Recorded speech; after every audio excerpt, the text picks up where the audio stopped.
Chapter 1814. Take as much as you want. Han-sun ran forward and looked back. There was nothing behind him. When he looked at his shoulder, he saw nothing there. He felt as if something was sitting there, but he just couldn't see it. Suddenly, the colors on Han-sun's shoulder became blurry. He saw that a creature, like a chameleon, had just appeared. And then the colors began to shift again. The creature was blending back into its environment. Even at such a close distance, Han-sun couldn't see it anymore. Surely it can't have come out of that weird ball, Han-sun thought. Although the little creature had only just appeared, it looked like a straight-up monster. It was simply small, that was all. It was around the size of a man's hand. And now, Han-sun had an answer for why the ball was no longer in the pool. The creature could change color to avoid being seen. The little thing's color changed again. It went to his right shoulder, changed color, and disappeared again. That is so powerful. It is practically invisible, Han-sun thought, as he watched the little thing change its colors. It was so close to him, and yet, Han-sun could not see it at all.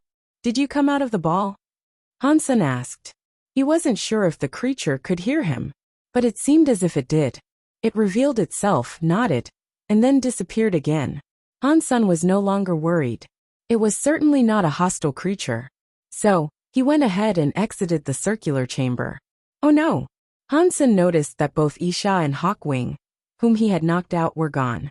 The cocoon had apparently risen into the air again, and there were many paths to the outside available. The whole cocoon was glowing. Han-sun would have liked to leave the same way he had entered, but the white liquid under the bridge had started to rage. It was like a fountain, hosing the entirety of the cocoon. A hole appeared in the top of the cocoon, and a white pillar suddenly descended through it. It caught Han-sun's body and pushed him back through the air, heading downwards out of the cocoon. When he exited, the group of monsters came running towards Han-sun. They surrounded him. The little monster walked directly before Han-sun and looked at him. The little thing on Han-sun's shoulder revealed itself before jumping into the little monster's hands. The little monster was so happy as it held the little creature up to the sky. It roared. The group of monsters also roared alongside him. It was like a cult, all singing praise. Not long after, the noise quietened and silence returned. The little monster commanded another monster to collect Han-sun. Han-sun understood how they worked now, so he decided to hop on top of the monster. He had realized by now that he wouldn't be able to find Isha and Hawkwing. Han-sun was glad that he had managed to loot Hawkwing's body while he was unconscious, though. He hadn't lost too much when Hawkwing had run off. But Han-sun did not know if the items he had retrieved were worth it. He'd inspect them all and come to a conclusion later. The monster started walking back, but they weren't sending Han-sun to the chaos. They actually went deeper into the desert. Hey, where are you taking me? Han-sun's heart sank. All he wanted to do right about now was leave. The possibility of Isha finding him outside of Demon Grave was no laughing matter. The monsters ignored his question. They ran for a whole day through the desert until they reached an oasis. The oasis was even bigger than the one where the chaos lived. The fruit there were in abundance, and every vine held clusters of the fruit. The monster put him down. And then the little monster pointed at the fruit and pointed at Han Sr. Are you saying these fruits are mine, and I can take whatever I want? Han-sun was so happy. Han-sun saw a xenogenic fruit amidst the rest, and he realized there must have been many of them there. If he could take as much as he wanted to, he could receive a lot. The little monster nodded. And so Han-sun picked up an apple that looked like a diamond. He also took a banana that looked like yellow jade. There was even a ruby dragon fruit. Seeing Han-sun grab so many in such a short time, the monster was given a cold sweat. He bit Han-sun by the armor and pulled him to another area. Why are you bringing me to this well? I'm not thirsty. Let me take some more. Han-sun was carrying a sack full of xenogenic fruit. He sounded so greedy. The little monster's eyelids twitched right before he pushed Han-sun into the well. It's fine if you don't want me to take any more, but you didn't have to push me into this well. Han-sun felt depressed, finding his body in the water. Fortunately, the little monster had only pushed him and not hurt him. Han-sun started to swim out, but he then noticed something odd. The well had vanished, and he was now in a lake nestled between two mountains. What is this place? And why am I here? Han Sun was shocked as he looked up at the sky. It was nighttime, and there were 2 moons in the sky. Han Sun now realized he was back on planet Kate. I did not know Demon Grave had a teleporter. Those guys were pretty nice. Han Sun was so happy. He no longer had to worry about Isha ambushing him when he exited Demon Grave. Being nice always gives me a reward. Let me eat some fruit to celebrate. Han Sun opened the sack and was quickly given a shock. The chameleon was sitting in the middle of all the fruit, and Han Sun hadn't a clue when the little creature had managed to sneak inside. Damn, you sneaked out? Han Sun asked as he picked the thing up. The little thing did not reply. It simply changed its color and disappeared. Far away, in the middle of the desert in Demon Grave, a bunch of monsters were roaring. It was as if that noise was going to sunder the skies. I can't send you back now. I can't go back to Demon Grave. If you have no qualm with that, then you can come with me. But what should I name you? Han Sun receded into thought. After a lengthy amount of time passed, he said, How about I call you Sicko? That name is cool. The transparent thing suddenly became red, and spikes covered its skin. Its nose was breathing faster than usual. You don't like it? Let's think of another name then, little homie thing. How about Mr. Chameleon? Horny Demon? Horny Wolf? Horny Dragon? Transformer? Chapter 18:15 Maxing Out Genes, Xenogenic Gene Consumed. Baron Geno Point +1. Han Sun cooked a few of the bananas over a fire. As they cooked, the bananas quickly softened from their previous crystal-like state. Each banana increased 1 Baron gene. Before he had finished eating them all, he reached 100 Baron genes. Baron Geno points at Max Point collection can no longer continue. The Geno body requires a special fruit. Han Sun ate another banana, and the same announcement played. In the sanctuaries, when your Geno points maxed out, you could evolve via the evolution pools. In the Geno universe, things didn't behave like that. He had no clue how to break through and ascend. Does this mean I have to initiate the breakthrough myself? Han Sun kept thinking, but this was the only possibility that came to mind. It was pointless to keep eating the same Geno fruit, so he packed it up and went back to the sanctuary. When Xie King saw Han Sun, he ran up to him, pounding his puffed-up chest. Old Han, I can generate Geno armor. Take me to the Geno universe, and I will use my handsome body and awesome comics to conquer that place. Me too, little angel said calmly. Me too, came Zero's soft voice. Me too. Me too. Many people kept saying they were done and ready to go.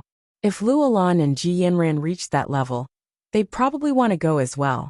Especially so, with the prospect of searching for Little Flower. Stop. Stop. What do you guys think that place is? It's not like moving to a new house. You might die out there. At least give me some more time to prepare a nice, safe place for you to settle into. Little Silver, you can ascend and come to the Geno universe too. Han Sun went back to planet Kate, now having to think about a serious matter. Because he had brought back many xenogenic genes, many of his people could generate their Geno armor. A lot of them were dying to come, and he knew it'd be impossible to stop them forever. This was especially true for Xie King and Gu Qinsheng. They would undoubtedly try something stupid if Han Sun did not bring them soon. I need to find a safe place to build a base for us. If I do that, they can come. But where can I find such a safe place? Han Sun took Little Invisible toward one of the nearby cities. After 2 days of travel, they reached it. Little Invisible was the chameleon's new name. The creature seemed happy with it. Fortunately, there was no fighting going on in that city. It was still under the full control of the people of Kate. There, Han Sun was able to buy a phone with which he could contact Xiao and Lan Se. Xiao told Han Sun that Grand City had fallen, and that they had joined 7 mirrors. They were on a ship headed there. She told Han Sun to come to her, because he could join the land reclamation operations, instead of just fighting all the time. Han Sun thought the idea wasn't too bad. If he could find a place without higher races running around and hunting down xenogenics, that would be perfect for his companions to get their foot in the door and grow. But the city he was in did not have a ship heading for 7 mirrors. He couldn't go. On the streets of Mississippi City, everyone was hurriedly minding their own business. No one really concerned themselves with others. The place hadn't been invaded by the tourists yet, but the people knew that it was only a matter of time before it happened. Planet Kate was in freefall, and everyone had to think about where their future would lead and what they could do. Many ships there were still transporting refugees into space. The crowds were huge, and they could not all fit. Most of them would have to wait for some time before they could make it off the planet on that miserable street. There was someone who didn't quite look like the rest of those dreary people. The man was walking down the street without armor. He wore clothing made of real cloth, and he also held a small banner in his hands. There were some strange words written across it, but it was not of a common language. Han Sun, however, would have recognized them if he had seen them. While the man was walking, a tall woman with white bunny ears approached him. She was wearing a mask. She pulled out a knife and placed the blade against the man's neck. People continued walking by, and the man and woman were suddenly covered by a strange power. It isolated them on the busy street, making it seem like they weren't there at all. "My queen, what do you want?" The man was not afraid of having a drawn knife against his neck. He looked at the woman with surprise, though. That woman was the knife queen of the rebate. It was Isha, whom Han Sun had almost killed. Isha looked at the man with cold eyes and said, "Do you want to live? Or do you want to die?" "I haven't lived enough, so yeah, I want to live." The man laughed. "If you want to live, give me a reading," Isha said coldly. The man looked at Isha, smiled, and said, "My queen, might I ask if my previous prediction was accurate?" "Huh." Isha hummed and did not answer the man. She went on to say, "Predict my future and that of the man named Dollar. He who is a human." Isha had been waiting outside Demon Grave for a very long time. Even after a storm started on the inside, Dollar still hadn't come to the exit point. She did not believe Dollar would find himself trapped in Demon Grave for any long stretch of time, but she had tried everything in search of him. She just couldn't locate the man. So, she had come here to ask the man for help in finding the elusive Dollar. You will meet him when fate decides your paths will intertwine. For now, you should let it go. The man smiled. "I don't believe that. Find him for me, unless you want to die," Isha said angrily. The man gave a wry smile as he shook his head. "My queen, you are being stubborn. If you do not believe in fates, then why do you wish to hear what I can predict?" Isha frowned. She did not want to believe what the man was telling her, but she had already received a reading from him before she went to Demon Grave. The reading had turned out to be truthful, so she felt strangely compelled by what he told her. Although she did not want to believe that this man could foresee the future and perceives destinies, she did. "I am asking you if you'll do it or not." Isha coldly looked at him, with the knife still raised to his neck. "Of course, but you cannot challenge fate. Even if I did know where he was, you couldn't meet him, and then you would blame me for not being accurate." The man sighed. "Are you saying you won't do it?" Isha looked as if she was ready to slash. "You can't challenge fate. You cannot force me. Everyone here has their own destiny. Their lives are small, but not even God can change the roads they follow. They cannot be made a queen like you." "But I am just a clairvoyant," the man said. "Who says you cannot challenge and change fate?" "If I wanted to, I could make even an ant into a giant beast," Isha said coldly. The man smiled and said, "If you have such confidence, how about we make a bet?" Chapter 18:16 Calculating Destiny. What bet? Isha asked expressionlessly.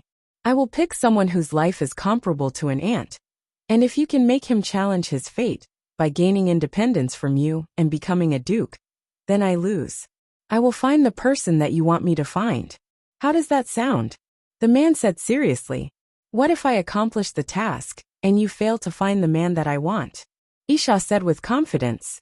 "If I cannot deliver this man to you directly, then my head is yours to remove. If you want it, you can just tell me. You don't have to get your hands dirty if you don't want to." The man looked serious, and it didn't look as if he was joking. "Okay, who said an ant's fate is fixed? Even if he is just a dumb guy with Geno armor, I'll make him a duke in 3 years, Isha agreed.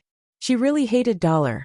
She wanted to kill him, but she had been unable to find him. So using this fortune teller might be her best option. Raising a duke was not difficult. She did not think it would be a trying task, and she didn't believe in fate. Not many people are truly talented. Most of them are ants by default. So just go ahead and pick anyone. The man randomly pointed. What about him? If you don't think he is suitable, pick another. They are all ants. No, it's fine. I'll choose him then. Just in case you would later find fault with my selection. Isha looked at the person the man pointed at as she spoke coldly. I am quite famous and known by many races. There is no chance of escaping this bet. You, however, are trying to challenge your own fate. I must warn you to be careful. The man smiled. In 3 years, I will come looking for you.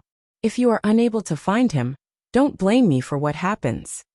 Isha walked up to the person that had been pointed out to her. The person on the street had no clue what was going on, but he was suddenly pulled in by a weird power, and then he disappeared completely. Isha took the man and left. Her power vanished with her. And when the fortune teller appeared again, the cape behind him almost walked into him. When he saw Isha disappear, he smiled strangely. He continued walking, carrying his small banner. If Han's son had seen the banner, he would have understood the words. They read, "Calculating destiny" in the human language. The man disappeared into the crowds. He did not look strange. He was a drop of water in the midst of the throng of people. Han's son walked down a street filled with people, thinking about how he might get to 7 mirrors. Planet Kate had almost fallen completely, and when it did, the Taurus would rule it. Han's son couldn't live there much longer, and he knew he would have to leave soon. But he couldn't get on the ship, as there were already too many people trying to get off the planet. If he showed he was a noble, he could probably board a ship immediately, without the need to queue. But Han's son wouldn't do that. If he did, Isha might find him. And if she did, that would be bad. After leaving Demon Grave, Han's son knew he didn't stand a chance against a deified elite. They could kill him with the greatest of ease. Walking down the street, Han's son was thinking about how he might get to 7 mirrors, so he could find Xiao and Lan Se. As he walked, he suddenly felt cold, like a shadow had fallen over him. He was wrapped up by a strange power and lifted off the ground. Han's son was shocked and unsure of what was going on. He had no clue why he had been suddenly trapped. Han's son was trying to think about who he might have made angry this time. Isha, Hawkwing, Mr. G, the Taurus, some surviving feathers? Han's son had offended a lot of people by this point, but none of them should have known he was Dollar. Did someone find out I am Dollar? I cannot be that unlucky. Han's son felt depressed, and he kept thinking, I cannot fight back against power like this. They must be a duke. I wonder if I'll be given an opportunity to speak. If I am killed before I can speak, that would suck. I at least need the time to teleport away. Han's son was wrapped up by this power. He was snared and unable to move. He couldn't even use his skills. So he was just hoping the person who had done this did not hate him too much. He hoped he still had a chance of surviving. Han's son might end up getting beaten and tortured before they locked him up. But if that happened, at least he'd be able to return to the sanctuary. As Han's son was worrying about this, he saw some light. He fell to the ground, which sent pain shooting up through his butt. That was the least of his concerns right now, though. When he looked around, he noticed he was on an aircraft. He was inside a control room, and the black of space was visible through the windows. The ship looked fairly advanced. It did not look like some cheap thing you'd find on Planet Kate. And there was another person in the control room. They had bunny ears, and they were operating the ship. Rebate. There's no way I'm this unlucky. Han's son's heart jumped. Han's son looked up and saw a throne perched at the highest point of the deck. On that chair, the first thing Han's son saw were long legs. They were crossed over each other, and whoever sat like that had to be someone who was very proud and arrogant. Han's son looked up a little higher, and that was when he saw the white uniform filled with big boobs. Her arms were crossed, and her face was stone cold. Atop this person's head were white bunny ears. Oh no, it's Isha. Han's son moaned. In front of the Knife Queen, he could not teleport away. Han's son did not know how she had managed to find him, and he didn't think he had left any trace to follow. But that did not matter right now, as he knew he would soon be dead. Now he was just hoping that Isha would not kill him right away, so he'd have the chance to escape. It does not matter who you are, but from this point forth, You will be my student in 3 years. I will see to it that you're a duke. Isha looked down at Han Sun like the queen she was. Han Sun looked at her and opened his mouth. He believed himself to be dreaming. Queen student Han Sun did not know if Isha had gone crazy, or if he himself had snapped. She wants to take me as a student, what? I thought she hated my guts. I thought she'd prefer to skin me alive. Why would she take me as a student, pledging to make me a duke in 3 years? Did her mind implode in rage? And this is some strange form of insanity? Or is this all one great big conspiracy? Will she try and trick me before destroying me? She could destroy me right now, if that is what she wanted to do. But then again, maybe she doesn't know I'm dollar. Even if she doesn't know though, why would she find me as a student? Am I getting grossly lucky? Or did Isha simply get kicked in the head by a donkey, and randomly picked out a student that just so happened to be me? Han Sun did not understand. He looked at Isha, having not the faintest clue why all of this was happening. Isha was satisfied with the way Han Sun reacted. She could tell Han Sun was in great shock, and she thought that was because he was unable to comprehend why a deified elite would so willingly accept someone so ordinary. Isha was going to take Han Sun as a student, and that was not just a random decision. When the man pointed at Han Sun, Isha recognized him. She recognized Han Sun but not dollar. When Kong Fei took a lantern to become known as No, everyone heard about it. The elites around Planet Kate knew that Kong Fei had given 2 deified feathers to 2 crystallizers. Because Isha was headed to Demon Grave, she was near Planet Kate at the time. She too learned about this. She knew Han Sun had 1 deified feather. But Han Sun was just wearing his Geno armor. He wasn't wearing his noble stuff, and he didn't have pure crystallizer blood. Han Sun's genes were complicated, so the elite races had all given their favor to stay up late, who had pure blood. No one had made membership offers to Han Sun, due to the risk of raising him. When the man pointed out Han Sun, she didn't think it was purely coincidental. She thought the man was trying to trouble her and make things harder. Developing Han Sun to the ranks of a top champion, and refining the deified feather to become semi-deified. That would have been too much to bet. She didn't know if that would even have been possible. But the fortune teller's request had been a strange one. Dukes were not particularly high level or low level. The challenge was definitely possible, so she agreed. If Han Sun was an ordinary person, Isha would have just taken him home without even telling him why. But Kong Fei, who was deified, was still out there. And Han Sun had 1 of his deified feathers. So, Isha was willing to take him as a real student. That meant she respected the feather and Kong Fei himself. She wasn't going to invite the trouble of Kong Fei knocking on her door.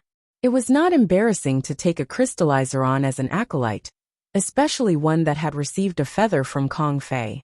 It was lucky that Han Sun had met Kong Fei. If he hadn't, Isha would have treated him very differently. The challenge would be a bit difficult, but she was confident she only had to raise him to the duke level. Even if he was just a pig, she could still turn him into a duke in 3 years. It was because of all these reasons that Han Sun was brought back to the HQ of the rebate. It was called Narrow Moon. It was a xenogenic space that was no weaker than Holy Heaven had been. It covered the sky. Han Sun found out that Isha was sincere about taking him on as a student, and there was no ulterior motive for doing so. It was all very strange, yes, but he decided on not returning to the sanctuary just yet. He knew that if he did come back, he'd still be teleported to right where he was. And that would put him in a bad situation. No matter what, I can't be sure what is wrong with her. But all in all, I can only suppose it is a good thing. A semi-deified being wants to train me up to the rank of Duke. Such an internship is hard to find. It's better than her finding me as dollar at least. Han Sun decided to accept the situation and just go with it. But she didn't take him as a real student. Everything started with the most basic of routines, and there wasn't even a ceremony to induct him. The Knife Queen taking a student was a very important event for the rebate. Now that she had chosen Han Sun, an outsider, many of the rebate were wondering what she was up to. He wasn't one of them after all. The Knife Queen had not married or had children. She had never taken a student before either. So the presence of this student meant a lot to the rebate. Everyone thought that she would soon become deified. It did not matter that she had no children as of yet, as her lifespan still had many years in it. But the Knife Queen had suddenly taken a student. It made people start to wonder. Many of the rebate nobles and officers wanted to find out why she had accepted this student. They also wished to learn more about who Han Sun was. They eventually found out that Han Sun was an owner of one of the deified feathers. Thus, the people quickly came to the conclusion that the Knife Queen wished to develop a half-deified alongside her. But they worried about Han Sun's talent. He was a non-pure crystallizer, and that meant he was a greater risk than stay up late would be. Knife Queen didn't explain much, and she wasn't going to tell everyone that she had actually taken Han Sun because of a bet. She wasn't concerned about making him truly powerful, and she was serious about only taking him up as high as a duke. Then, it all depended on Han Senator Knife Queen's palace covered half the planet, and it was a much bigger planet than planet Roka. Han Sun was told to go to a garden located in the palace. Yes, master. Don't call me master. Just call me queen. Isha looked at Han Senator. She didn't like the first title he had used, as that made her sound old. Okay, my queen. Han Sun nodded. Han Sun thought that taking an enemy and raising him was unexpectedly nice of her. It was a respectable deed. Drink this. Isha gave Han Sun a bottle. What is this, my queen? Han Sun asked. It is the Geno fluid from a magnet fruit. It can make your Geno armor evolve. You are currently way too weak. You should focus on becoming a noble first. After that, we can keep going and level you up that way, Isha said. Chapter 18:18 The Geno art that has a problem. Thank you, my queen. Han Sen's eyes felt what she had been really helpful, and even given a precious gift to her enemy. Han Sen thought that if she found out he was dollar, she'd be so angry that she'd most likely stroke out and die. Seeing Han Sun look so grateful, she misunderstood. Her attitude softened, and she went on to say, if you heed what I say and take me for your proper teacher, you will become a duke in 3 years. With some luck, there is a chance you might one day become a king. But as for Han Sen's current condition, Queen didn't say much. And the only reason she said 3 years was due to the instability of Han Sen's body. Otherwise, it would not have taken that long. Anyway, drink this Geno fluid that once belonged to a magnet fruit. And then practice your Geno arts. Focus on evolving for a second time first. It does not matter whether you become a noble or a xenogenic. I will take care of you. You will not become a mindless monster. Isha sounded confident. Yes, my queen. Han Sun did not say anything more. He just opened the bottle and drank its contents. He was familiar with the smell, and he had many magnet fruits at home. He was planning to eat one and see if he could evolve. He didn't expect Isha would go to such lengths and provide him with the juice. So he spared no time in necking it down. When Isha saw Han Sun do it so quickly, she smiled even more. Han Sun chugged the Geno fluid that contained magnet fruit, and then he felt a weird power soar into his limbs, rejuvenating his cells. Han Sun cast the story of genes, and then his spell armor appeared. The Geno fluid had become a raw power that was absorbed by the armor. Isha sat where she was and waited for the result of Han Sen's evolution. If Han Sun became a xenogeniac, and his will was lost to the lust for killing, she could recover his will and sense. After a while, Han Sen's energy started to roll downhill. But still, she hadn't seen Han Sun evolve a second time. How can that happen? Did I bring him the wrong ingredient? Maybe that wasn't the Geno fluid. Isha frowned and sniffed the bottle, and then she went on to think. This is the magnet fruit. Why did he not evolve a second time? Isha saw Han Sen's energy had weakened and become normal again. Han Sun felt depressed about it too. This was his second time trying to evolve using the story of genes, and he had failed this time as well. I am sorry, my queen. I have failed. Han Sun opened his eyes and looked at her apologetically. It's fine. You failed only once. Isha called for a guard to bring her another bottle. Then she continued by saying, try again. After the first failure, this is sure to succeed. Yes, my queen. I will succeed. Han Sun accepted the second bottle and spared no time in drinking it all. Isha looked fairly unconcerned, but on the inside, it was a different story. She felt awful. Magnet fruit was not something you could buy at a street-side market. They were very expensive, and they were items coveted by many. And it wasn't just commoners either. Even many of the high races, who were unlucky enough to have babies that weren't born nobles, wanted it. So treasures like magnet fruit could be very expensive to obtain. And there were times when they were completely unavailable for purchase. Even someone like Isha did not have many to her name, and she would have much preferred to save them. Ordinarily, one bottle of such Geno fluid was all that would be needed for success. Failure was abnormally rare. Han Sun downed the second one, and that weird power manifested once more. The power surge was stronger than what he experienced the last time. Such powerful energy. This is far greater than a baron. He must certainly succeed this time. Isha started to feel relieved. After a while, Han Sen's Geno armor showed no sign of responding. It didn't look as if it was going to melt at all. After a while, Han Sen's energy started to dip, and that meant another failure. My queen, I am so sorry. Han Sun felt embarrassed. He didn't know why his spell armor kept on failing. Isha's eyes were twitching, and as she looked at Han Sun, she asked, "What Geno arts have you practiced? Let me see." The fact that he had drunk 2 Geno fluids without success led Isha to believe there was a serious problem with him. Han Sun made no effort to hide anything, and he just told her, "I did not write my Geno arts down, but I can show it to you." Isha nodded, and Han Sun read it out slowly. He himself believed there was a problem somewhere, as failure was not something he often experienced. Han Sun could not tell what the problem was though. Isha, being a semi-deified being, might be the one to help him through the slump. Han Sun only read out a little when Isha's face looked glum. She asked coldly, "Who taught you this?" "No one. I bought it out in the markets. It seemed fairly powerful, so I decided to study it." Han Sun was shocked by the sudden question. She looked as if she knew something about it. In disbelief, Isha said, "You just practiced this random skill on a whim? And you created a Geno armor with it? I am not sure if you are lucky or unlucky, truth be told. Is there a problem with this Geno art?" Han Sun was shocked. Isha said slowly, "It isn't just a problem. But don't you think this skill requires, well, too much skill? If you had a body like this, you'd already be a god. You wouldn't have to practice. Whoever wrote this was conducting a prank with the intent of harming others. And mistakenly, you generated your Geno armor with it. It is impossible to evolve a second time. What do I do then?" Han Sun wondered if this really was a problem associated with the story of genes. When he studied the story of genes, he had acknowledged the problem. He already knew the requirements were absurdly high and demanding. No one could even start off with the basic requirements.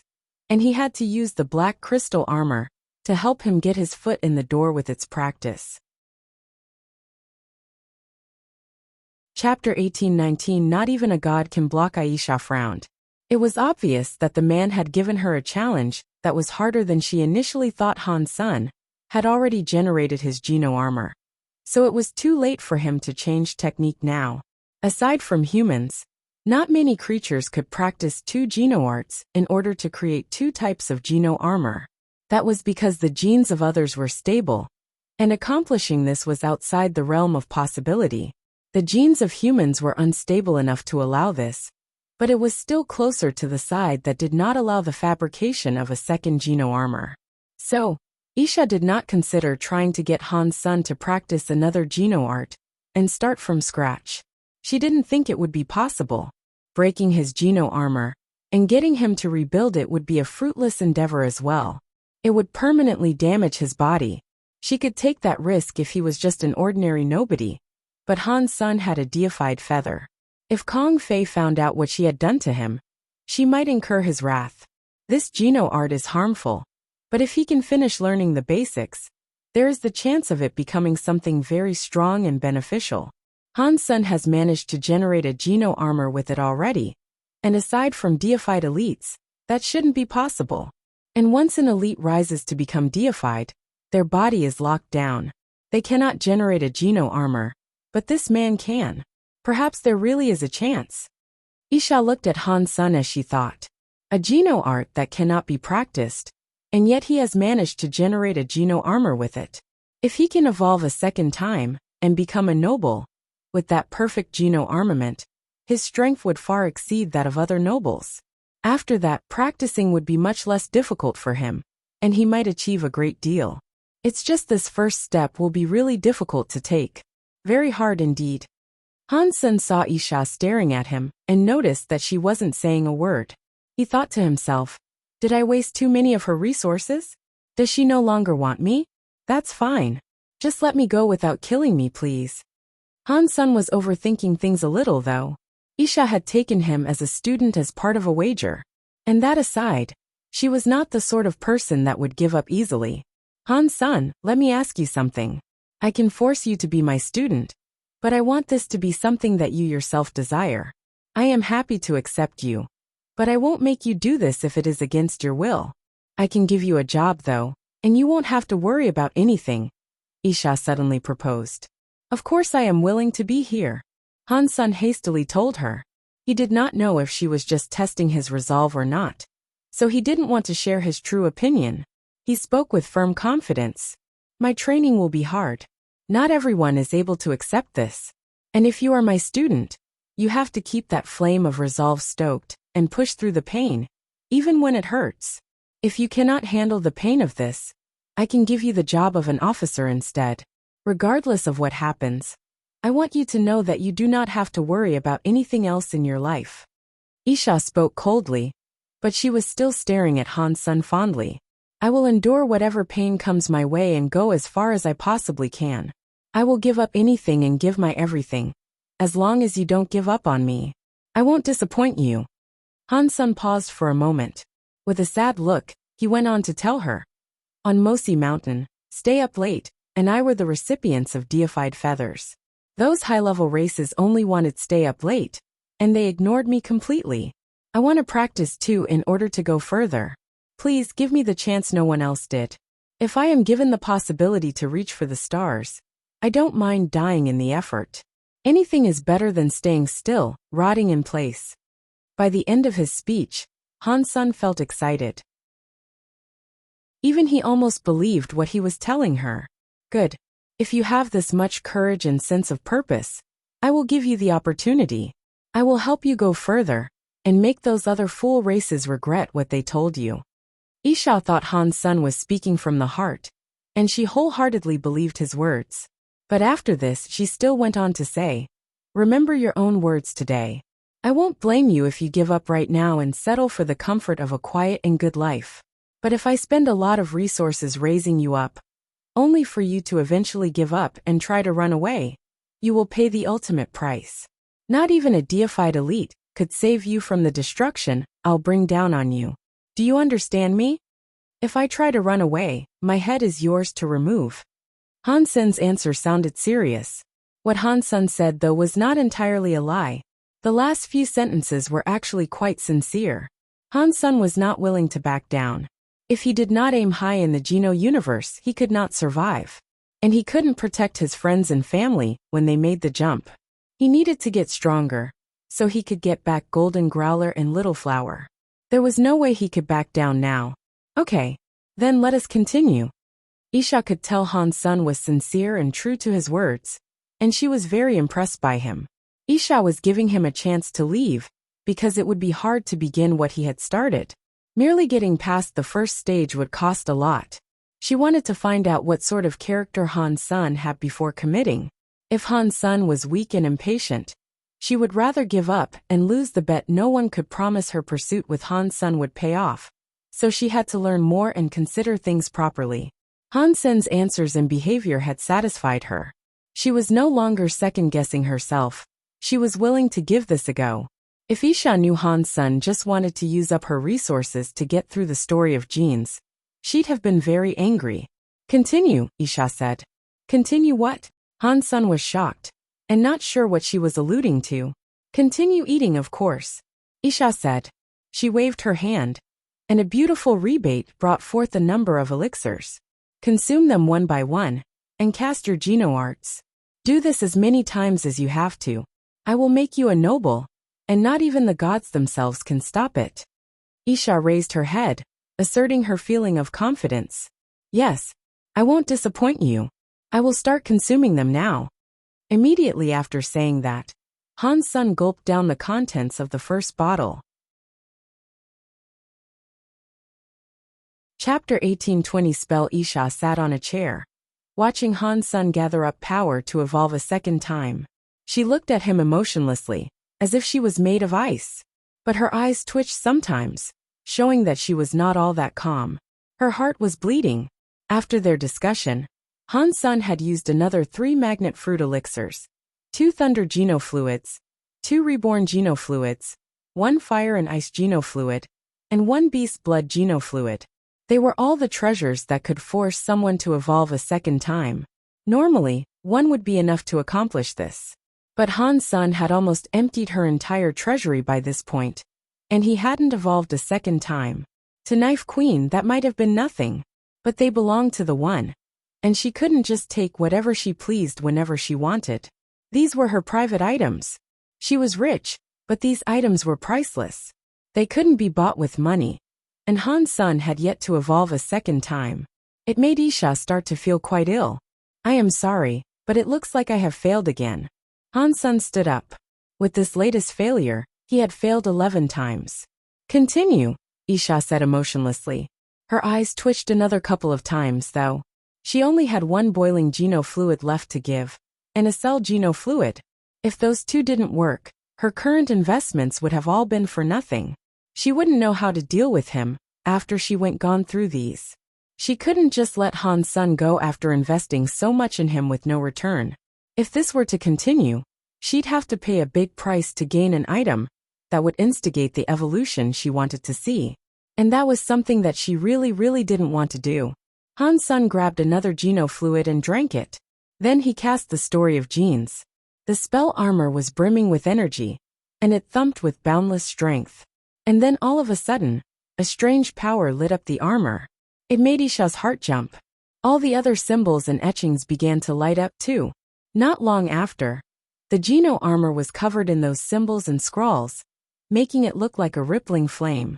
Isha was so happy to see this, and she said, "It's going to succeed this time." 12 vials of Geno fluid was an investment of Goliath proportions. She felt grand relief seeing this. If the final 2 fluids did not help, she wasn't sure if she would have been willing to dip her hands into the ones owned by the entire tribe. Amidst the flame-like symbols, the Geno armor started to melt. It melted into a liquid that then took on another form. Seeing Han's son become a noble, and not a xenogeniac, was a great thing too. If he became a xenogeniac, things might have been even harder.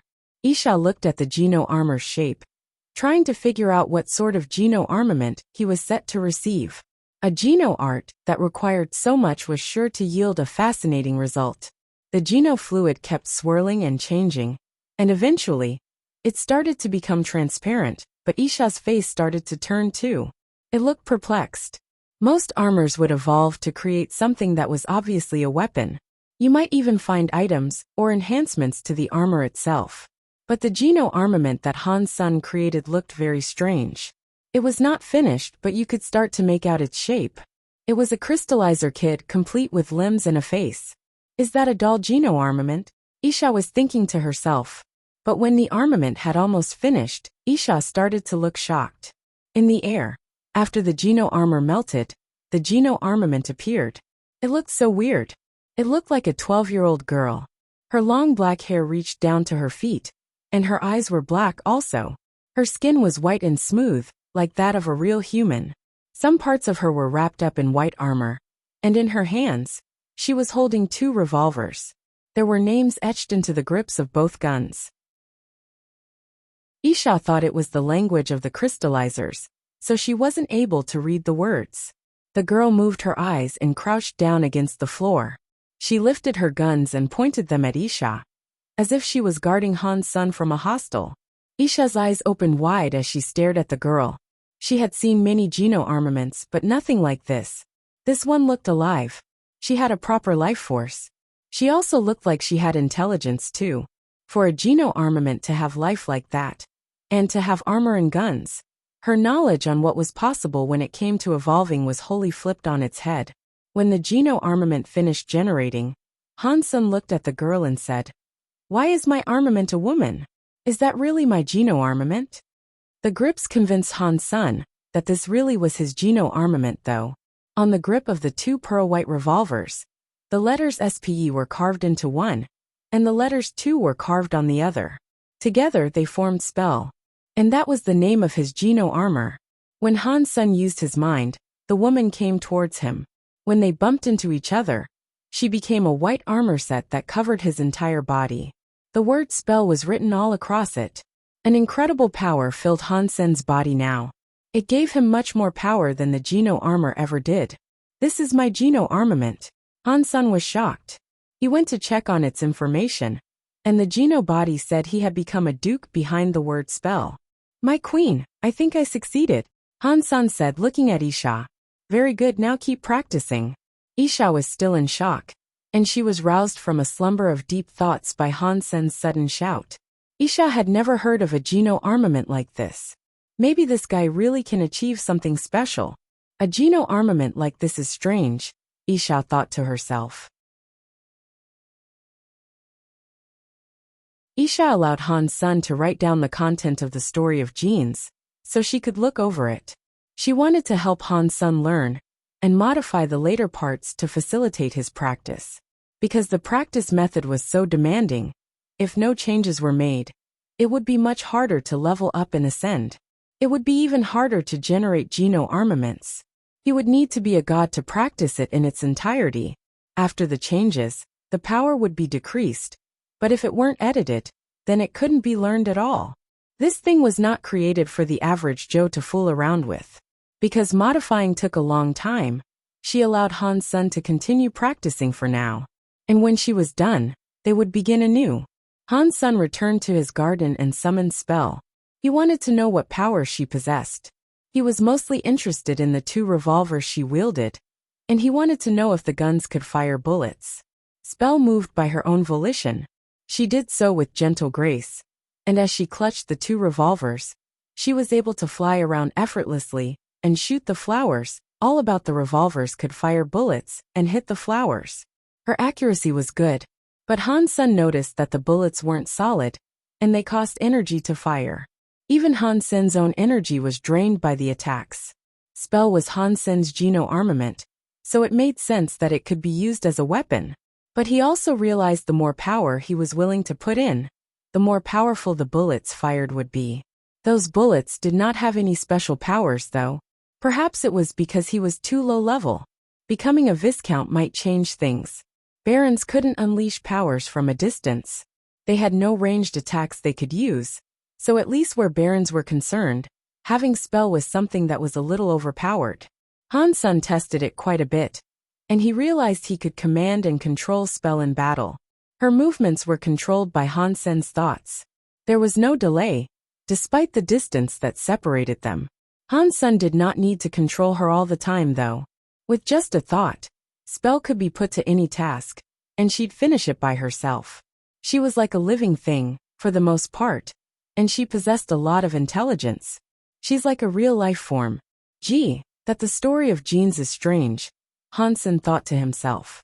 He really liked Spell, and valued it far above something like a sword or whatever else he might have gotten. He could do a lot more with this. Aside from Isha, though, no one else had learned that he had a Geno armament.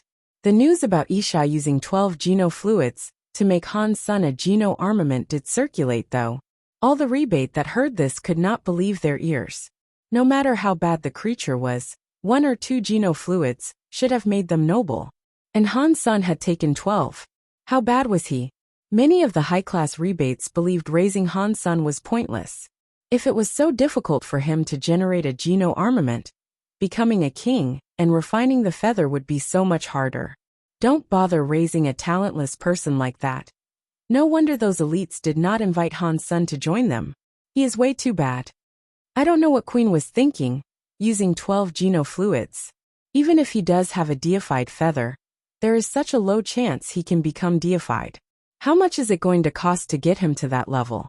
The resources she wasted could have made 2 semi-deified warriors. All of the rebate were talking about this. Some ministers and elites had already come to consult with Isha, informing her that she should give up on Han Sun now. Isha did not explain her reasoning, and neither did she take their advice. And she said that when the narrow moon tunnel opened up, Han Sun would be a part of it after that. The rebate communities exploded with talk of Han Sun and Isha. 12 genofluids to become a noble baron. Already it was seen as a pointless idea, but Isha felt differently. She still wanted to raise Han Sun up. She even wanted to give him a name for the tunnel. It was hard to take the minds of others off of this idea. Many of the elites thought that Isha raising an outsider and taking him as a student meant they had some sort of secret relationship. Isha hadn't even performed a ceremony when she accepted him as a student. With the sudden induction, they all believed she knew how bad he was, but she was forging ahead anyway. Otherwise, why would the queen accept a student so quietly? No one was willing to challenge Isha's desires though. But even so, everyone was determined to continue hating Han. Senator Han Sun stayed in the garden to practice with spell. He had no idea people were talking about him the way they were. Even if he had known though, he wouldn't have cared. Han Sun might have looked young, but he had gone through life and death experiences few others could equal. He had experienced everything a person could a long time ago. He was not totally uncaring, but he wouldn't waste many feelings on petty quarrels either. Isha summoned him and told him to practice in Narrow Moon. If he went, that would be the first time he had exited the garden. Before you go to Narrow Moon, I will teach you a knife skill. Try to learn as much of this as you can. When she said that to Han Sun, her voice sounded strange. Han Sun didn't notice though. He didn't realize how many talented young rebates were waiting in Narrow Moon to teach him a lesson. Narrow Moon's space tunnel opened once a year, and only barons could enter. Only 10 of them could go at a time. Only the best barons would be there as a result. To claim a spot, you had to be an approved and formally recognized genius. And you also had to have proof to support any claim of excellence. In addition, you had to receive an invite from an elder. Han Sun had nothing, and yet, Isha had claimed a spot there for him. People weren't very happy about that. And the young men who had claimed the other 9 places didn't like him at all. Some of the young ones were preparing to teach him a lesson inside the tunnel, because when Han Sun got bullied in there, Isha wouldn't be able to do anything to save him. Han Sun stood in the garden, watching the many planets clustered in the sky. The evening sky was like the image seen inside a kaleidoscope. The xenogenic space twisted the dimensions strangely, so that Han Sun could even see buildings on the surface of the closest planets. Many of the planets were of good size. If it wasn't for the xenogenic space, the planets would have collided with each other and annihilated everything within range. But under that xenogenic space, the planets were fine. They had their own orbits, and they were quite organized. Looking up in any direction from Narrow Moon, you'd see many planets clustered together. There were circular ones, but also broken ones. Some of them were close, some of them were far. Their numbers were countless, and that was why it was called Narrow Moon. The planets around Narrow Moon were very mysterious. There were 3 planets, the names of which were Tianmin, Tianyue, and Tianji. Every year, when those 3 planets formed a triangular constellation, the center space would reveal a tunnel. And this was why Narrow Moon was so mysterious. Only Baron-class beings could enter. If you were too powerful, the energy inside would crush you, and you would die. The tunnel would allow 10 entrants. There were 10 open spots for beings to join, and 1 spot would be occupied and taken away after each entrant. Isha had allocated 1 spot for Han Sun to enter. Whether or not a benefit could be earned was entirely down to Han Sr. Han Sun, you are my student. I helped you become a noble, and I grabbed you a spot to go to Narrow Moon. But from now on, if you want more help from me, you have to prove to me you are worth the investment. Otherwise, despite the fact you will still be my student, further chances for special treatment will be void, Isha said seriously. I will work hard. Han Sun nodded. No, you need to work like your life depends on it. Isha frowned. Yes, Han Sun shouted. Now that she was satisfied, she chucked Han Sun a knife. The space tunnel is going to open soon. It is too late to teach you knife skills, but I can teach you this one. If you learn this, it should help. It is called Tusk.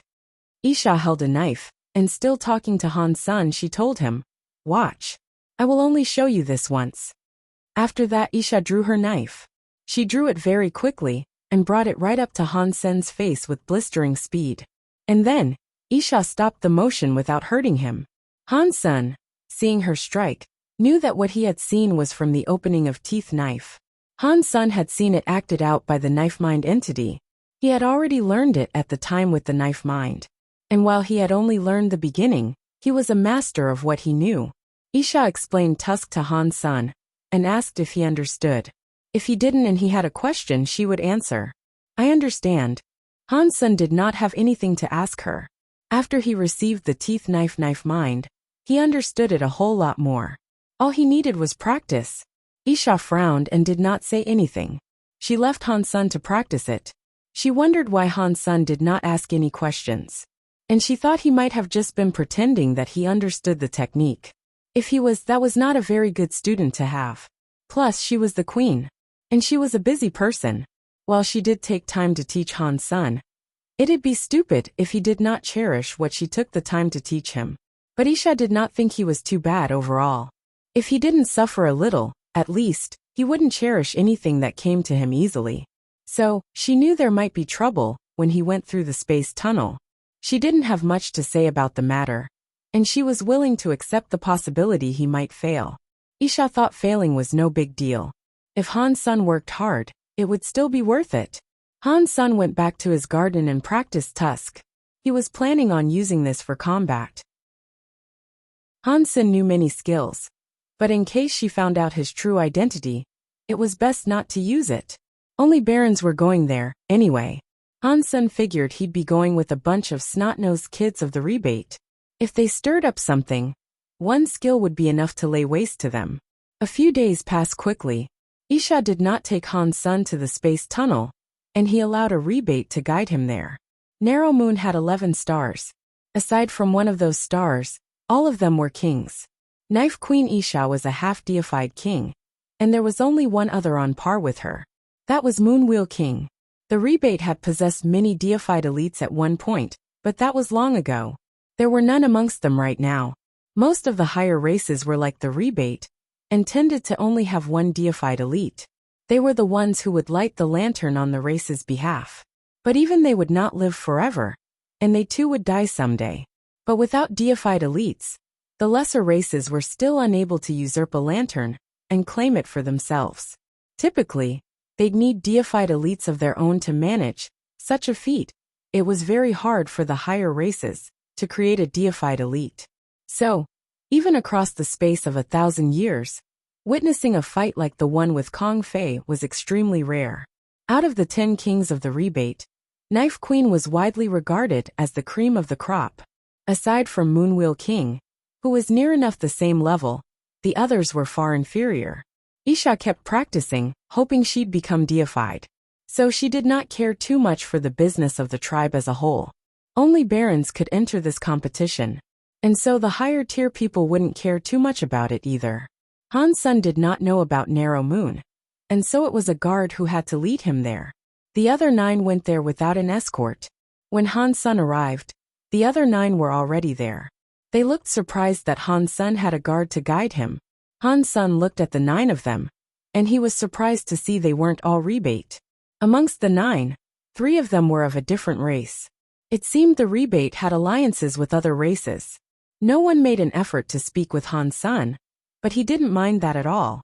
He felt far freer that way. Not long after, the 3 planets positioned themselves like a triangle. In the center between them, a vortex manifested. It looked like a black hole. The rebate had people guide Han Sen into the vortex. When a white light began to beam from the vortex, barons could enter one at a time. Han Sen was put in last place, and seeing that 9 of the barons had already entered, he did not hesitate to go in. As soon as the white light flashed again, he leaped inside. After Han Sen traveled through the wormhole, he found himself on a planet of sorts. He raised his head to the sky and noticed he was unable to see stars or moons. This wasn't Narrow Moon. He was on a lone planet in the galaxy. This planet was different from other planets. There were just plain fields stretching out until volcanoes rose out of the earth in the distance. Each volcano was dozens of miles away, and there were no mountains, not even the slightest hill. As Han Sun looked around him, he heard a big boom noise come from the closest volcano. It sounded like a roar, and it spat out a pillar of light. It wasn't just the nearest volcano that was erupting either. It was every volcano he could see. With all those pillars shooting into the sky, it was a sight to behold. But Han Sun knew something was wrong. When the volcanoes erupted, there was no rising ash cloud or seeping lava. The column of light just shot up into the clouds and made them bright. They covered the entire sky. The volcanoes only erupted for a minute before stopping. Then, there were no pillars to be seen. But in the sky, the clouds were still getting brighter and brighter. They started to empty, unleashing a torrent of rain from above. And when the rain drew near, Han Sun could tell something was really wrong. It wasn't just water he was seeing. The rain was a bevy of knives. There were short knives, long knives, narrow knives, big and black knives, wing knives, flying knives. All those different types of knives were falling from the sky, until they hit the ground, covering the land in their abundance. Han Sun was shocked. There was nowhere to hide or take shelter amidst the knife rain. The best he could do was block. Han Sun did not have a weapon. He had wanted to bring a knife with him, so he could use tusk, but Isha said there was no need to. Now he understood why. This place had nothing but knives. Seeing that the knife rain would soon reach him, Han Sun grabbed one out of the air right before slashing the volleys away. The knife rain only lasted a few seconds. Han Sun blocked all the knives assaulting him, and when he looked around, all he could see were knives for miles around. It was something of a knife treasury. The knives were real too, not illusions. Han Sun picked up a wing knife and a big black knife. One of them had been made from steel, and the other had been made out of some other metal. They felt good to wield, and as Han Sun used them to block the last of the falling knives, he could see marks left on the blades by the repeated collisions. The weaponry was real. Han Sun lowered his head and searched for a better one. Don't search. This is just the first round, so their quality will be bad. If you want a good one, you're going to have to wait for the 7th round. Assuming you last that long, that is. A rebate man approached Han Sun, speaking coldly. Han Sun looked at him. He looked quite handsome, and he had black bunny ears. He was holding a knife that was shaped like an arrow. He must have picked it up from the rain as well. What's your name? Han Sun asked the rebate man. Black Steel, son of Black Moon King. The man stared at Han Sun, going on to say, 2 years ago, I begged my father to meet with Knife Queen. I hoped she would accept me as a student, but I was rejected. Han Sun, hearing him say this, knew he was not a friendly chap. Trouble was coming. Black Steel, holding his knife, continued walking toward Han Sr. The Queen took you as a student, but others have a tendency to say you are incredibly weak. I do not believe Queen would be so foolish as to accept one like that. You have to be superior, in some capacity. So show me what you got. After that, Black Steel's knife came at Han Sun swinging. It thrashed towards him like lightning. Black Steel's knife was not a teeth knife. His skills were very aggressive though. The narrow knife might have looked ordinary, but it moved as if it could slay an entire army. Han Sun's hand swung the winged knife. It looked like he was slashing, but he wasn't. It looked like he was stabbing, but he wasn't. It looked very creepy as it approached Black Steel's neck. Black Steel swung his narrow knife, and they both collided with each other. The two knives were broken. I did not expect you to have learned Queen's teeth knife. Great. Black Steel's eyes looked on in excitement. He picked up a random knife from the ground, and tried swinging it at Han Sun again. Han Sun still had his thick black knife, and he used it to employ tusk. The quality of the blade was bad, so it broke. They were both fighting amidst the knife rain. When a knife broke, they'd pick up another. Broken utensils were scattered all about. Black Steel was not losing, but he looked ill. Han Sun only used tusk, and he did not change up his tactics at all. But that simple skill still kept him in the fight with Black Steel, and he was not losing. To Black Steel, this entire fight was turning into something humiliating. He met Han Sun's eyes and said, "Is that all you've got?" "Yes. Before I met Queen, this is all I knew." Han Sun nodded. Black Steel was shocked. He stopped using his knife and asked, "When did she teach you this?" "A few days ago." Han Sun said lackadaisically. Black Steel looked even more confused, and he tried asking, aside from this skill, what others do you know? Others, but they aren't very popular. Han Sun could not expose the extent of his knife skill, but he was quite good. Black Steel looked at Han Sun with continued confusion. He threw his knife to the ground and said coldly, "There is no point in beating you now then. I will fight you once you have learned all of the teeth knife techniques." Han Sun shrugged his shoulder.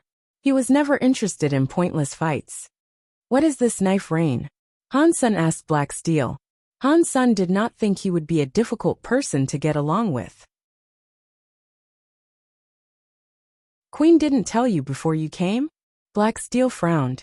Han Sun shook his head. "Queen didn't tell me anything. She just told me to come here. And that was that." Black Steel quietly said. "Queen is indeed different. She has her own plans, though, I assume. If she didn't tell you." After a pause, Black Steel went on to say, "These volcanoes are the graves of the knives. A lot of knives are buried here, and the knives come out when the tunnel is opened. They await a new master. We are here to select new weapons for ourselves. We are also being picked by the weaponry. There won't be good quality knives at the beginning, mind you.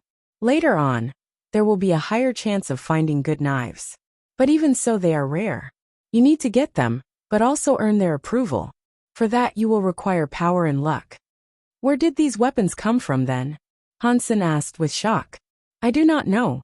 But this portal opens once a year. Where the knives actually come from, I've never been told. If they are not chosen, they will return to their graves. They await the next host of participants in a year's time, with the hope they might be chosen," Black Steel said. "Does that mean the weapons we take belong to us?" Han Sun thought to himself. He wanted to collect a few, so he could give them to his family. It would be best to give them to his son, his grandson and great-grandson, in case he could never return. "Our race has a rule. Only one knife can be taken by each person."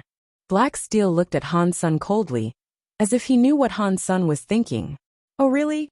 Han Sun looked disappointed, but then he asked, "Towards the end, what might their level be? Are any of them deified knives?" Black Steel's mouth twitched.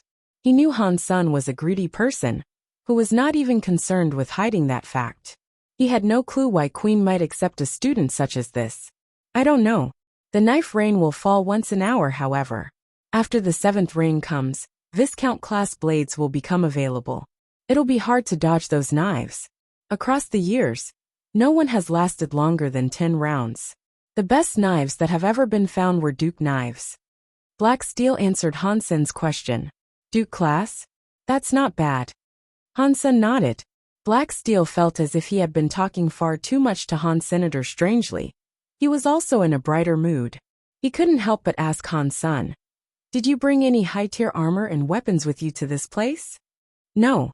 Queen said I did not have to." Han Sun looked at Black Steel, and it seemed as if he had not brought anything either. Black Steel said, "Do you think a baron can block a Viscount knife rain?" "The knife rain is not like this, and it could last up to 10 minutes. When they fall down, they will come with the full strength of a Viscount's attack. Without high-tier armor and weapons, how well do you think you will fare in the blocking?" Han Sun looked at Black Steel without speaking. If the high-tier armor and weapons worked, Isha would have let him bring them. But Black Steel hadn't brought his either, so there must have been a reason for that. Black Steel continued by saying, "It is actually pointless to bring them. Bringing those items will only help you last a bit longer. But if you bring other items to help you, the knives you wish for will not choose to follow you. They would sooner break themselves than allow themselves to be used by the likes of you. You have to use your own, raw power to obtain the weapon of your choice. It's all down to you and a modicum of luck. During the 7th reign, maybe I can find an Earl weapon. After that there might be Marquis and Duke. But they are extremely rare. And that really will depend on your luck." After Black Steel said this, he ignored Han's senator. He took off in the direction of a volcano. "Where are you going?" Han Sun followed him. Black Steel seemed okay with this. Han Sun thought following a guy who knew the way might be better than venturing out on his own. This way he could definitely learn more. "Let's go to the knife grave. There might be knives of a higher tier there," Black Steel said as he walked. Seeing Han Sen follow him, he stopped and asked, "Why aren't you looking for them by yourself? Why are you following me? It'll take a while for things to reach the 7th round of knife rain. If I come with you, I can learn stuff from you. I will go find them by myself once we reach the 7th rain." Han Sen laughed. Black Steel hummed and said, "I'm afraid you might not even last 7 rounds." He might have said this, but there was no sign that Black Steel actually wanted to remove Han Sen from his presence. He was headed towards the volcano. He was headed to Knife Grave. They walked side by side, and when they reached the volcano, Black Steel threw a knife at Han Sr. "You are lucky. This is a barren knife for you. It is quite rare to find on the first round. With this, you should be able to last a few rounds extra." "Thanks." Han Sen swung his knife. The knife was smooth to wield. Black Steel ignored him and kept walking to the volcano. When he was halfway, he found another barren knife. "It looks like you have an interest in knives," Han Sen said with curiosity. The knife did not have the word barren written down on it, so, amidst all the knives that were there, he couldn't distinguish one from the other. Black Steel seemed to be able to tell with just a glance. That meant he was probably pretty good. Black Steel answered, "I have practiced knife skills since I was young, and our family produces knives anyway. So, I can determine the quality with ease." "Good," Han Sen thought. He then said, "If you are that good, why don't we cooperate? You select a knife for me." Han Sen thought there were too many weapons, as they were everywhere. Finding a good quality, one would be like searching for a needle in a haystack. With a professional, things would go much better. Black Steel rolled his eyes and said, "I help you pick and you do what?" "I will block some of the knife rain for you," Han Sen said. Black Steel lifted his lips and ignored him. He sat down on a rock and placed the knife on his leg. He closed his eyes and waited for the next round to begin. "Little Black, are you a rebate? And your father is a king? How can you not have teeth knife?" There was still a while to go before the next knife rain came, so Han Sen tried to talk to Black Steel. Hearing Han Sen call him Little Black, his eye twitched. He held back the urge to cut Han Sen down, and simply closed his eyes. "I know you must be the playful sort. I bet you like hitting on girls or something. To have skipped the years that would have allowed you to learn teeth knife." Han Sen was curious. Teeth knife was so strong. So why was it that Rock's Fall Duke had learned it, whereas Black Steel hadn't? Black Steel's eyelids twitched. He stared at Han Sen and said, "Do you think everyone is as lucky as you? Teeth knife is a rebate skill, but not many people have the ability to practice it. Only 6 people know it right now. And Queen is the only one that is capable of mastering it. I want to learn from her. But she does not think I am capable of learning it." "You can go and find the other 5, Han Sen said. Black Steel hummed and said, "I want to learn from the best. If I can't learn it from her, I won't accept it from anyone less. Queen recommended that I learn another skill, anyway, so I don't need teeth knife." "What is the skill you are learning, then?" Han Sen asked. Black Steel coldly said, "Cut steel knife." "That sounds powerful. Is that the skill you were using?" Han Sen's eyes opened wide. He was looking quite shocked. Black Steel saw Han Sen was only pretending to be shocked, so he could extract more information, and felt his own eyelids repeatedly flicker with a twitch. He stood up and focused on getting to the top of the mountain. "Little Black, where are you going?" Han Sen asked as he followed. "I have a death wish. If you are afraid of dying, then I recommend that you don't come any further. When the grave erupts, you'll be slaughtered," Black Steel said coldly. Then he went ahead to reach the peak. Han Sen did not believe Black Steel was going to die, and he was quite happy to have finally met someone with a fine temper. He wasn't going to let him go off quite so easily. So, Han Sen followed him up to the peak. It was like a real volcano there.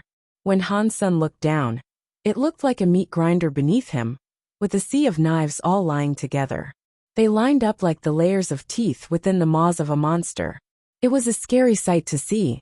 At the bottom, there was a red juice. It was lava, presumably. The weapons appeared to be ticking out from the liquid. "Little Black, can we find a weapon amidst those? The weapons are all together, right? So the good ones should be easier to find." Han Sen couldn't take his eyes off the knife grave. Black Steel coldly said, "If you aren't afraid of dying, you can certainly try." Han-sun thought his life was more important. He wasn't familiar with this place, so it was best not to risk it all by trying to venture in. While Han-sun was thinking about this, Black Steel was actually climbing down already. "Little Black, why are you going down?" Han-sun looked surprised. "I am not afraid of dying," Black Steel said simply. He was clutching a knife as he made his descent. Han-sun decided to follow. The knives were all crisscrossed, and the places you could grab onto were just the blades. It was like you were climbing a knife mountain. Fortunately, those blades were fairly poor. They were like the ones that had just fallen in the first rain. And since the dull knives weren't currently falling out of the sky, they weren't really dangerous. "Little Black," Han-sun said, just as he felt the blades start to shake. The steel juice at the bottom was beginning to bubble and boil. It looked ready to fly upwards. Black Steel gave Han-sun a signal to be quiet. He stayed silent. And then the knives and the steel juice became calm. Han-sun tried to copy him, and kept on climbing. It seemed like Black Steel had brought him here just to get him to shut up. The lower they got, the sharper the knives became. They were surrounded by knives now, and if the knives started to move, Han-sun and Black Steel would be turned into pincushions. Even if the knives didn't move, Han-sun could imagine the fate that would await him if he slipped. But Han-sun was not afraid, and neither was Black Steel. In reality, he had nothing to be afraid of. He could always fly for a short time, and here, that would be enough to get him to safety. And furthermore, he had the Taurus shield. There was no way that the blades of a baron could harm it. Then again, if Han-sun used the shield, he wasn't sure if the knives would still want him. They climbed down quietly, getting closer and closer to the steel juice. Black Steel had only decided to come here because Han-sun had asked so many questions. The curiosity of wondering if there were any knives being born also played a part. But there had only been one rain, and the good knives wouldn't be revealed just yet. Han-sun wasn't too hopeful. When he looked at the seething steel juice, he saw a pitch-black horse knife resting halfway within the liquid. The air was insanely hot that close to the liquid steel, but the sight still gave Han-sun the chills. Han-sun was thinking, "That's a good knife." The knife was inside the steel juice. Han-sun tried reaching for it, but he was short by 2 arm lengths. He didn't dare to move suddenly. If he shifted his weight too much, it would undoubtedly make the knives move, and the grave might even erupt at a faster pace. Even if their bodies were built of steel, they would still be sliced and diced into dust. Black Steel frowned. He thought the horse knife was a Viscount-class weapon. If he got it now, it would help him reach the 7th round. It was difficult to find a weapon such as that before the 7th rain. That knife might even carry him all the way to the 10th round. If he gave up now and waited until the eruption, the knife might end up at a random location several hundred miles away. It'd be hard to find it, but there was no way he could reach it just as Black Steel was giving up. Han-sun came down next to him, and got his attention, then grabbed his arm. Black Steel understood what he meant. Han-sun wanted to lift him, and let him reach out for the knife. Black Steel didn't hesitate. He grabbed Han-sun's hand and lowered himself down. Han-sun grabbed the nearest blade, and let Black Steel dangle slowly downwards. Black Steel's fingers were so close to the prize he wanted, the horse knife. His forehead dripped with sweat, knowing that he was making a risky move. If they did something to detonate the grave, they would die right then and there. Black Steel's hands weren't shaking though. He got close to the horse knife that was still half within the juice, and very carefully he drew the knife out. He moved with precision, bringing the knife out slowly to avoid creating waves. It took him an entire minute to remove it fully. Suddenly, a drop of sweat dripped off of Black Steel's face. It fell into the steel juice, and then white smoke billowed up. The steel juice bubbled. The knives began to rattle and shake. They were pointing at the pair, freezing them in place. After a while, the knives and the steel juice settled down again. Black Steel put the knife away, and nodded up at Han. Senator Han-sun acknowledged Black Steel's signal, and then slowly pulled him up. He brought him back to the wall of knives they had come down from. Black Steel was now carrying his new knife, which was slung across his back. He signaled Han-sun, and then they climbed back out of the volcano. They did so in tandem, as quietly as they could. When they both climbed out of the knife grave, Black Steel looked relieved. His clothes were soaking wet. The stunt they had performed was too dangerous, and he had very nearly been killed. Black Steel looked at Han's senator. He noticed Han's son standing comfortably beside him, as if he was entirely unshaken, like he wasn't bothered by the risk they had just taken. His forehead was dry and without sweat, like nothing at all had just happened. I don't know if he is ignorant or arrogant, Black Steel thought to himself. Regardless, his view of Han's son was starting to change. You own half of this knife, so we should talk about how best we split it. When they were down off the mountain, Black Steel pointed at the knife and said this. I don't need it. Consider that my service fee, paid in full. When I need to identify one for myself later. Perhaps you can help me with that, Han's son smiled. Do you know what knife this is? Black Steel asked. Han's son shook his head. What is it? The weapon lacked an energy signature, and with Han's son not being an expert, he could not discern the level of the blade.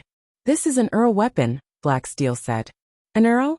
I thought it might be higher. I need one that is at least a Duke. You can help me find one like that, okay? With a bit of luck and a sprinkle of hope, it'll be a king. It'd be even better if it was deified. Han's son looked grossly dismayed, and he didn't seem to think much of an Earl knife. Black Steel slung the knife back over his shoulder, and just ignored Han's senator.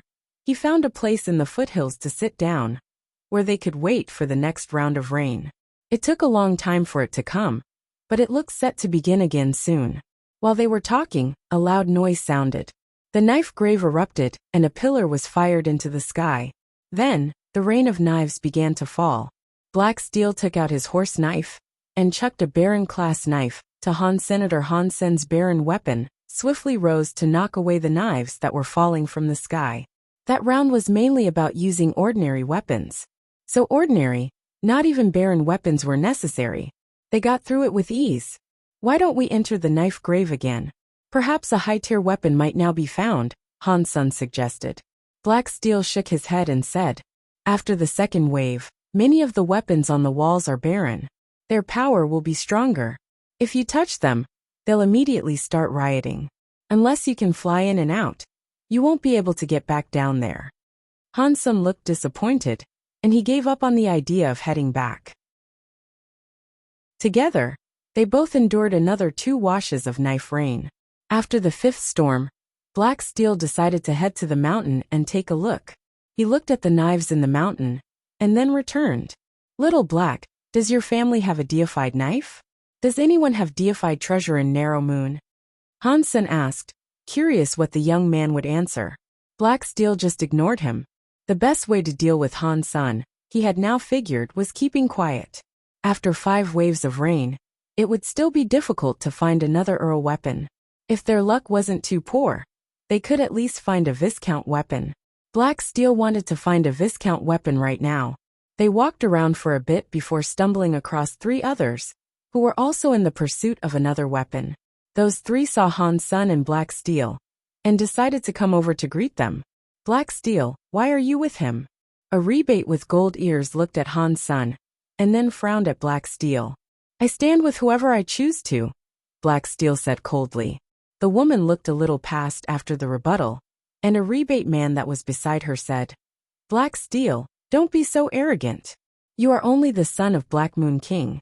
If you are as good as you pose yourself to be, how come Knife Queen did not accept you as a student, instead of this useless outsider? A strange-looking outsider laughed and said, he couldn't become Queen's student, but he can be friends with the student himself. Maybe when he gets close, he thinks Queen will soften, and then accept him as the next student. Black Steel pulled out his knife and swung it with rage. The outsider raised his knife and fought back. But he only had a Baron weapon, and it was quickly shattered by the horse knife. To the outsider's shock, he was then cut in half. His blood spread across the ground. Is that an Earl's weapon? The man and woman trembled. They looked right at Black Steel's horse knife.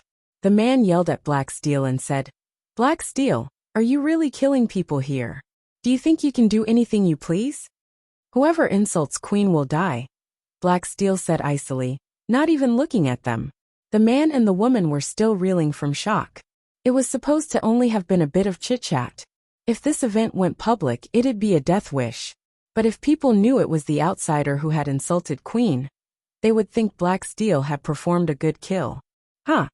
The man hummed and did not say anything. He looked at Han Sun and said, "The student that Queen accepted must be decent. I want to learn from you." The man no longer dared to provoke Black Steel, who had an Earl weapon. So he was going to take out his angst on Han Sr. "You own half of this knife," Black Steel said. Before tossing the horse knife to Han Senator, the man was angered by this, and he said, "Black Steel, you." Han Sun threw the knife back to Black Steel and smiled. "I am Knife Queen's student. Using this would be bullying, so instead, I'll use this." After that, Han Sun picked up a random knife off the ground. It was ordinary and didn't even have a rank. Isha told Han Sun he had to prove himself if he wished to obtain more resources. So Han Sun wanted this opportunity to show off. Now that this man had willingly delivered himself on a platter, Han Sun wasn't going to let this chance slip away. The man, who was named Gauss, looked at Han Sun angrily. If Han Sun had been using the Earl horse knife, he assuredly wouldn't have been as enraged as he was now. But Han Sun wasn't using the horse knife, and neither was he using the knife he had been keeping with him. He just picked up a random blade off the ground. It was insulting, and that only fueled Gauss' anger. "I want to see how cocky you can get." Gauss brought out his own pirate knife. It was just a little bit shiny. That was a Viscount weapon. He had managed to find it after the 4th reign. He was just a baron though, and he couldn't make use of all its power. Still, the knife itself had a grand sharpness to it. With Han Sun now making use of an unranked knife, it'd likely crumble and break if the two knives collided. Han Sun didn't really care though. He swung his knife, and thought it was pretty great for what it was. It was stable to wield, and it was definitely the sort of knife you'd use for chopping. "Why are you standing there? I thought you were going to teach me a lesson. Come on," Han Sun said to Gauss. Gauss' face looked grim. Without saying a word, he stepped forward and tried to attack Han Senator. The pirate knife came like a shadow, trying to ensnare Han Sun like a net. Gauss' knife skills were good. The power and speed showed off a high level of experience. His technique was no weaker than Teeth Knife as well. Teeth Knife was not just focused on prowess though. It was the technique itself, and how it revolved around that teeth power, that made it stand out. But Gauss was going after Han Senator. Han Sun might have looked young, but he was like an ancient beast. Han Sun's skill and experiences could not be remotely compared to what Gauss had endured in his lifetime. The scary thing was that they were both barons, yet Han Sun's fitness was far higher than Gauss or any other barons. There might have been some who were as strong as Han Sun, but they didn't belong to the rebate. No rebate baron had that level of power. Seeing Gauss' knife net coming down to land on him, Han Sun stepped forward. He held up his knife and let the net fall onto it. Gauss was shocked. His skill was called Shadow Knife, and rather than creating a real net, it made illusions. Many shadows fell from the sky, but one of them would be lethal. Normal people would not be able to tell which was the real shadow and which were fake, so most would retreat and attempt to block. This was the first time he had seen someone so willing to come against it where they stood. You would need a lot of confidence to stick to your guns like that, and all the shadows Han Sun bumped into were illusions too. He somehow avoided the real knife. How did he know where my real blade was? Gauss was shocked. He moved his body with the desire of striking again, but it was too late. The others watched as Han Sun leaped through the net, raced over to Gauss, and drew his knife like a cobra strike. The sides of Gauss' neck had fanged cuts in them, as if he had actually been bitten by a snake. Blood seeped out of the bite marks. Gauss held onto his neck as he stumbled back. His face turned pale. The woman that accompanied him looked shocked. She couldn't use Teeth Knife herself, but she recognized it. Han Sun was using Tusk. All it took was one meager strike to heavily damage Gauss. In Narrow Moon, Gauss had to be in the top 5 of his class. His Shadow Knife was not as good as Teeth Knife, but it was still fairly infamous. Gauss also had a Viscount weapon, and the woman struggled to believe he had been unable to block Han Sun's attack. "Let's leave."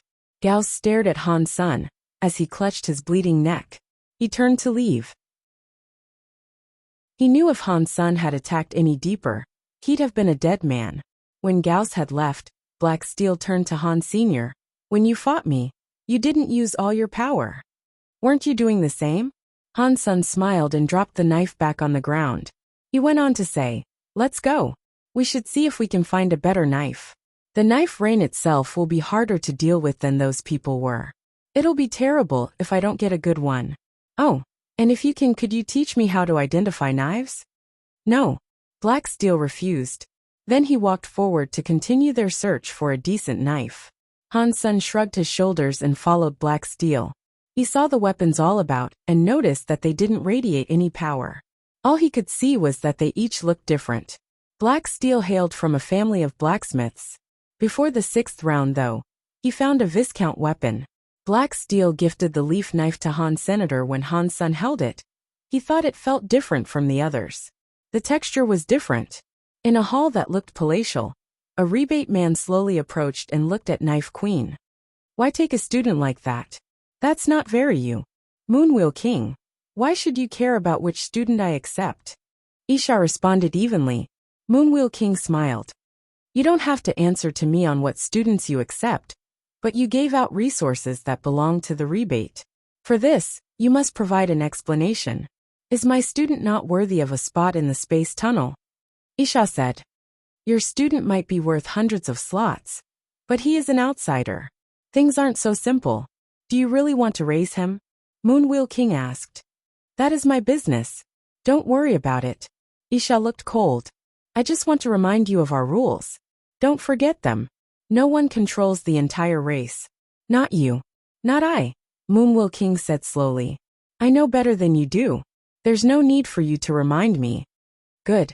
Moonwheel King smiled and then left. Seeing him leave, Isha frowned.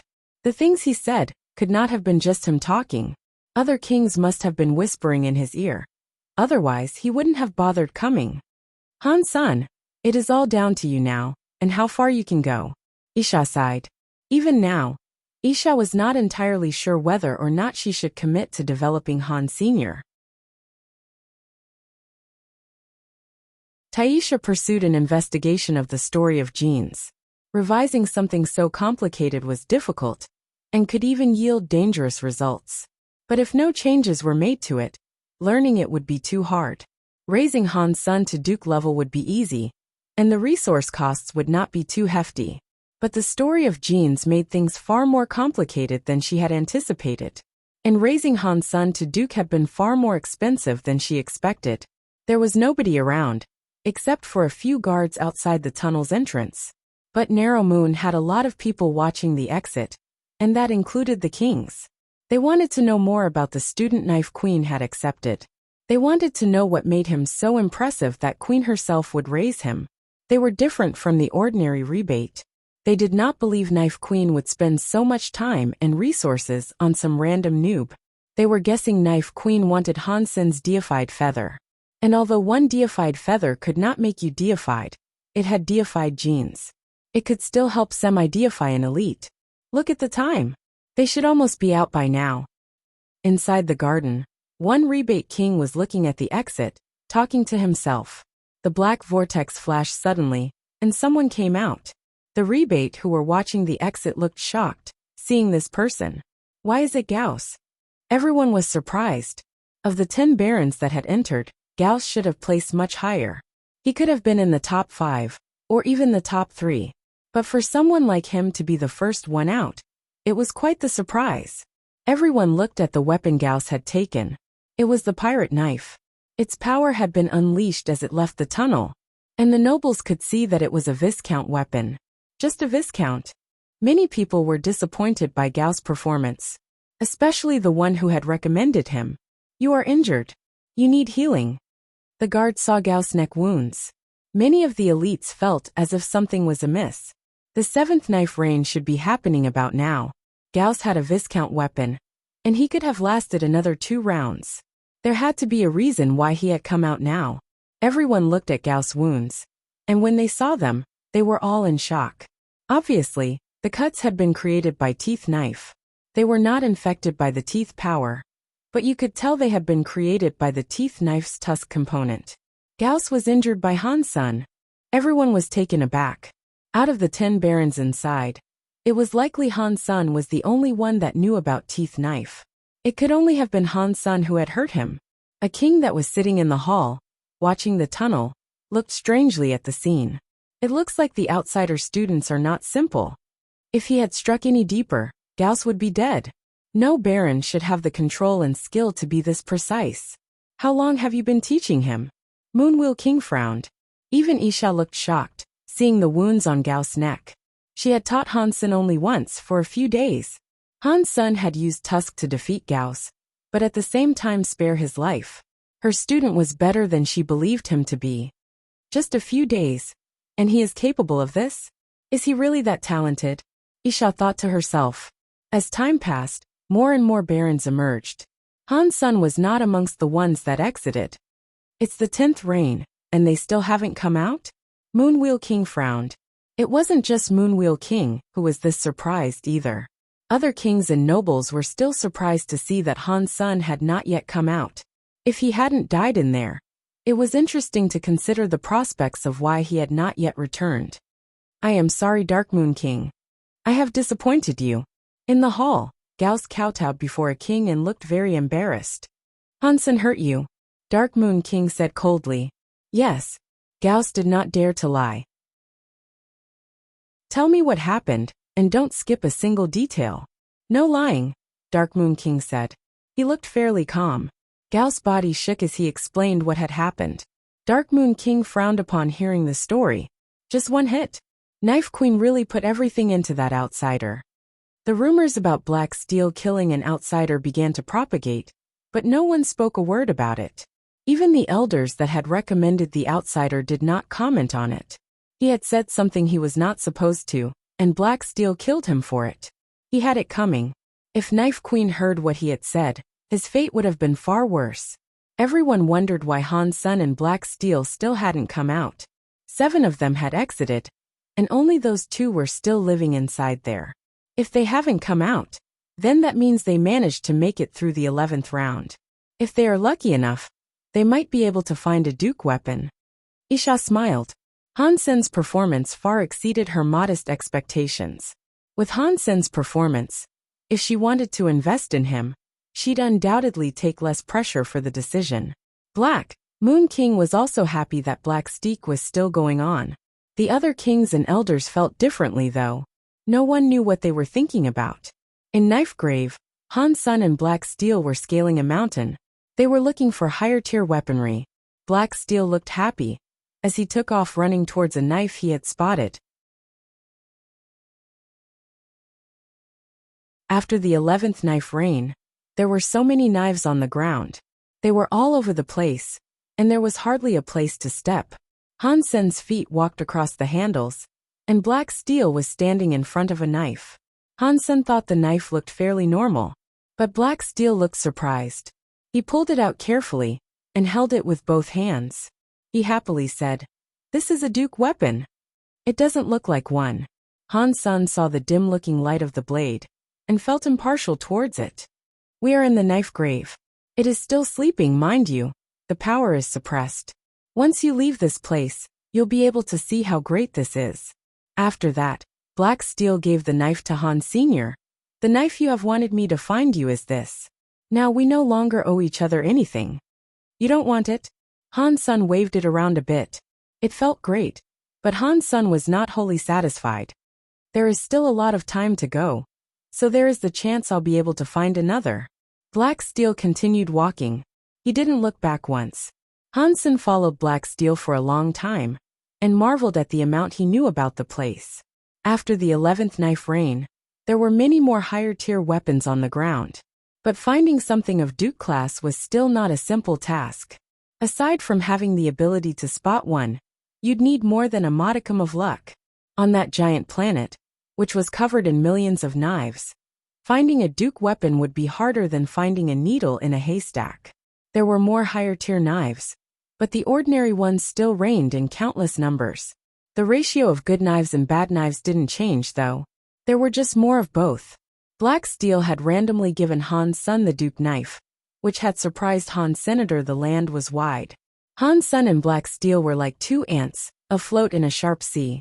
Knives were everywhere, and the sight of them made Han Sun's eyes go funny. Han Sun swore he had never seen so many knives in his life before.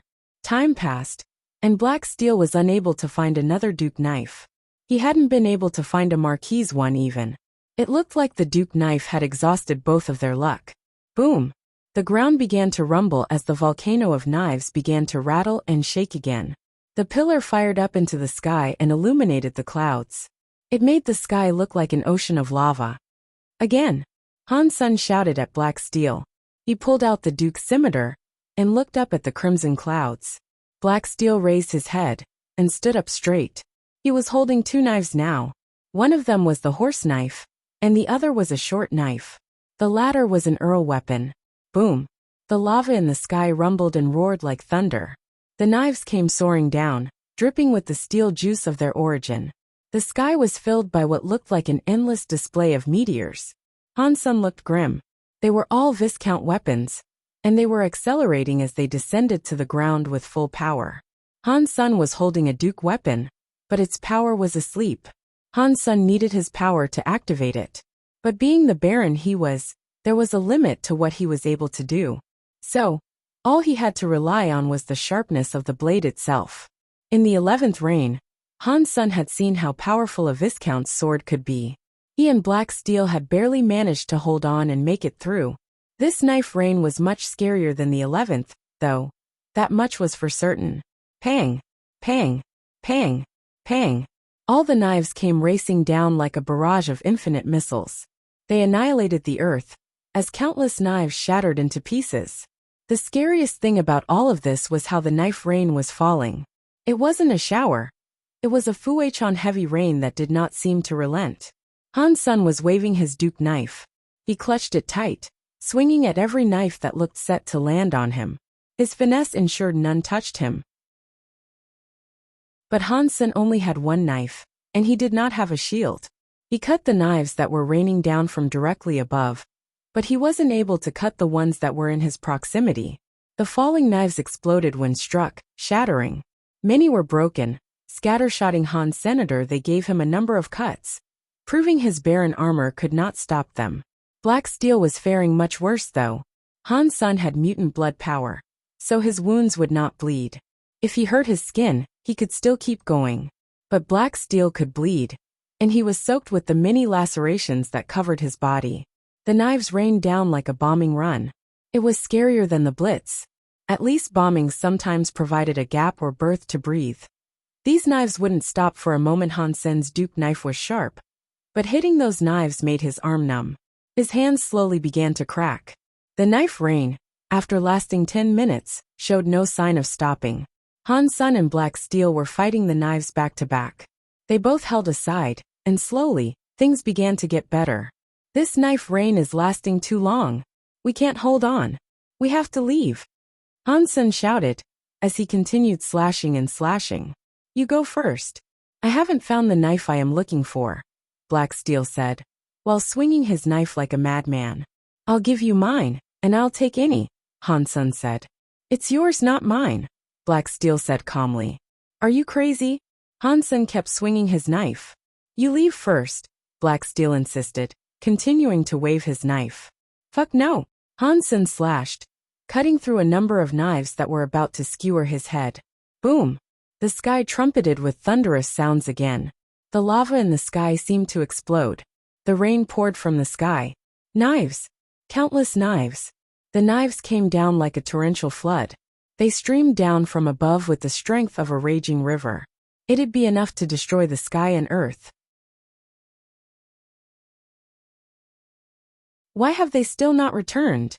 Someone asked from the entrance to the tunnel. Black Moon King had arrived before the space tunnel, and he was waiting for his son. When Black Moon King was young, he himself had entered the space tunnel. He knew how difficult the hardships were on the other side. Right now, those beyond ought to have been on the 12th round of rain. Since Black Steel hadn't come out yet, there were only two possibilities. The first option was that Black Steel was incredibly lucky, and he had found an incredible opportunity. The second option was that he was dead. In the past, Barons had only managed to reach the 11th stage. That was the height of their power. No one had ever successfully made it through the 12th. There was once a son of a king who was so ambitious. He stole a duke's armor and took it to Knife Grave. He wanted to see how many rounds the knife rain would ultimately last. But on the 12th round, the young man came stumbling out with the duke's armor mostly in tatters. When he was questioned, the baron told his father that on the 12th round, the knives came down like an endless stream. Even his duke armor quickly broke down under the strain. The baron had managed to escape right before the duke armor was entirely broken. If he hadn't gotten out in time, he would have been killed. That was why barons never attempted to take duke armors with them. That young man's tale told everyone just how scary and powerful the knife rains could become. Black Moon King had already been waiting much longer than he had expected, but Black Steel was still inside. That was his only son, and he was incredibly worried. He stared at the black hole-like vortex. He was surrounded by many other nobles, eager to see the final result. His hands clenched into a pair of fists, as his own nails dug into his skin. He was never this nervous, not even when he was fighting someone. Isha was not in front of the tunnel, but she still frowned and stared toward the entrance. On the Knife Grave planet, the Knife River came down like a tsunami from the sky. It felt as if it was going to cut the entire planet in half. Han Sen and Black Steel's faces changed. They felt awful. They did not have Duke armor, and neither did they have an escape route. Suddenly, the Knife River was practically above their heads. Black Steel lobbed his horse knife and took Han Sen's Duke knife. Holding two knives, he jumped at the mass of the river and yelled, "Run!" The knives came at the river like a whirlwind, tearing apart the skies. Black Steel managed to cut the Knife River in half. It was only for a second, though, and the Knife River swiftly managed to bridge and refill the divide. Catcha! With the impact he brought against the Knife River, Black Steel's Earl weapon was broken against the tide. His hand bled. As a result, his other hand, that was clutching the Duke knife, now had a few crevices running across it. The impact with the Knife River was too strong. The Duke knife was pushed to the side. The knives rushed by Black Steel like water. Black Steel looked at the Knife River, and his eyes moved. He realized he would die this time, and there was no way out for him. Seeing endless knives line up together, so close to his body, it would only take a second for them to chop and dice him into pieces. But the knives suddenly stopped, and they froze where they were in the air. They hung there, motionless, blanketing the sky. The knives were almost into his flesh and his eyes, but the spectacle had all suddenly stopped. Sha! Sha! Suddenly, it was like time began running backwards. The knives reversed course. They moved 100 meters away, before coming to a stop. The weapons started to spin, and so too did the ones on the ground. Countless weapons were spinning like tornadoes. They were everywhere, and Black Steel couldn't even have guessed how many there were. As the weapons spun, they also began to tremble. It seemed almost like they were afraid of something. Black Steel slowly turned around and looked at Han. Senator Han Sen's clothes were waving as he cast his knife mind. He looked like a beast that was on the verge of ripping the galaxy apart. How is that possible? Black Steel looked at Han. Senator Han Sen possessed a knife mind that was greater than that of Black Steel's father, Black Moon King. Even Knife Queen was likely inferior to him. Han Sen now had Black Steel's horse knife. He had planned to use his knife mind and centaur shield, so they could think about what they might do to escape the space tunnel. The effects of using the knife mind were more surprising than anticipated, however. It looked as if the knives felt his knife mind, and they sought to back off. Han Sen no longer needed to summon his shield anymore. Han Sen's knife mind came from the scabbard. The scabbard's knife mind originated with the rebate, their only deified elite. Han Sen's power was far worse, of course. But even so, his knife mind was deified in caliber. Although it wasn't as good as the real thing, it was still good. The knives weren't creatures, but when they felt the knife mind, they were shocked. That was why they were shaking and unable to leave. Suddenly, a knife fell from the sky and hit the ground. It almost landed on Han Sen's head. Han Sen fell back and dodged it. He looked down and saw the knife that was now protruding from a rock. The scabbard and the handle were all rusted, and there was no handguard at all. It looked like a steel rod that was just a little bit curved. Weird. All these knives are scared of the knife mind. So, why did this one decide to come down? Han Sen thought to himself. He knelt by the knife, grabbed it by the handle, and tried to pull it from the rock. Han Sen wanted to remove it from the rock and see what might have been special about it, but it didn't budge. He tried yanking it a few times, but nothing worked. Little Black, why can I not pull this out? Han Sen asked over his shoulder, just as the knife jerked out of the ground. He tossed it to Black Steel for inspection. Han Sen put away his knife mind.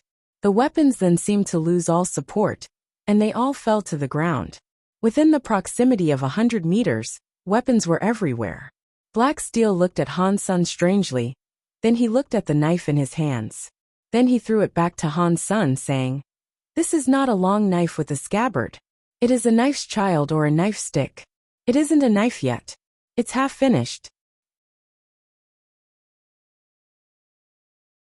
Even the knife blank has come out. Is it useful? Han Sen waved the knife blank. It felt good to wield, but it didn't seem to possess any strange powers. Black Steel looked at the knife blank and said, "It fell down like that without fear, so it is indeed something special. It will be a king class if it can become a real knife." After that, Black Steel ignored Han Senator. He went towards the knife mountain in search of another knife. "It sounds really good. How might I complete it then? Your family is one of blacksmiths, right? Couldn't you help me forge it?" Han Sen asked Black Steel. "This is a knife growing in knife grave. It has life. It isn't a simple material I can use for forging. I can't do that," Black Steel answered. Ever since the 12th rain fell, the knife grave had stopped erupting. There were no more knife rains as a result. Black Steel scaled the mountain, and he searched for over 6 hours. Finally, he found the king-class weapon he had been looking for. As they fervently searched on the inside, the people on the outside grew increasingly worried. This was especially true of Black Steel's father, Black Moon King. Black Steel had been overdue by many hours, and he still hadn't come out. It made Black Moon King's forehead sweat profusely. "I am afraid they will be unable to return. At this time, a 15th rain will have come. At that strength, not even a duke would stand a chance of repelling it. They were too greedy. They should have come out by now. Poor Black Moon King. He only has one son." As everyone discussed the matter, a white light emerged from the pit of the black hole. 2 people soon came out, shocking everyone there. It was Han Sen and Black Steel. Black Moon King was made incredibly happy, but only for a single second. Then so coldly he asked, "Why are you only conning out now? What did you get?" Black Steel and Han Sen were shocked to see so many people had been waiting on them. Black Steel heard Black Moon King's question, and so he brought out his new weapon, drew it and presented it to him. He said, "Please take a look, father." When Black Moon King saw the knife, he froze. He didn't pick it up, and he had to try to contain his excitement. With forced calmness he said, "This is your knife. Activate it yourself." "Yes." Black Steel spoke with respect, and then he inserted his power into it. The knife Black Steel had brought out looked a little weird. It had been made of bone from the looks of it. The body of the blade was very straight, but also 4 feet long.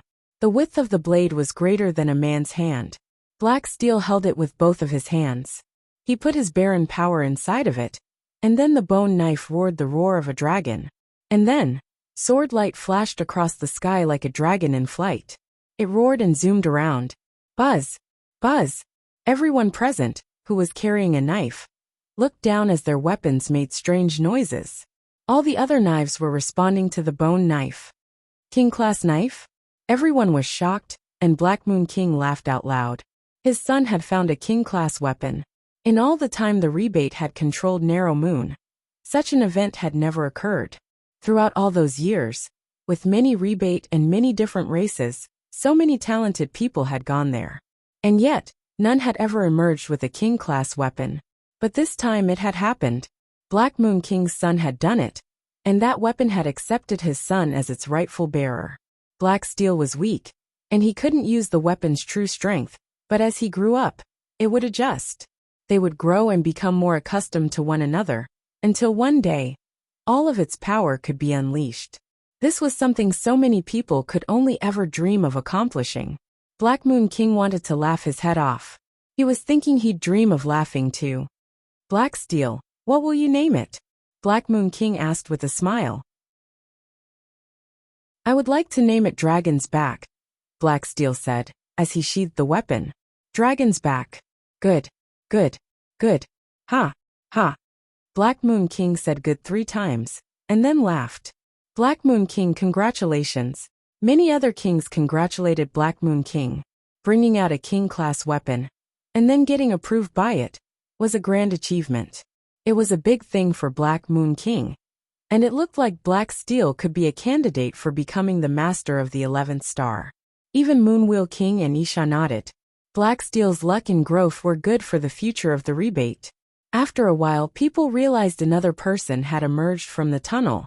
Black Moon King was in a good mood, and so he smiled at Han Sun and said, Han Sun, what did you bring with you? Let us take a look.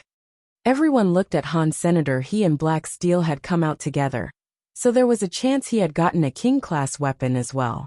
The chance of that happening would be slim though. You would need much luck and travel to find one. You couldn't get it by just standing there. But the longer you stayed in that land, the higher the chance you would have of being able to find one. Han Sun didn't deny what he had earned. He was going to draw it out, as it was a requirement for everyone's weapon to be registered. Hiding it would be pointless. But as he clutched the handle, he felt as if something was wrong. The knife blank had been like steel. It was really rough, and it felt as if Han Sun was clutching a coarse rod. But the handle Han Sun grabbed now was very delicate. It was like the tusk of an elephant.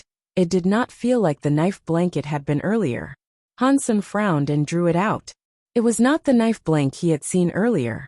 The knife he was holding gave off a purple mist. It was a scimitar, and it looked like the fang of a devil. The knife looked as if it was something made from solidified bad luck. It looked like your blood would be drained by that knife. Han Sun turned around and looked. The knife was still on his back. He felt weird and thought, oh no, why is there another knife? Where did this come from? I thought people said only one knife could be carried out. If I knew I could bring more than one, I'd have brought enough for my mom, wife, son, sister, grandson, little angel, and Xie Qing. Seeing Han Sun's knife, Black Moon King's expression became strange. He said, Han Sun, see if you can activate this power. Han Sun nodded, and then he put his strength into the devil-looking fang. The scimitar was activated. It didn't roar like Dragon's Back did. There was not even a wheeze. There was no light shining into the sky. All that could be seen was a dark purple aura. Buzz! Everyone's knives leaped out of their scabbards at about half length, and they all rattled and shook. It didn't feel as if the knives were responding to Han Sun out of respect. It was as if the knives were all alarmed. They were like dogs, jerking to their feet to scan the area out of fear of something dangerous. It was instinct. Buzz! The knife on Black Moon King's belt was halfway out of its sheath, and then, it suddenly made a cruel noise. It was the sound a beast might make when encountering another that was encroaching on its turf. Soon after, Black Moon King's knife was not doing that solo. The knives of the other kings started to appear hostile too, as they all looked at Han Sun's new blade. The blades didn't appear afraid. Instead, they just looked very hostile. Many nobles were shocked by this. They looked at Black Moon King, because he knew more of the knives than any other rebate. Black Moon King fondled his knife, and eventually it calmed down and retreated into its scabbard. Then he told Han Sun, it's okay, but put your knife away now. Han Sun pulled back the power he had put into the knife to activate it. He was still holding his knife, though, because he had no scabbard for it. Black Moon King looked at the scimitar and slowly said, this is a king-class weapon, but it is too brutal. I am afraid bad things might occur if you were to use it. Be careful in your handling of this. When people heard that this was a king-class weapon, they were shocked. 2 people had found a king-class weapon this time. The other barons that had left Knife Grave earlier looked at them jealously. The luckiest amongst those was a marquis. No one else had managed to even get a duke-class knife. Han Sun and Black Steel had drawn out 2 king-class weapons, and the others were pretty sore about it. My king, why would you regard this as unlucky? Han Sun asked. He believed in these sorts of superstitions. Han Sun hadn't believed in this sort of thing originally, But after meeting Wang Yuhang and Cheap Sheep, his opinions had certainly changed. Black Moon King quietly said, "This knife is a murder weapon. It has a murderous presence.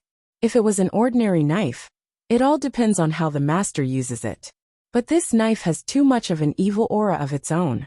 If someone tries to use it, and fails to command that evil spirit, they will be infected and consumed by its nature. The wielder might be drawn to doing unusual things. By the way, what will you name the blade?"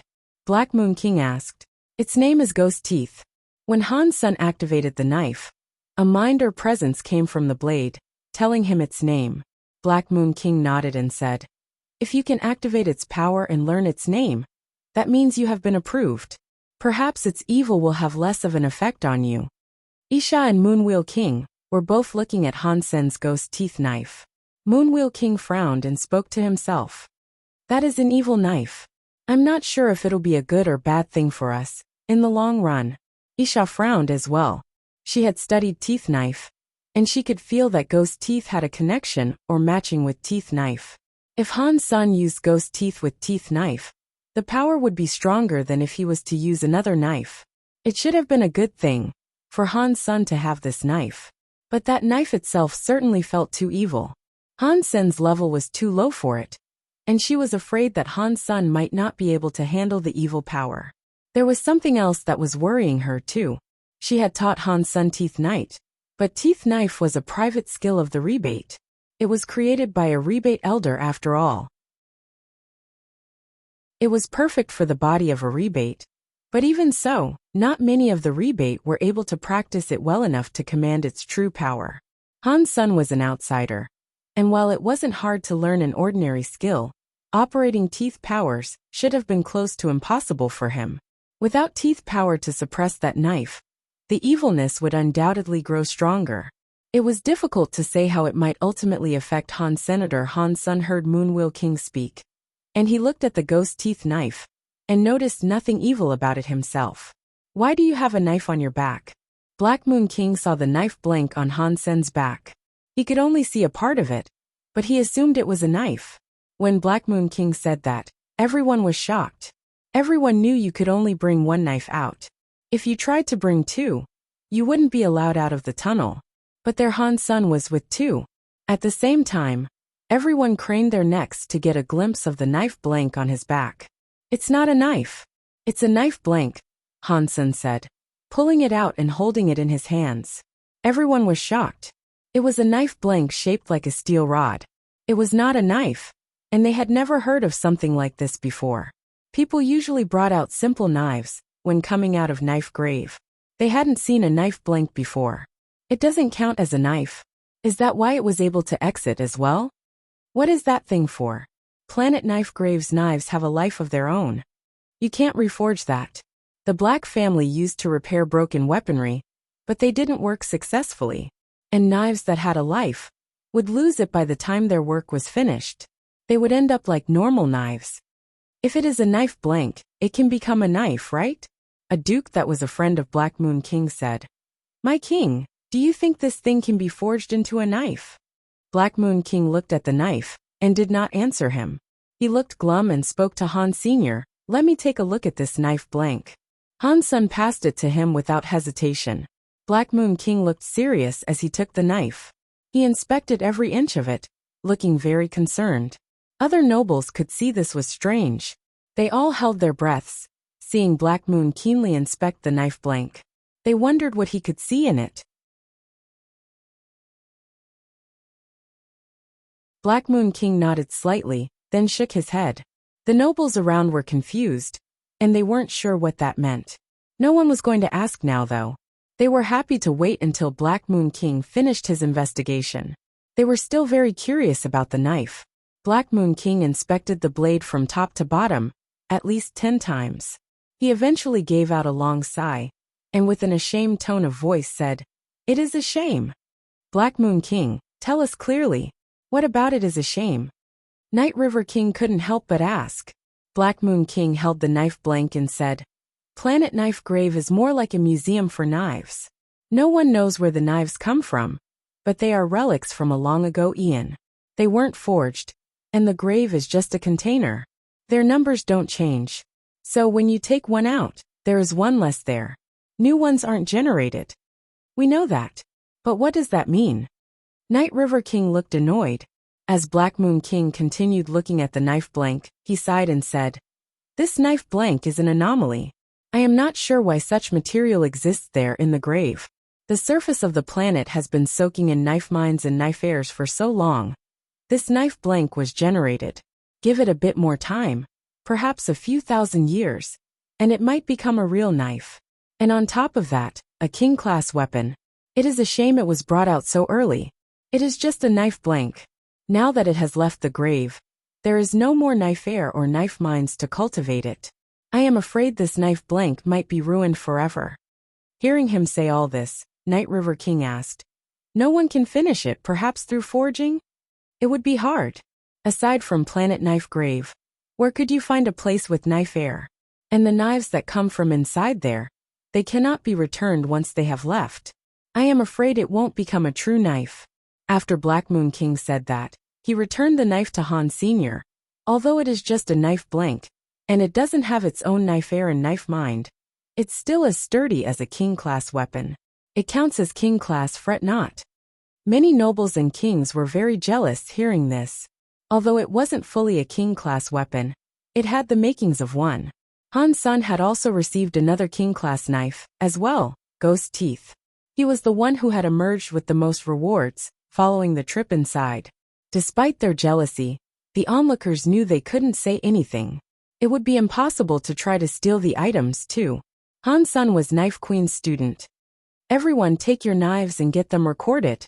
Then we can return." Black Moon King addressed Han Sun and the other barons. "My king, we do not know what the knife blank's name is. How might we record it?" A recorder asked Black Moon King. Black Moon King looked at Han Sun and said, "See if you can activate its power.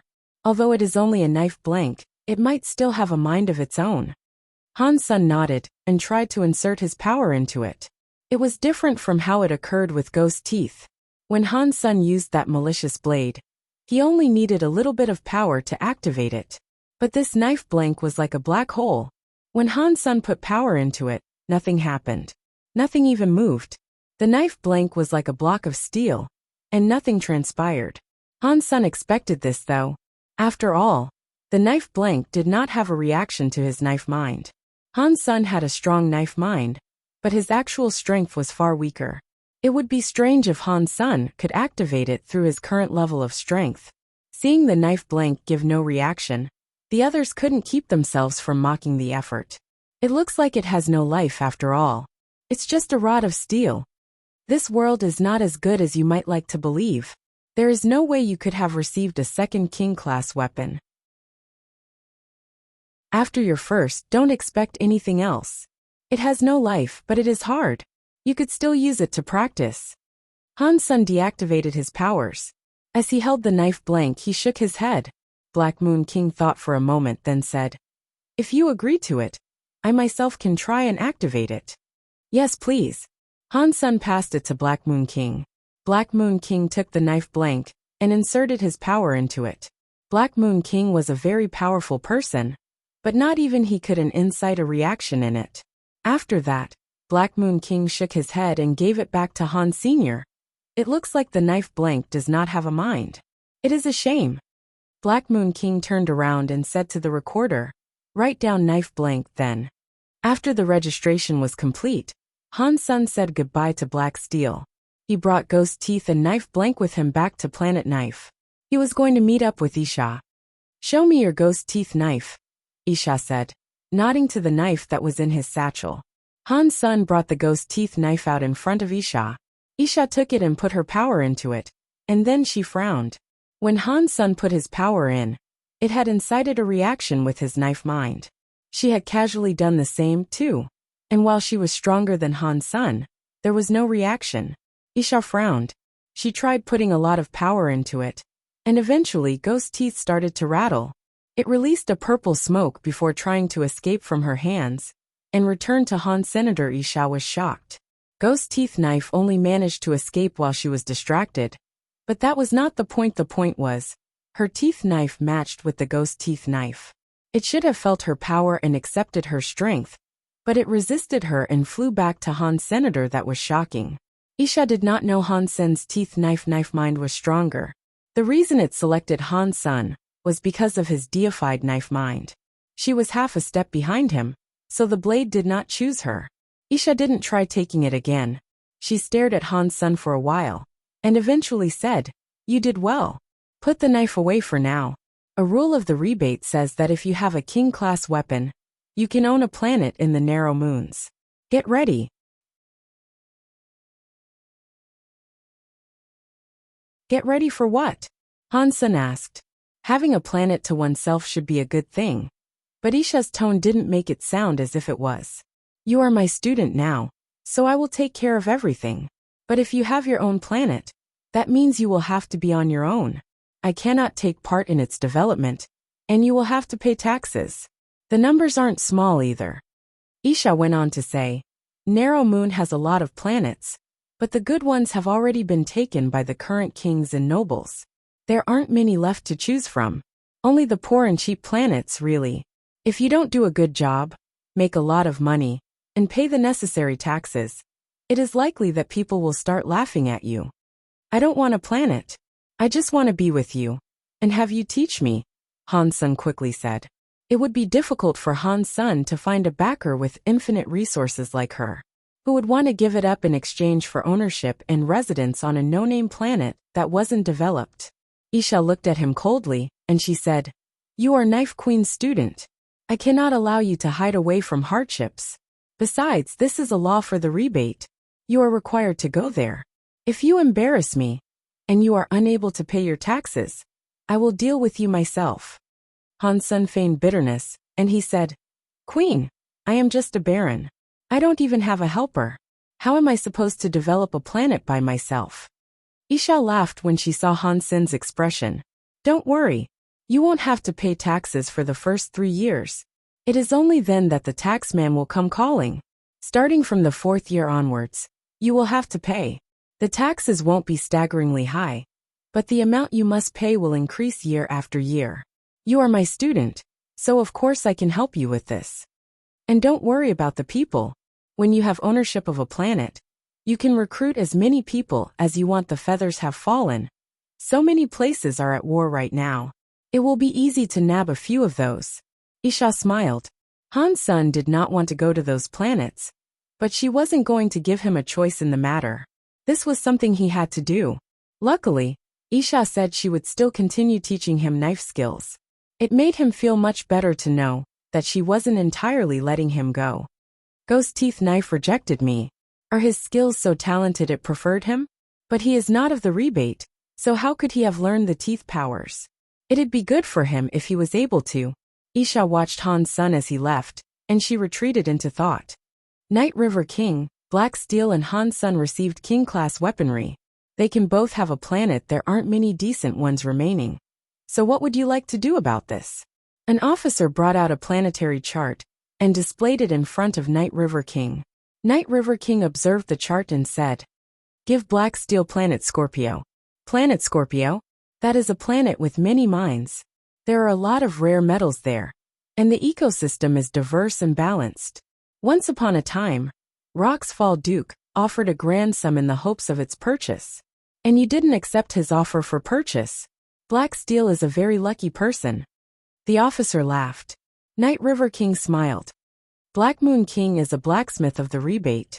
Black Steel is talented and has a king knife. He will be something big in time. Providing him with this planet will be beneficial for the advancement of our race. It won't belong to him totally though. Good thinking, the officer said with a bow. And out of the leftover planets, Planet Jadeshell is the richest. Shall we give it to Queen's student Han Sen? Night River King shook his head. I have matters to attend to there. Give him Planet Eclipse. The officer, when he heard it, seemed stunned. My king, there are no mines there. There is no water, and neither are there any plants. There are xenogenics lurking there, and the weather is awful. Considering the number of xenogenics that are there, it would be difficult for any viscount to etch out a living. A planet like this is for an earl or above. Wouldn't it be too cruel to give it to Han Sen? Night River King hummed. And he said, Planet Eclipse may only have xenogeneics, but it is rich with them. He is lucky to receive this special treatment. After that, Night River King coldly laughed and said, Han's son is not one of our kind, and his genes are not stable. We cannot afford to spend vast amounts of resources on him. If it wasn't for Queen, I wouldn't provide him a planet at all. The officer gave a wry smile. Being sent to Planet Eclipse would be a far worse fate for Han's son than being sent to a barren planet. Going to those poorer planets wouldn't be dangerous, but the same couldn't be said for Planet Eclipse. According to the laws of the rebate, Queen couldn't directly partake in the development of the planet. Han's son needed to hire people himself. If he was unable to recruit folks of Earl rank or above, even getting started would be a monumental task. Anyone who went to that planet would be in perpetual danger. Will Queen agree to this decision? The officer carefully asked. I am in charge of planetary distribution. She cannot say anything about it. And if the boy has a problem with it, he can forget all about it. Night River King said coldly. Planet Eclipse? Isha, seeing what Han's son was going to be given, frowned sternly. Her urge to help Han's son was now greater than she expected it to be, and resisting it was difficult. If Planet Eclipse was owned by a duke or a king, developing it wouldn't have been too hard. But you would spend so much to earn so little, so no duke in their right mind would want to go there. It could be a treasure for barons and viscounts, but they wouldn't have what it took to develop the planet. Planet Eclipse was like a flavorless rib of chicken. Night River King gave Han's son Planet Eclipse to cause him trouble. That much was obvious. And when Isha explained the situation to Han's son, she told him, If you do not want to go, it is fine. If you want, stay and learn some knife skills with me. Isha was too proud and arrogant to give up easily, but she didn't want to explain herself either. If she told people she wanted to raise Han's son up to be a duke, the elites would probably help her. But Isha's personality made her despise the act of explaining things. If people tried to stop her, she would be driven to accomplish her tasks all the more. After Han's son heard about the planet he was to be given, though, his eyes shone. He bowed and said, Queen, I would like to go there. Really? Isha looked at Han's son with shock. She had already explained the state of Planet Eclipse to him, but he still wanted to go. That was a surprise. The magnetic fields of Planet Eclipse were a mess. There were frequent magnetic storms, so most tools did not work there. And there were many mountains on the planet, which rendered its landscape a complicated one. It was a harsh place to live. Many years ago, an earl had earned permission to develop this place. He built a base in a region known as Mirror Lake, and using that place as a hub, he went out and killed many xenogeneics. But in under a month of being there, the earl led an expedition into the mountains and never returned. Not a single one of those members had come back breathing. The rebate, of course, sent others after them to pursue an investigation. One duke spent months in the mountains, searching for what might have become of them.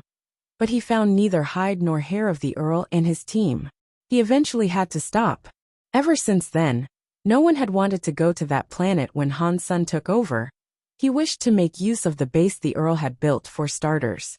That encampment was a relatively safe place when compared to everywhere else on the planet, and there only seemed to be Baron and Viscount-class xenogeneics in the immediate vicinity to contend with. As long as Han's son did not venture into those treacherous mountains, he wagered he'd do just fine. Still, killing Baron and Viscount xenogeneics was never an easy task, especially for a Baron. Because Planet Eclipse's xenogeneics were so diverse, there could be a variety of different species in one small area. They didn't operate like ordinary xenogeneics, which kept to themselves or stayed in groups of their own kind. The situation was made more difficult because of the abilities they possessed. There were too many risks, so if Han's son wanted to hunt there, he'd have to enlist many people to join him. He could only compete if he was very strong. Recruiting some members was the first thing Han's son needed to do. Han's son did not expect that he would find anyone good, though. Primarily, he would just be recruiting others for show. His real help would come when he brought Xiaqing King and the others into this universe. As long as they didn't travel to the mountains like the Earl did, and use the defenses provided by the pre-established base. They could develop the planet over the course of the next 3 years fairly safely. Han Sen didn't want to think about the prospect of paying taxes just yet, and he didn't have to. The next 3 years were tax-free after all. He'd allow Xie King and the others to get accustomed to the Geno universe first, and perhaps bring them up to Viscount Queen sent out a flying ship, and enlisted some men to go with Han Sen for protection. It would be a sour thing to hear if Han Sen was killed. Queen kept the ghost teeth knife in the palace, because it was not ideal for Han Sen to carry around a knife he could not yet use. It wouldn't help him, and there was a higher chance of the blade getting him killed than anything. Han Sen took the ship back to the war zone. There were still some areas on planet Kate that were safe. Han Sen went there and tried to enlist some of the Kate. Kate and humans shared quite a few similarities. It was easier for them to communicate and live with each other than it was with others. The Kate are a weak race, even compared with others of the weak race echelon. Is there any point in recruiting them? Duke Icebird asked. She was helping Han Sen get his foot in the door, but she wasn't fond of his decisions. She didn't want to interfere too much with Han Sen's business though, and Knife Queen had already told her not to influence Han Sen's decisions too much. Han Sen was given free rein to recruit who he wanted to. She shouldn't really help or advise him on such matters. The ship landed in one of those safer regions, and Han Sen told the men to start recruiting those they could. Duke Icebird, you can handle matters from here. I will go out and poke about, and see if I can find some other members, Han Sen told him. Queen said we are only here to protect you on the ship, Duke Icebird said coldly. I can take care of myself. Han Sen waved and left the airship. Han Sen walked around in the city and noticed that it was a mess. People moved furtively and often ran off when anyone else approached. Many of the shops and houses were now completely empty. The streets were quiet. Han Sen decided to enter one of the vacant buildings. He found a room that looked fairly private, and then he brought out Little Invisible and placed him on the windowsill. Wait here and alert me if anyone shows up, Han Sen told Little Invisible. The creature then appeared, nodded, and made itself invisible again. Han Sen used his blood pulse powers and went back to the sanctuary. When he was back home, he summoned everyone and explained the situation regarding Narrow Moon. Xie King, Gu Qingqing Little Angel, and all the others expressed a desire to go. Han Sen hadn't been inside the building for long, but someone had been following him. He ran into the room that Han Sen had teleported from. The person looked inside the room, but he did not see Han Senator. He circled the room a few times, but he could not find anything. Weird. How could I lose him? The man looked glum. He was an earl that was a renowned tracker. He felt pretty bad about losing his tail on Han Senator. He did not know how to explain to Duke Icebird how he had managed to lose Han Senator. Icebird Duke had said she wouldn't protect Han Sen, but Queen had told her that she had to, no matter what, that was her task. The shadow looked around the abandoned building and found nothing, so he left. Han Sen decided to bring Gu Qingqing first. She was a very calm person, and he knew he could rely on her to not cause any trouble. Han Sen looked at the window and asked, Little Invisible, did anyone come? Little Invisible revealed itself, and then the colors of its body began flickering like a movie screen. It showed Han Sen what it had seen. Han Sen saw the person who entered and knew it was the Earl. So this is the Geno universe. It's different from the sanctuaries. Gu Qingqing moved her body and felt strange. She wasn't used to the new atmosphere yet. For the time being, this place is safe. Generate your Geno armor here, and I will stand guard, Han Sen said. Good. Gu Qingqing had eaten so many Geno fruits that if she had not forced herself to avoid it, she would have generated a Geno armor a while ago. Quickly, Gu Qingqing found herself wrapped up by a bronze set of armor. Once she began generating the armor, the process flowed smoothly. Her second evolution had begun. Not long after, Han Sen saw a bronze sword appear in front of her. Her Geno armament was a sword, a fitting contribution for her focus on sword skills.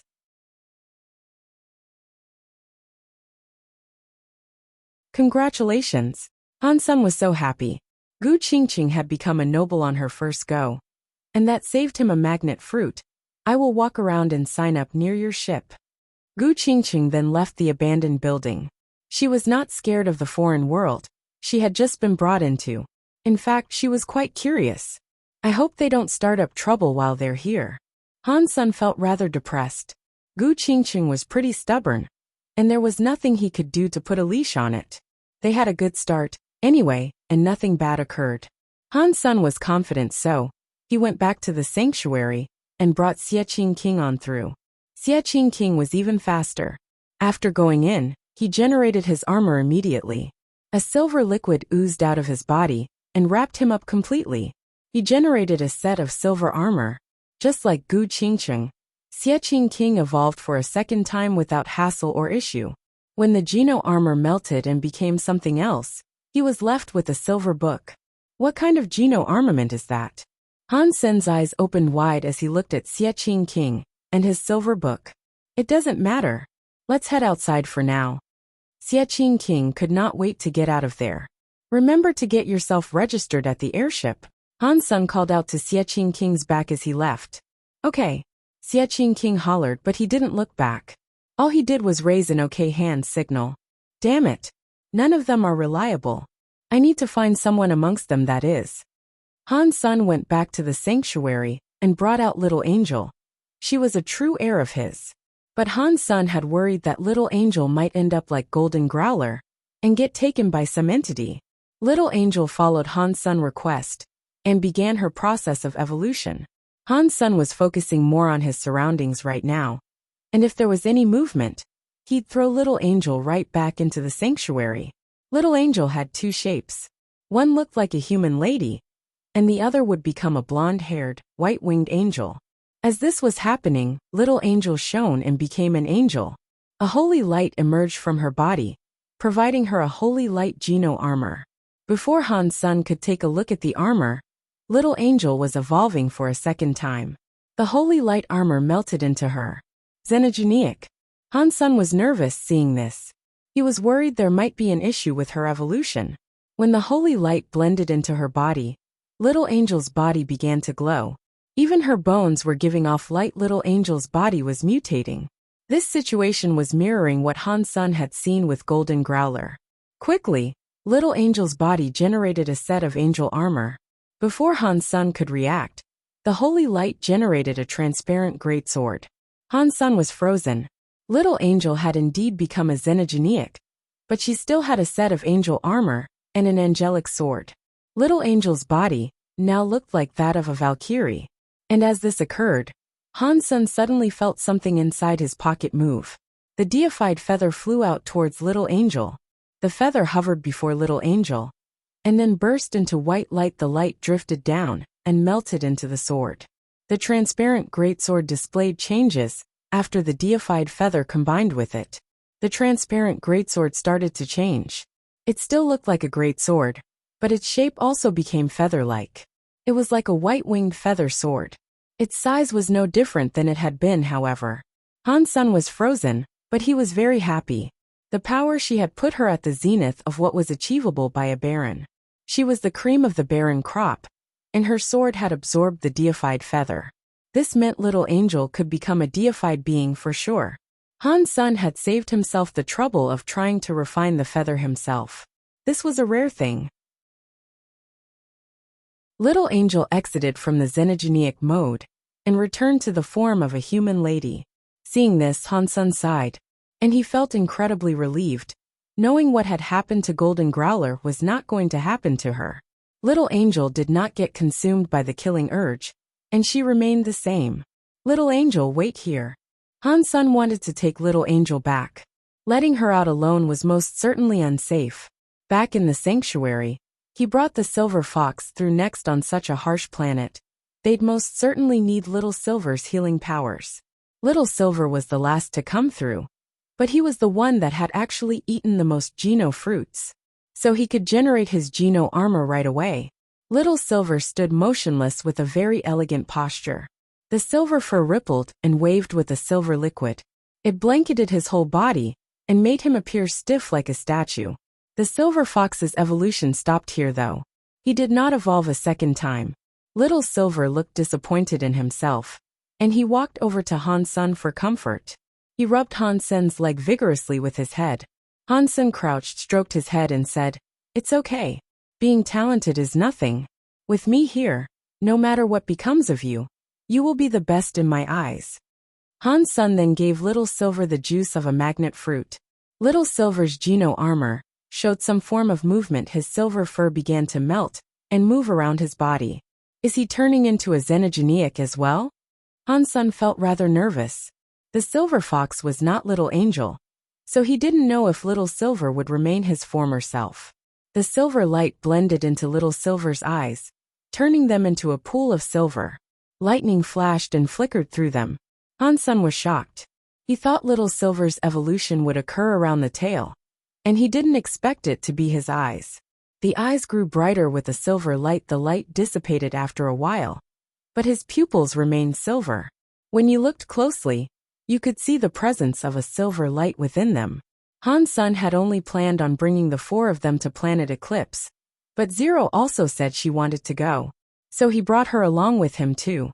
Zero had done a lot for Han Sen's family, and she never complained or asked for anything, so Han Sen could not reject her request. Zero didn't say much, and when she arrived in the Geno universe, she went to generate a Geno armor. But before she could start, something happened.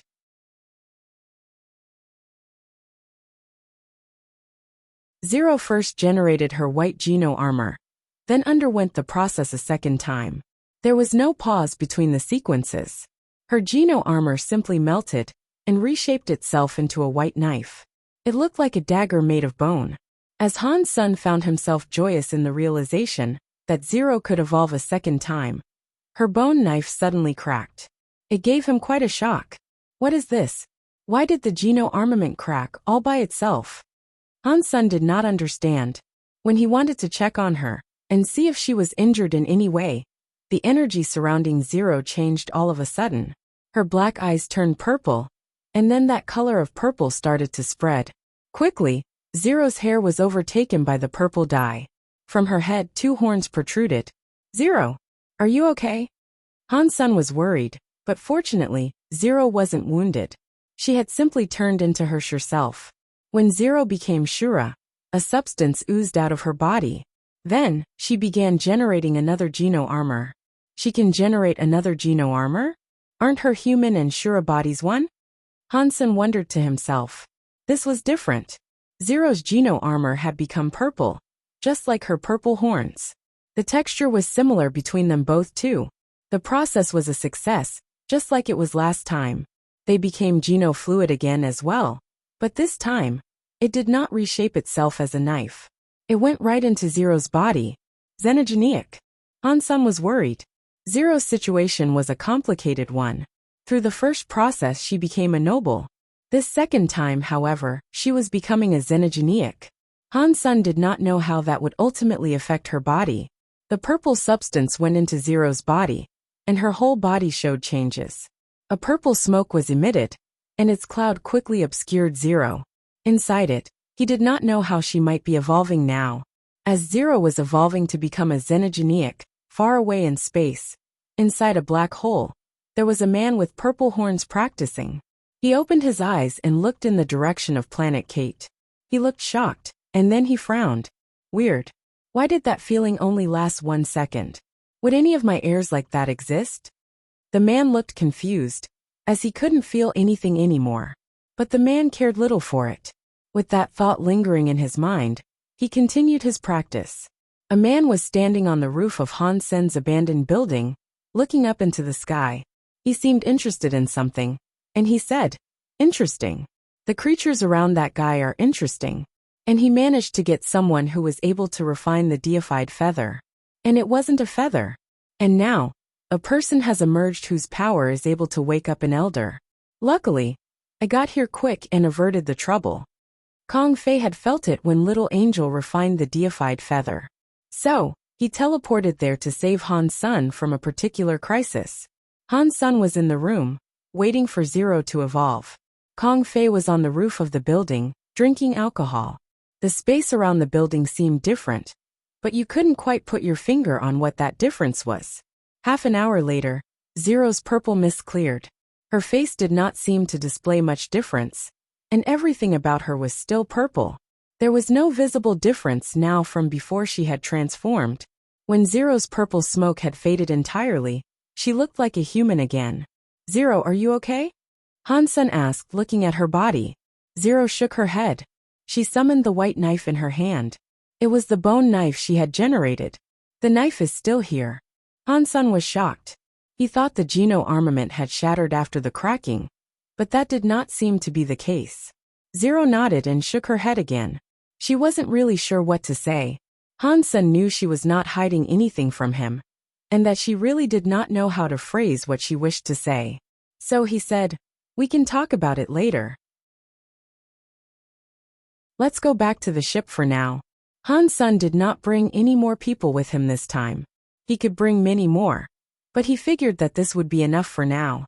Han-sun did not want to let Zero, Little Angel, and Little Silver leave the building yet, in fear of something happening to them. So Han-sun walked out with them. He walked around town and recruited a few Kate, just in case his companions looked a little too obvious and strange. Interesting guy. The man on the rooftop watched Han-sun leave. Then he smiled and jumped back into space. The city was in ruins. There were no more people to collect, and after walking around, Han-sun realized there was nothing worth hanging around for.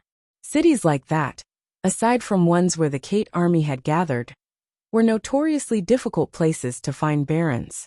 Even if they had been there when the feathers fell, they'd have been recruited by others by now. They wouldn't still be hanging around. When Han-sun's group arrived at the ship, Han-sun noticed that there was more life gathered around the ship than there was in the rest of the city. Many of the Kate were in front of it, hoping they could get on. But Han-sun wanted to recruit barons only, so they were all stopped. The people were begging profusely, right outside the ship, hoping that those on board would change their minds and consider letting them on. "Please take me away. I can do anything you want. Please at least take my child. Only she needs to be on. Didn't I tell you guys clearly? We are hiring people to develop a harsh planet. Not even barons might survive there. And you think you guys will?" One of the workers tried to explain the matter to the crowd, but the people outside did not quit their constant begging. Han-sun frowned as he walked forward. Icebird Duke saw Han-sun had brought two little girls with him, and she frowned. She thought the lady Han-sun had brought was stronger than an ordinary creature. But it was just a baron, so it was still practically useless. She wondered what Han-sun's true purpose was. His stated reasons had seemed rather flimsy. If Han-sun really wanted to recruit people, he wouldn't have come here. Now, seeing two pretty ladies, Icebird Duke looked a little upset. She thought he had to be up to something. "Icebird Duke, did you recruit anyone?" Han-sun asked her. "We have 16 so far," Icebird Duke said. Han-sun was surprised. He thought it was too many. He hadn't thought there would be so many barons there either.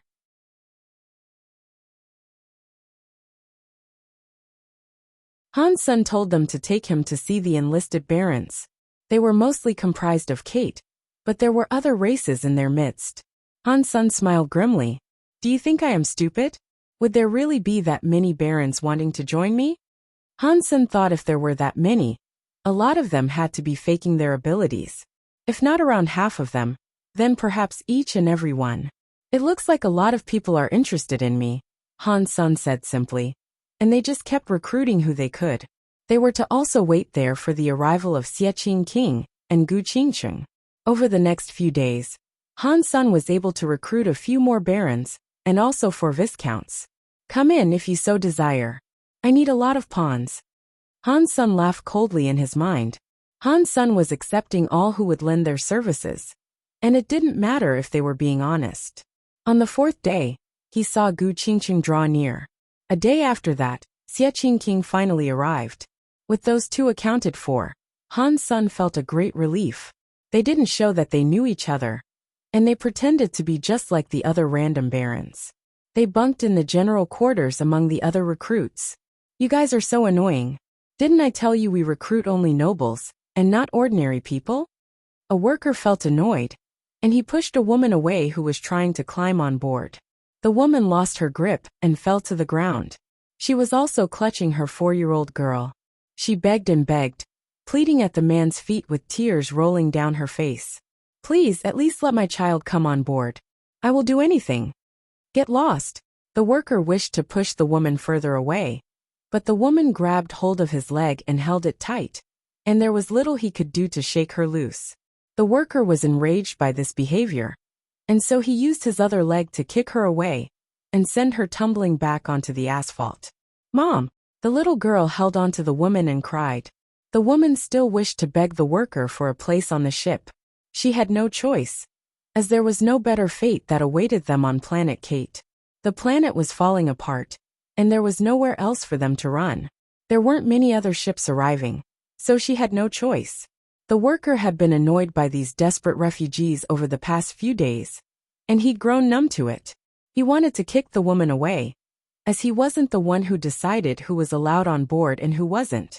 Children and mothers with children are allowed on. But there is something you need to know. We are bound for a dangerous place, a place far more dangerous than here. If you come, you will have to follow my commands. This is a decision you will all have to make. Hansen's voice boomed from the top deck. Iceberg Duke frowned. What do you want to do with these people? The genes of those kids won't allow them to become nobles. There might be 1 out of every 1,000. And with them being so young, they will be nothing more than a burden. I'm here to recruit, yes? Han-sun laughed. Iceberg Duke did not say anything in response. Her thoughts and feelings towards Han-sun merely soured all the more. Kids and their mothers were allowed on board. And while Han-sun had told them to consider the dangers, they didn't think there was any better option available to them. If they stayed, they might end up as thralls to some slaver. Even if there was danger ahead, there was every chance they could start a brand new life on a brand new planet. Not many people could fit on the ship, and even with just the kids and their mothers, the seating capacity was overloaded. Han-sun had to go back to Narrow Moon. This is bad. If it wasn't for the tourists attacking the Kate, things wouldn't be this bad. And while they are small in numbers, they are a race that enjoys killing. The Kate were just unlucky. A Baron sighed. Han-sun did not say anything, and he just told the mothers to look after their kids. They had to follow Han-sun's commands no matter what. If they didn't, they'd face punishment. The ship flew back to Narrow Moon. They brought the refugees to the Mirror Lake on planet Eclipse. That was the only place a ship could land. The magnetic storms were too powerful to approach from any other spot. Attempting to land anywhere else would end in tragedy. The base was made out of stone. It was quite big, the size of a large castle. But a lot of dust had collected in the time since its abandonment. Luckily, it hadn't fallen apart though. The doors were still sealed tightly as well. There was no chance of a xenogeniac sneaking inside. Once they entered the base, Han-sun asked the mothers and kids to clean the base. They were poor, but they still had to survive. They couldn't expect pay, and they knew they had to pull their weight. Isha only promised to give Han-sun half a year of free resources. If he needed food half year from now, he'd have to buy it out of his own pocket. He needed to focus on gathering enough resources to be self-sustainable in 6 months' time. After Iceberg Duke delivered the resources, she took her men and left planet Eclipse. Did the recruitment process go well? Isha asked when Iceberg Duke returned. Iceberg Duke frowned and said, he recruited 39 barons and 4 viscounts. He also recruited 267 commoners, comprised of just mothers and their children. Adding to that, most of the barons and viscounts are simply spies. It was a big failure if you ask me. Really? Isha smiled and did not say anything. My queen, can you teach him? If he goes on like this, he won't make it 6 months. He'd be lucky to get past 3, at this rate, Iceberg Duke said. Isha said coldly, he is my student, but he should still make these decisions by himself. If he cannot handle this the way he chooses to, why would I waste the resources I already have on him? Han-sun's group used the first few days after their arrival to get set up. They hadn't spent any time trying to hunt yet. That night, however, a shrill scream was heard. When Han-sun arrived to investigate, a baron was on top of a young Kate mother. The Kate woman's clothes had been torn off. She was resisting, and she had been injured. Her voice was breaking.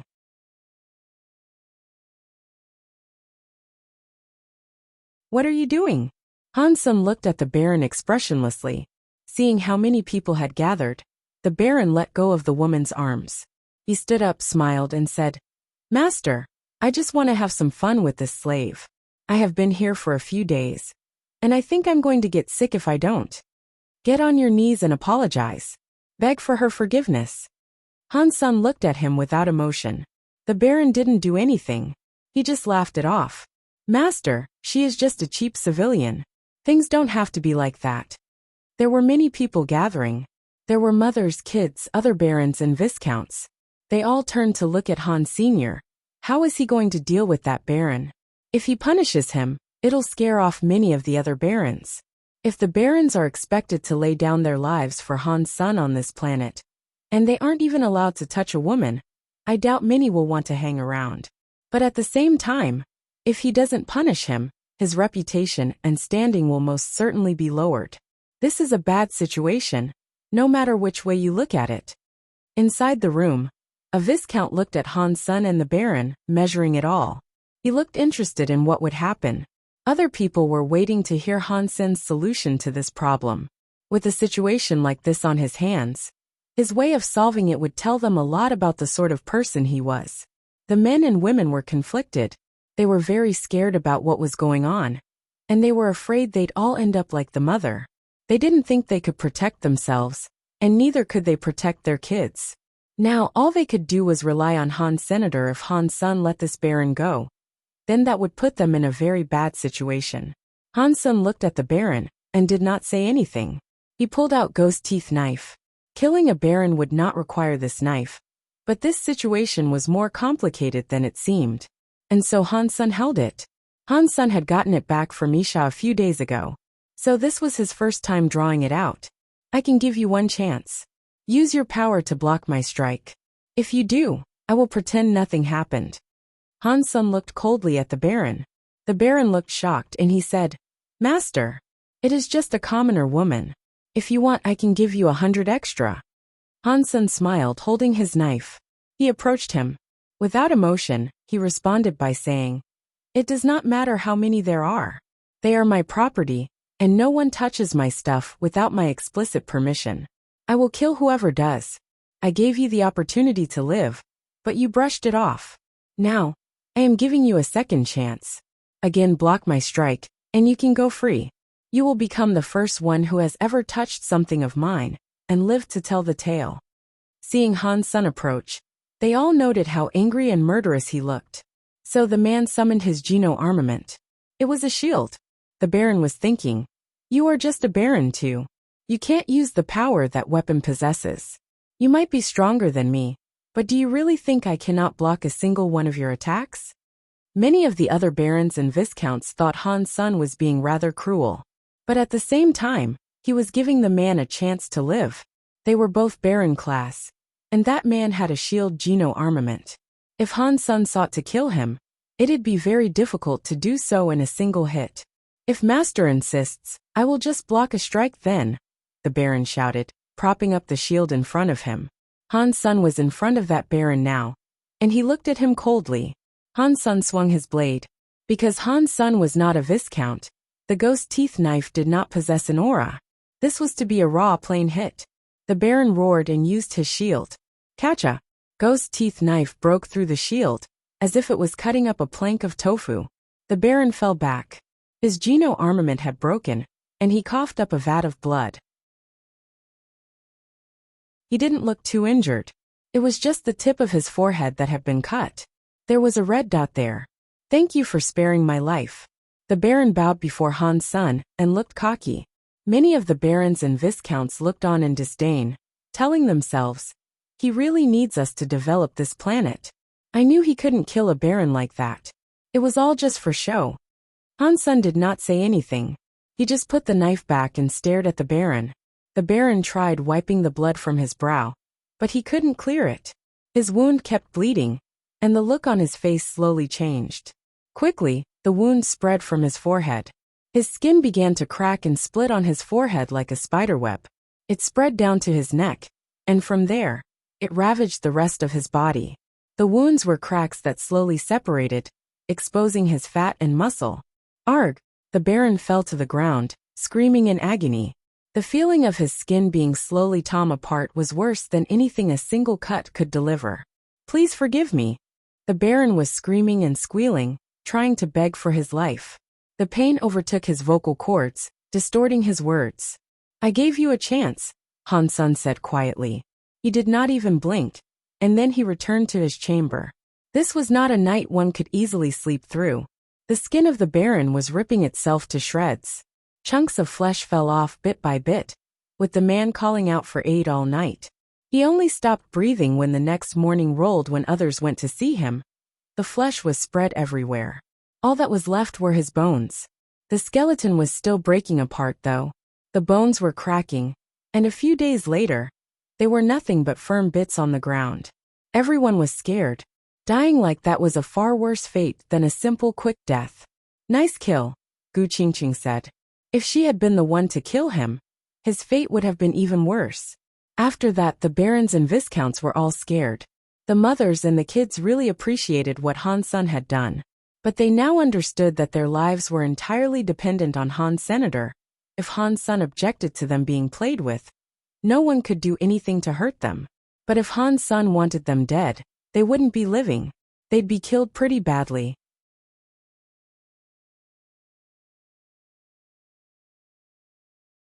The 6th day after their arrival to the base, Han Sun summoned everyone to a plaza.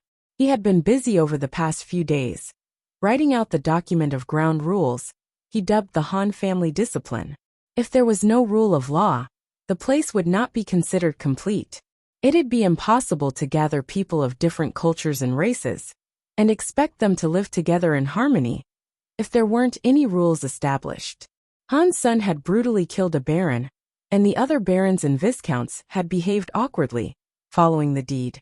They wouldn't disobey one of Han Sen's orders, but they also wouldn't fight and prove their worth to him as hard as they would have otherwise. So now Han Sun summoned everyone together. On the stage he said, "I don't care where you came from. I don't care who you are. From now on, you are a servant of the Han family. Everyone here is equal, and there are no exceptions to that." The barons and viscounts were not happy to hear that. One viscount frowned and hollered back, "Master, we are here to depend on you. We are here to be managers, not servants." Han Sun looked at him coldly, and he replied, "There will be managers, but you are not yet qualified. So for now, you are all servants. What must we do to become a member of your higher class?" The viscount looked dim, and he coldly laughed. He seemed to mock the concept. Han Sun told Zero and Little Angel to roll out a copy of the discipline sheet and post it in the plaza. "These are my rules of discipline. If you want to be a part of the management team, the qualifications are posted there for your viewing. I hope you will remember the words written here, because they will affect your current way of life. I gave that baron a second chance yesterday, but now that you know the rules, if that happens again, don't blame me for what I do," Han Sun said darkly. Everyone moved forward to look at the scroll. Viscounts, barons, women, and their kids all went to read it. The viscounts and barons looked enraged.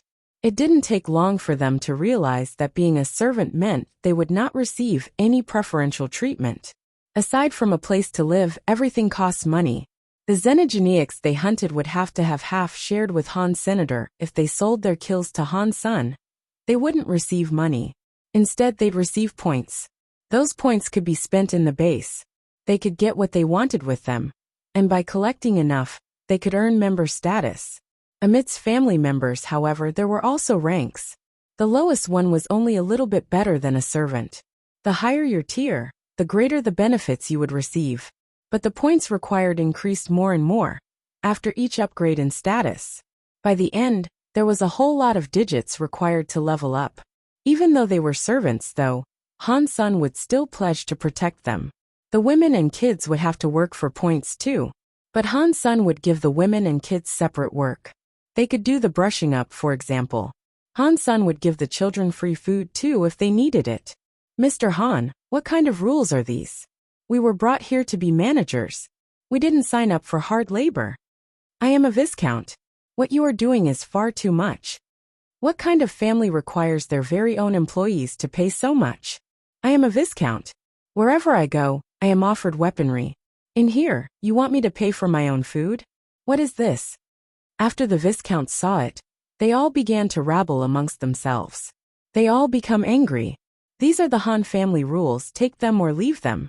If anyone breaks the law established there, you full well know what will happen to you.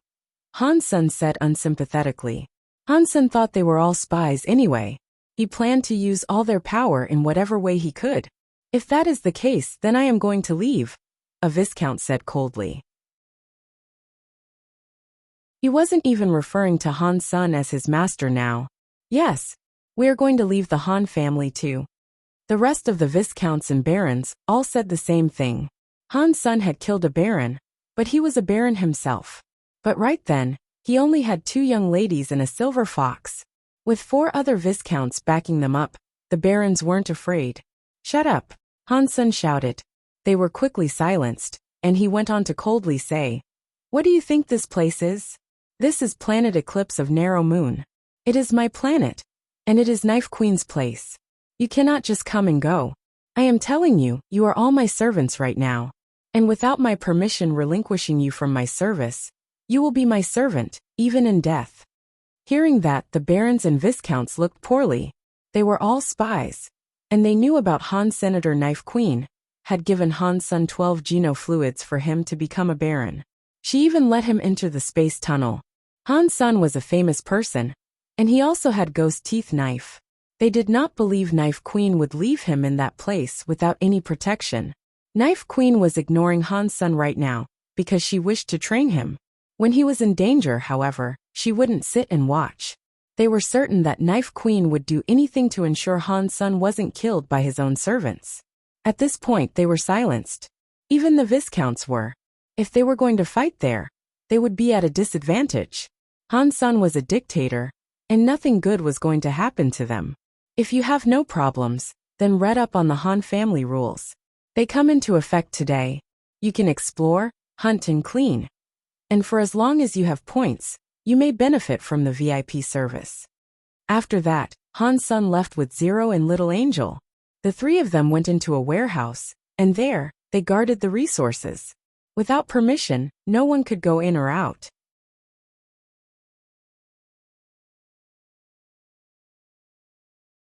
The women knew that if they wanted to live, they would have to work. So, they decided to listen to Han Sun and bring the kids who were old enough to work with them. They did things like housework and cooking. The barons weren't like that, of course. Many of them simply decided to observe, whereas others decided to leave the base. For what purposes they weren't sure. Gu Qingqing took the opportunity to visit the warehouse.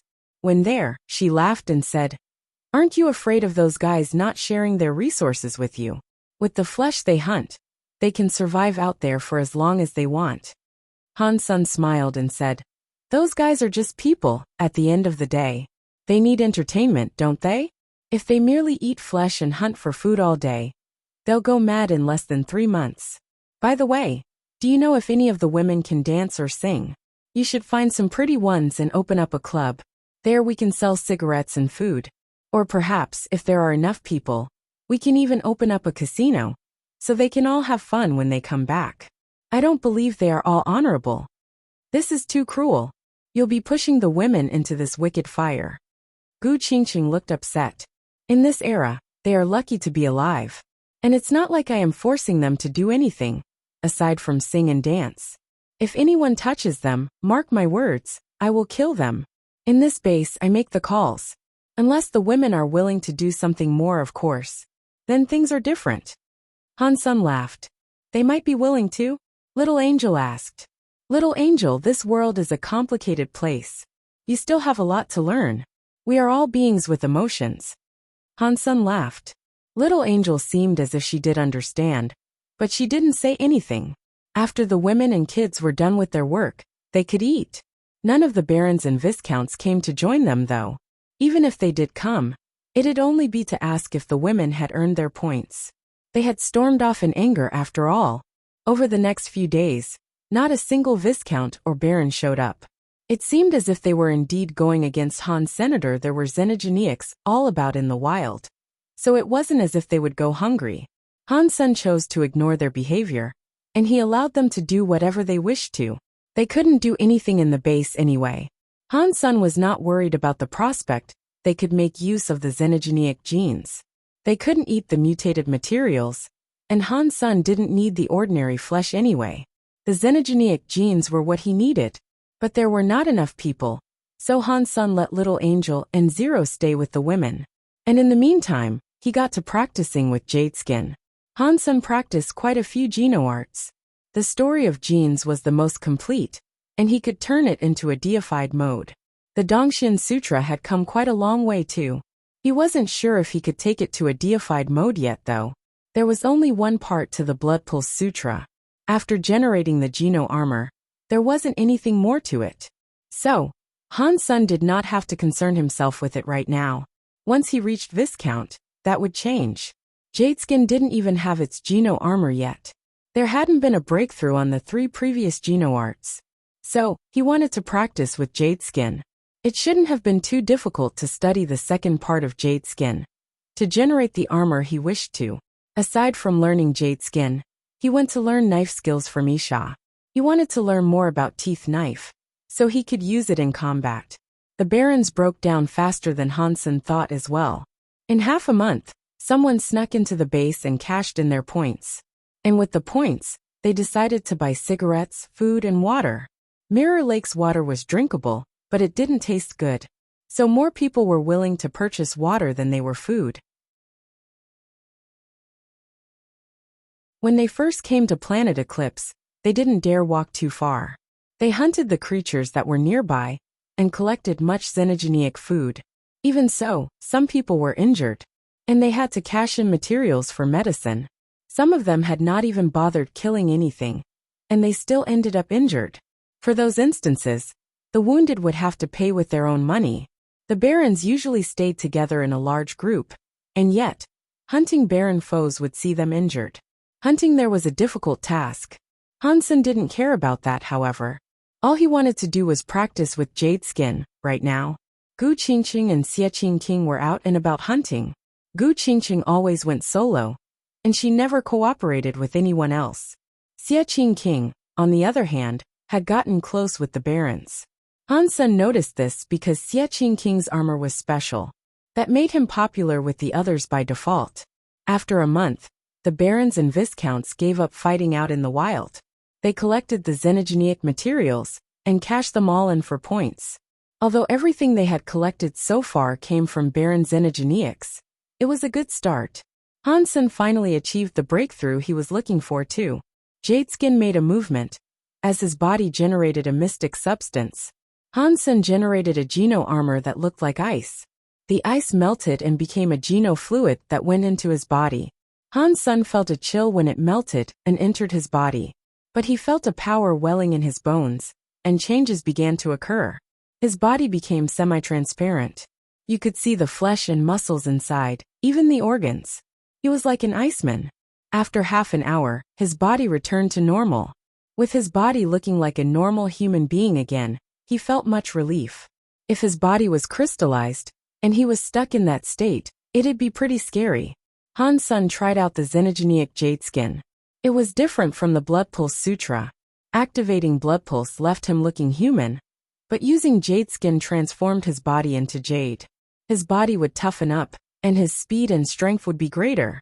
It's time to take a look outside the base. Han Sun planned to test out his new abilities. Han Sun had a bunch of maps to go out with. That was something else the barons had cashed in for.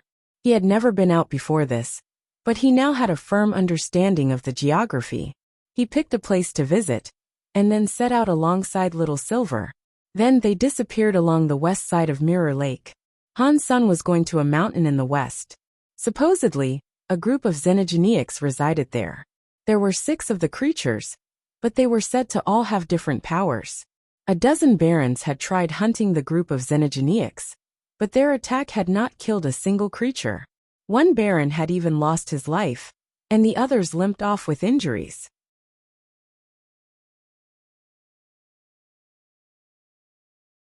"80% of Planet Eclipse was covered by clouds. The magnetic storms were constantly unstable, and they were always shining with volatile power. Tools were almost useless in those conditions, and satellites in orbit never wore happy face, because they could not see what lay beneath those clouds. That was one of the reasons Han Sun made the decision to come here. While it was hard for him to watch other nobles and track their movements, it was also hard for others to watch him. But Han Sun did not mind his inability to keep close watch over the nobles, as he had never planned on keeping tabs on them anyway. Not long before Han Sun left the base, one of the Viscounts decided to follow him. The Viscount's name was Lake, and he was of the fairly small Inkcloud race. That race did not even have its own planet, and they were just a faction of creatures scattered across a number of different planets. It was extremely rare for them to have a Viscount, but there was more to Lake than it seemed. When he became a Viscount, he was treated very well, and he received a lot of special training. Lake came to Planet Eclipse with the sole purpose of assassinating Han. Senator assassination in Narrow Moon was difficult, but Planet Eclipse would be his best chance. Han Sun was only just a baron, but still, Lake patiently followed after him. When he attacked, he needed to kill Han Sun in a single strike. He didn't want to slip up and give Han Sun the chance to resist or draw his king-class weapon. Han Sun could not use all the power of the weapon, but its presence in combat would still be annoying. Han Sun brought Little Silver with him on his excursion into the mountains. The creatures around there were far too messed up, and he couldn't be sure that the maps the barons had drawn for him were entirely accurate. Far away, Han Sun caught a glimpse of a few creatures near the mountain. They were the Xenogeneics the barons had described. Upon closer inspection, Han Sun noticed that there were 6 of them. There were big ones and small ones. Some were as big as an elephant, whereas others were as small as a dog. The bodies of the Xenogeneics were all different as well. Some had 4 legs, whereas others stood up on 2 legs. Some were like creepy bugs with wings, while others had 6 arms. Despite their variety, they all shared one physical attribute. There was a shell upon all their backs. The shells didn't look too sturdy. Han Sun heard the barons tell him that when their weapons hit the shells, they did not deal much damage. And that was why the barons' attack on the creatures had completely failed. Han Sun watched them for a while. He pulled his ghost teeth knife from his backpack. The scabbard he had was broken, so he carried the knife drawn. Ghost teeth knife possessed ghost teeth powers. Normal scabbards could not house it, and they'd usually break after a few days. Han Sun was fairly annoyed by that aspect of the blade.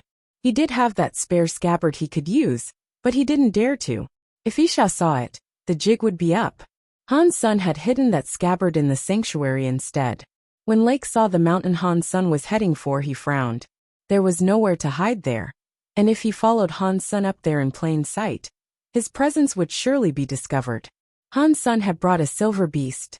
Lake thought Han Sun was being very arrogant, thinking he could take on 6 Xenogeneics under those bare conditions. But Lake could also use this opportunity to gauge the true extent of Han Sun's power. The strike Han Sun used to kill the Baron had drawn its strength from the weapon he used. It wasn't an effective measure of his true strength.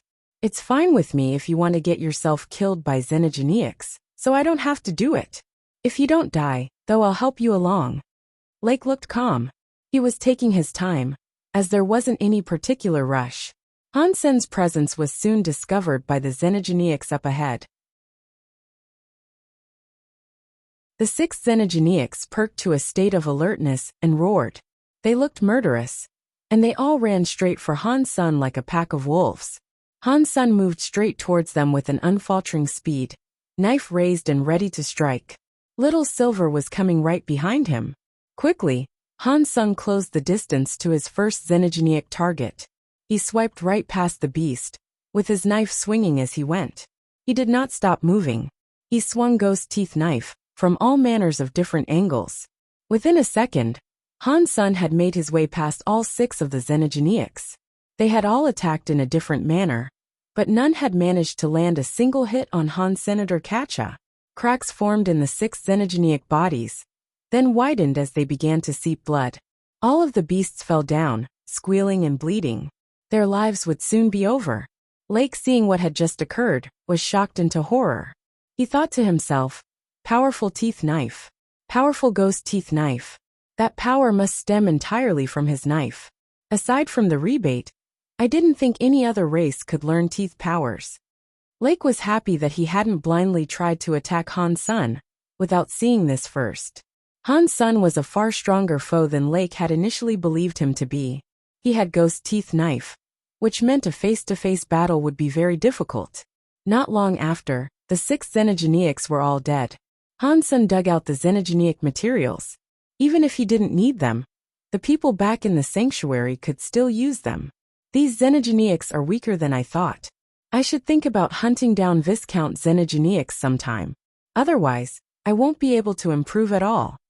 Han Sun put away the Xenogeneic genes and looked over his maps. He looked for the locations where Viscount Xenogeneics had been discovered. There were quite a few of them.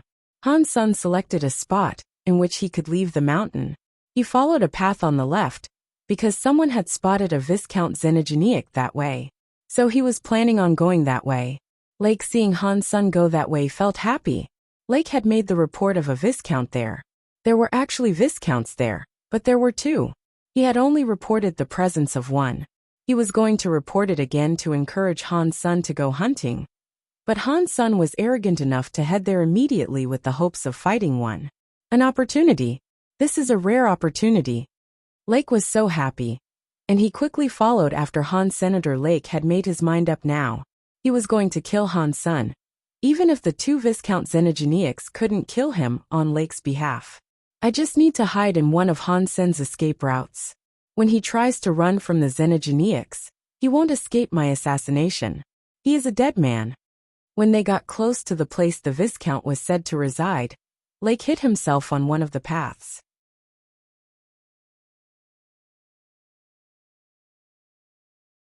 Han Sen saw the gully up ahead, which had been correctly marked on the map. With Little Silver by his side, the 2 snuck into it. Han Sen saw a sleeping Xenogeneic there. It looked like a Tyrannosaurus Rex with a ridge of exposed bones on its back. It looked like a mix between a Tyrannosaurus Rex and a hedgehog. The sight of it was rather frightening. Upon seeing it, Han Sun could immediately tell that it was not a Baron. When Han Sun saw the Xenogeneic, he didn't take action straight away. He looked around the gully and frowned. Lake saw Han Sun not moving an inch, and with shock he thought to himself, has he detected the presence of a second Xenogeneic? He shouldn't have been able to. The second one is hidden. If I hadn't attacked the first creature, I would never have discovered the second one. As Lake remained in a state of shock, Han Sun walked further and further into the gully. It made Lake sigh. It looks like I may have gotten ahead of myself. He hasn't been able to find the second one. Han Sun let Little Silver wait outside as he went in alone. He clenched his ghost teeth knife tightly as he ghosted towards the Xenogeneic. Little Silver had evolved a second time, but he was still just a Baron. A fight like this wouldn't really suit him. The Xenogeneic was sleeping like a log, and Han Sun was able to inch his way right next to it. Still, it showed no sign of waking up. Han Sun held his knife tight and raised it up to the creature's neck. The Xenogeneic was far too big to be killed with one hit. Teeth power wouldn't be as effective against a creature that was a tier higher than Han Sun, but going for a weak spot was still better than striking anywhere else. Han Sun slowly approached the beast's neck, moving lightly and slowly. Behind Han Sun, a snake-looking creature appeared. It delicately rose out of the soil. It opened its mouth like a flower and approached Han Senator when the monster was a mere 2 feet away. The mouth widened and lashed forward. It was ready to lunge and swallow Han Sun up. But Han Sun looked as if he had eyes in the back of his head. He moved both feet. And then the Xenogeneic ended up biting the Tyrannosaurus Rex that was directly in front of Han Senator. The Tyrannosaurus Rex was roused out of its slumber by the teeth suddenly sinking into it. And as this occurred, Han Sun leaped forward and unleashed a strike against the Xenogeneic snake. Its metal-looking body was delivered a hefty cut that drew blood. Han Sun was shocked. He had used a lot of strength with his ghost teeth knife, but he had been unable to slice through its body. All he could deliver was a wound that was about half a foot deep. The bodies of these Xenogeneics were tougher than he had expected. Roar! The startled Tyrannosaurus Rex roared and shot a geyser of flame out of its mouth. The snake's face was incinerated, and its jaws relaxed and let go of the beast it had accidentally bitten. While it squealed, Han's son continued to slash and slash against the wound he had already dealt the creature. And after a few more sturdy hits, he was able to cut clean through and slice the beast in half. The snake was not dead yet, but its face had been burned pretty badly. Its eyes had been seared out of their sockets, rendering the snake blind. It rolled around on the ground, bleeding profusely. It was only a matter of time before it died.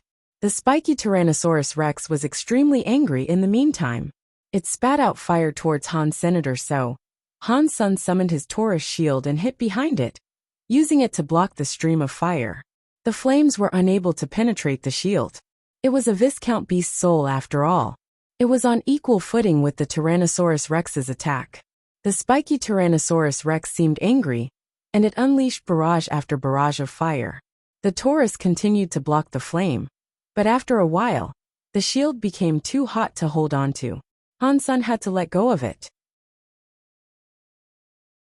Blisters rose all over Han's son's hand from the heat. Lake heard movement down in the gully, and it made him extremely happy. He stayed alert, so if Han's son came running out trying to escape, he could lunge forward and kill him right there. But Han's son did not escape. He had dug his shield into the earth, so he was still managing to hide behind it.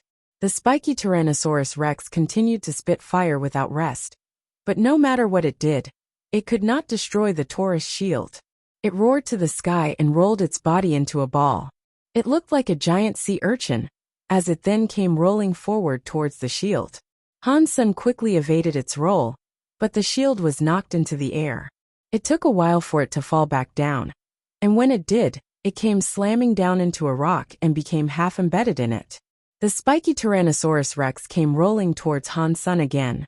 It was so big and fast, and it had spikes. Han's son was slower than the creature was, and he couldn't take advantage of his strength. If he was hit, the creature's spikes would punch holes right through him. Fortunately, Han's son was prepared for a situation like this. If he hadn't come prepared, he wouldn't have risked the fight in the first place. Fight in the first place? Come out my shoes, Han's son shouted, as fluffy rabbit fur shoes appeared on his feet. Han's son's feet acted as if they had been imbued with the power of the wind, and they gained a great boost of speed. With them on, he managed to evade the Tyrannosaurus Rex.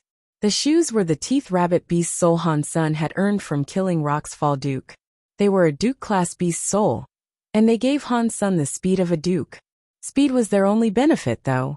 But that was enough for Senator Han's son ran around the Tyrannosaurus like the wind, and the Tyrannosaurus Rex was unable to catch up. Catcha! Catcha! Catcha! While Han's son ran, he kept slashing the Tyrannosaurus back. And as the beast screamed in agony, it spat out more flames. But Han's son was too fast, and whenever a flame was headed his way, he was on the beast's other side. The flames couldn't catch him. Catcha! Han's son struck the creature on the other side, drawing out more blood from the creature's wounds. The spiky Tyrannosaurus Rex was so angry, it kept rolling around, spewing fire. But there was nothing it could do to Han's son, who was now like the wind. It couldn't even rustle Han's son's clothes. All it could do was catch his dust. Xenogenic Viscount hunted, Xenogenic gene found, King Earthworm. An announcement played in Han's son's head. It was the snake-like Xenogenic that had just died. Han's son ignored it. He kept spinning around the spiky Tyrannosaurus Rex, slashing it. He wanted to make the felon bleed more and more. Although the teeth power was not very effective on the Viscount, unhealable wounds could be deadly even if they were small.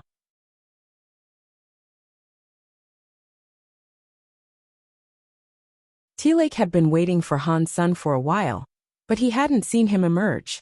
He could only hear the roaring of a Xenogenic. It made him wonder what was transpiring inside the gully. Can Han's son fight two Xenogenics at once? That should be impossible, because he is only a baron. He has a king-class weapon, but he can't use all of its strength. With his own strength and speed, how can he possibly last so long against two Viscounts? Lake was confused over the scenario, but he couldn't poke his head out and take a look just yet. Lake had seen the silver beast that Han's son had brought with him.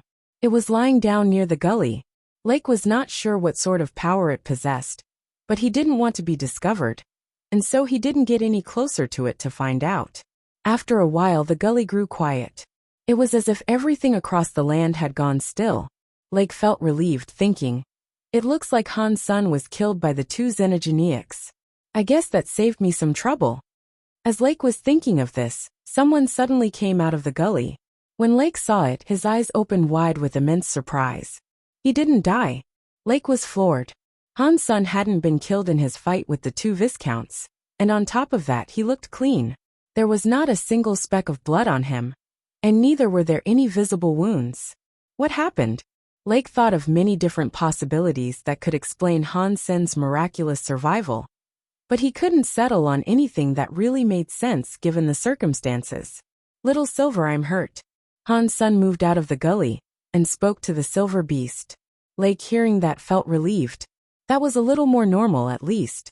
But Lake saw Han's son put his hand out to the beast and then say, "I have a few blisters, see? They hurt." Lake's eyes were twitching. He wanted to murder someone. The silver beast heard Han's son and then walked over to him. He licked Han Sen's blisters with his pink tongue. Swiftly after, the burned area was cleared up and the swollen skin smoothed out. Is that a xenogeneic with healing powers? Lake was shocked, as that sort of power was extremely rare in that universe. It was common to have talents that could heal oneself, but a talent that could enable the healing of others was very rare. If one was found, every faction would be fighting for ownership of it. Such power was highly valued and highly sought after. Han's son brought Little Silver into the gully. He cut off the Viscount's xenogeneic genes and wrapped them up. He used ropes to tie up the bodies, and then started dragging them away. Lake had been entertaining a few guesses about what had happened, but when he laid eyes on those two corpses he was rocked. Han's son had obviously murdered the two Viscount xenogeneics. That mere fact was unacceptable, and he only had a minor wound after it all. Scary. Too scary. Lake now ranked Han's son amongst persons who were on a very dangerous level to take on. He wasn't quite willing to strike just yet. When Han's son walked past Lake, Lake didn't move a muscle. He didn't even risk breathing. He couldn't allow himself to be found, as now was not the time to try to kill Han's senator after Han's son walked past. Lake felt a great amount of relief. Hastily he wiped the sweat away. He had never felt as much pressure before. In the task of taking on a baron, Han's son was smiling all the way, as he dragged the bodies of the Viscounts back home. Those bodies were rather hefty. The meat could feed many people, which would help out with the many resources that his people required. Although they would not be consuming xenogeneic genes, it was still Viscount flesh. It could be very nutritious, which would be very beneficial for the women and children. Selling it to the barons and Viscounts would earn them a lot of points as well. The nobles could hunt and eat, but they did not have spices. There was not even salt readily available. The meat would be tasteless, and the nobles were already sick of eating it plain. Many nobles were spending points to buy cooking ingredients from the base. Han's son's goal was to take all of their points. None of them had good hearts, so he didn't think he had to be nice to them. Han's son brought two Viscount xenogeneics back home, shocking the base when he came in. The fact that Han's son had killed two Viscounts gave the nobles a grand shock. Some of them felt they were lucky that they hadn't tried to kill him, but it also raised the fear they held for him. Han's son was led away by the woman in charge of cuisine. There were kids there that could handle the meat. There were a number of kids that were only a few years old, and they were tasked with washing the meat. They put in a lot of effort and worked hard. It is a shame this base wasn't built to house a real society. We have no one to teach the kids what they'd learn in school. It'll be pretty bad if they grow up without learning to read. Han's son spoke to himself. In a world like this, learning how to survive beats learning how to read a few words. You have given them enough. A Viscount walked up to Han's son, speaking to him. Deep Blue Viscount. Han's son looked at the Viscount, recognizing who he was. Out of the 4 Viscounts, he was the only Kate. And he was the only one who brought meat to swap for points. In that regard, he was one of the only ones not going against Han Senior, Master. If you have time, I would like to talk to you alone, Deep Blue Viscount said calmly. Han's son started to respond, but a sudden scream came from outside the gate. Han's son's face changed, and they looked towards the gate together. A large group of people were milling around the gate, craning to see something outside. What's going on? Han-sun asked. The people seeing Han-sun approach formed a path. Han-sun in the middle saw a body. It was one of the Viscounts. His name was Win Viscount. Win Viscount was lying on the ground facing the base. It looked as if he had been approaching the gate when his head was blown open. What is this? Han-sun had a bad feeling, and he frowned. We don't know. We saw Win Viscount return from an expedition outside. But before he made it all the way back, he fell on the ground. He crawled a little bit before his head exploded. A woman and a baron explained.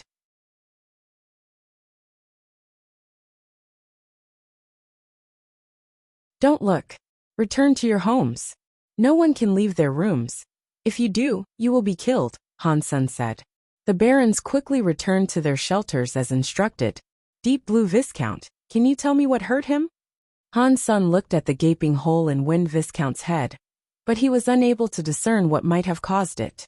Deep Blue Viscount looked weirded out, and he said, It doesn't seem as if he was attacked. It looks to me as if he imploded, or rather exploded from the inside out. Really? What power could cause something like that? Han-sun asked. Deep Blue Viscount fell silent, and he said, Many people have the power to do this. Some have the ability to invade the bodies of others and destroy their opponents from the inside. It'll be hard for us to guess who the culprit might be. Han-sun nodded and asked, Do you know of any creatures like that around the base? Deep Blue Viscount shook his head. We haven't been here for long, so no one has been able to venture out too far.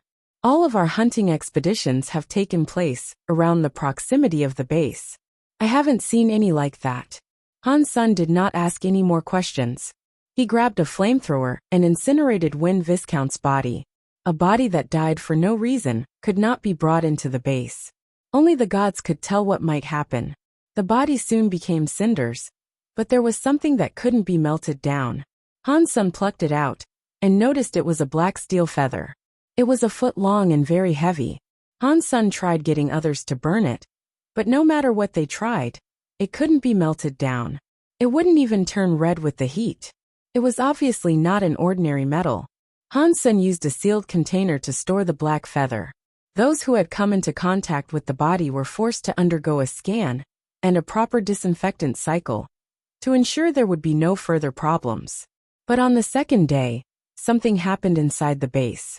The barons that had touched the dead body had a weird, egg-shaped symbol on their foreheads.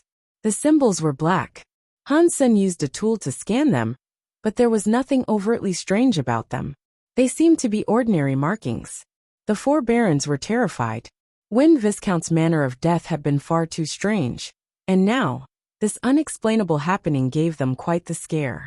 Han-sun checked over their bodies thoroughly, but he couldn't discern anything out of the ordinary. So Han-sun had them put into isolation. Han-sun also made sure to tell the people that delivered their resources about what was going on. He told them to bring doctors and tools so that they could try to discover what was happening to his people. It would take 2 days for the ship to arrive, and Han-sun hoped nothing would happen in the meantime. Do any of you know where Win Viscount had gone off to? Han-sun was investigating his death. If he learned how he died, perhaps he could find out what was wrong with the barons. One baron told Han-sun that he saw Win Viscount venture into the northern mountains. Win Viscount had intended to cross them, but the barons with him did not dare follow. Whatever happened to him was still mostly a mystery. Han-sun frowned when he heard this. The mountain they referred to was the one the earl had gone into and never returned. Han-sun said he would have to put a stop to people venturing off to the north. The nobles themselves knew how dangerous the north seemed to be, so no one opposed his decision. Win Viscount had entered the mountains, but died in front of the gate. With the 4 egg symbols on the foreheads of the barons, Han-sun didn't have a good feeling about what was going to happen. The earl had brought many other earls to help him, and despite that, they had all disappeared. The people in the base would stand a much worse chance of surviving anything that might occur. Han-sun couldn't wait much longer, so he contacted Isha for advice. He wanted to tell her about what was happening, in case the worst happened. But Isha was currently practicing, and he did not know when she would finish. She couldn't be interrupted, and so Han-sun was unable to get a hold of her. Hansen contacted Icebird Duke. Isha had told him that if she was not around, then he could look for Icebird instead. Icebird Duke, seeing Hansen's number, picked it up. She might not have liked the way Hansen conducted his affairs, but Isha had told her to take care of him in the event that he required assistance. Icebird Duke, I have a problem. I need to get in touch with the Queen, but she is busy. Do you think you can help instead? Hansen asked her. The rules of the rebate dictate that only the master of the planet can contribute to the development of the assigned planet. If outsiders interfere, there is every chance that we will take it back from you. Icebird Duke did not like Hansen's attitude, particularly in the way he kept asking for Queen. If this was a normal situation, I wouldn't come looking for you. Something bad has happened here, and I can't get to the bottom of it. I really do need your help. Hansen said. If you don't think you can resolve the issue, then don't. If you prefer to, you could always come on back. I can't help you with anything. She stopped Hansen and went on to say, think about it. If you do decide to come back, I will send out some ships to come and pick you up. After hanging up, Icebird Duke spoke to herself. Of course there will be trouble developing a planet. If you cannot do it, then don't. Hansen frowned. There was nothing he could do about her, and he did not know when Isha would be able to return the call. Whenever it was, it would be too late. Hansen called up another number. He was contacting Black Steel. Black Steel was a strange fellow, but Hansen figured that he was a reliable sort. On planet Knifegrave, Hansen had asked him why he blocked the Knife River. He said he wanted Hansen to escape. He wanted to provide Hansen a chance. He figured that was something he owed Senator Hansen did not know what Black Steel had been thinking, but it made him feel safe. Hansen asked him to keep the knife mind thing a secret.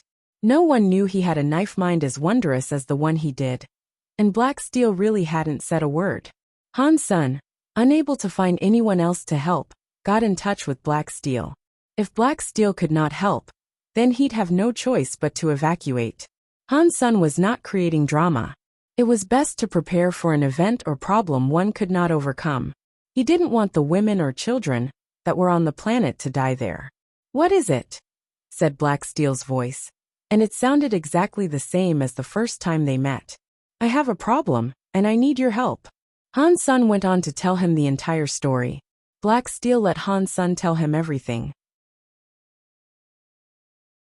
After a momentary pause, he said, Don't leave the base, and keep your eyes on those barons. And do not touch them, no matter what.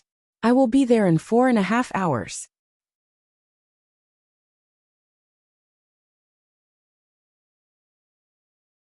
Upon hearing what Black Steel said, Hansen knew that the man must know something about this. But now was not the time to ask, so he was going to wait until Black Steel arrived.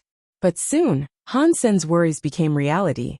More people in the base began to develop strange egg markings on their foreheads. It seemed to be spreading.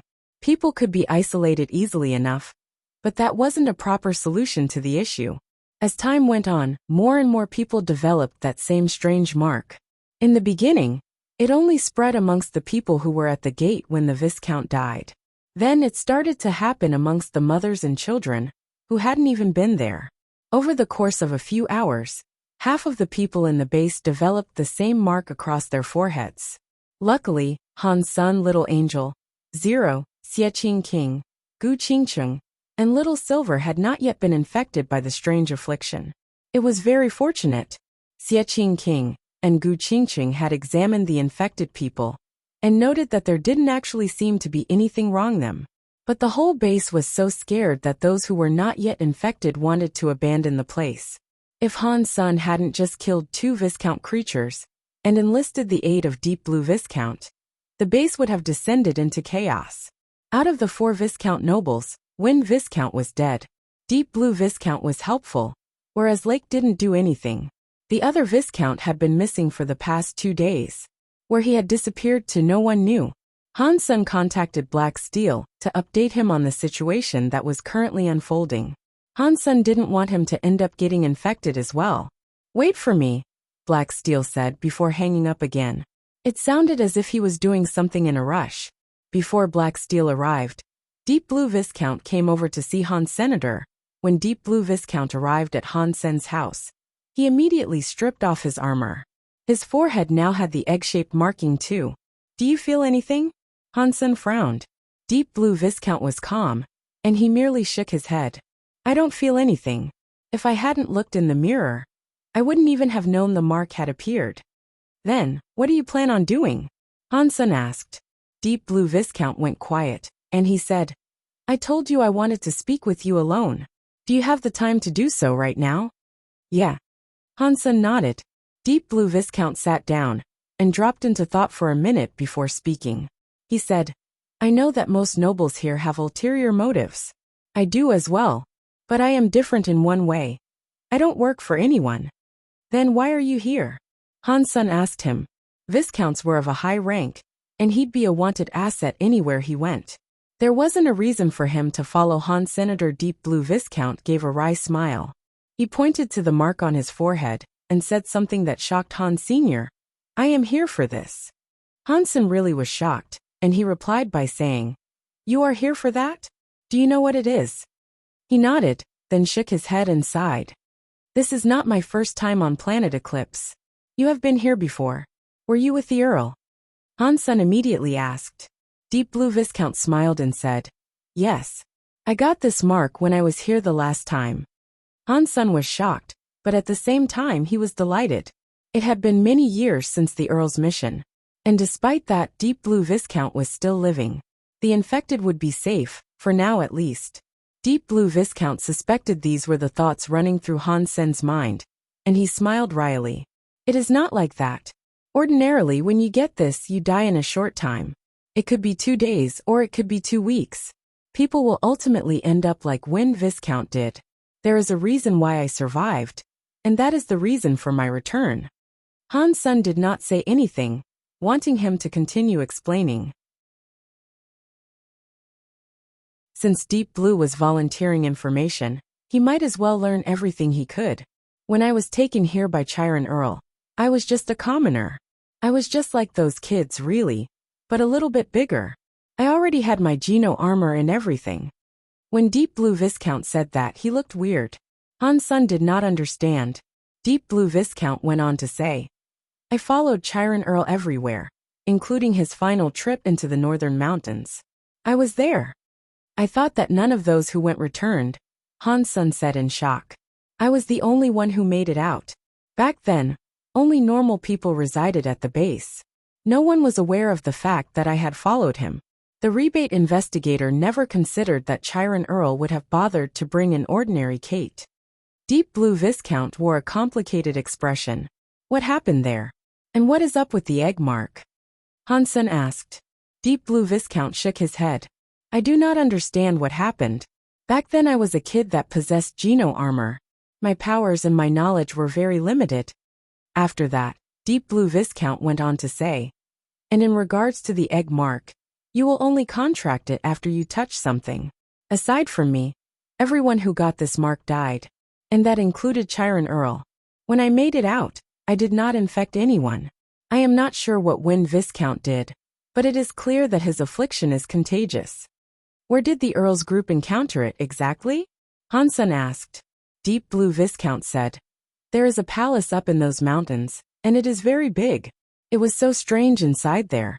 I did not know much back then, so I only followed Chiron Earl.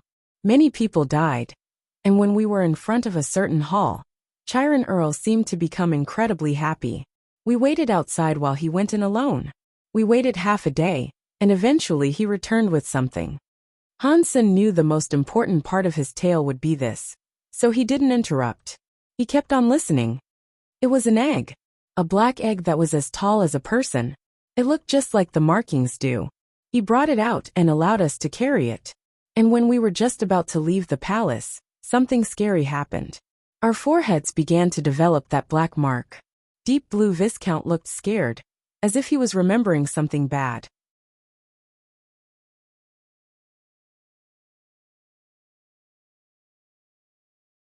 Inside the base, people continued to become infected.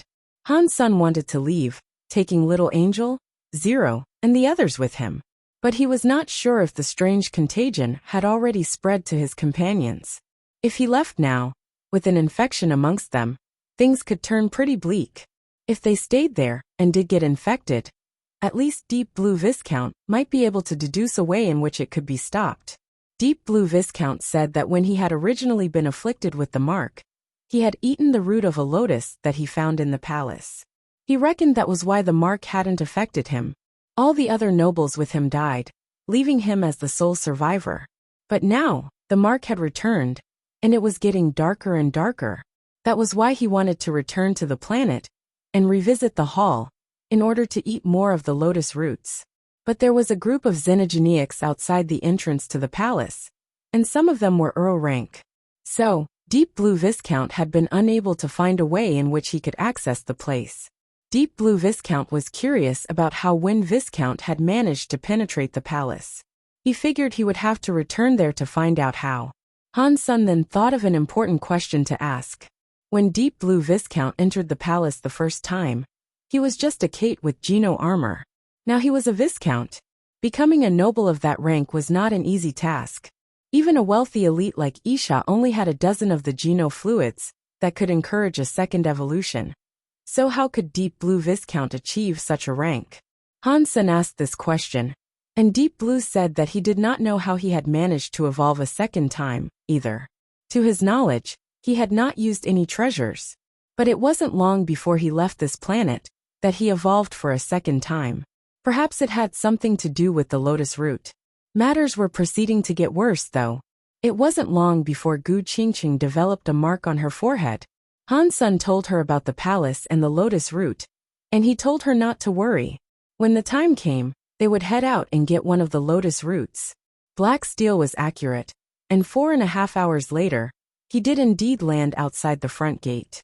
But aside from Black Steel, a few other of the rebate had come as well.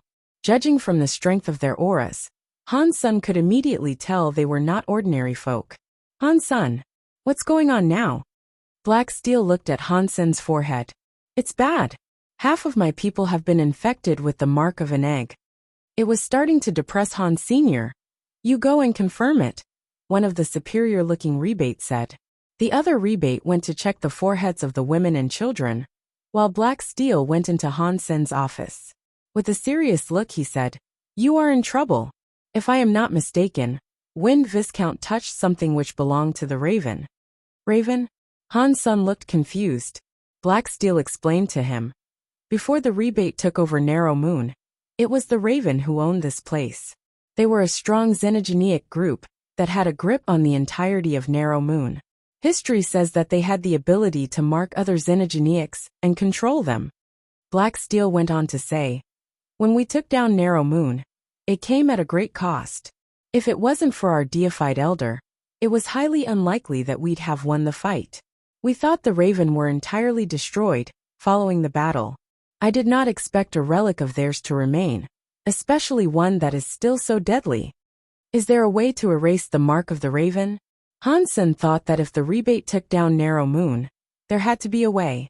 If there wasn't, they'd all have ended up infected, and they'd all be dead. Not yet.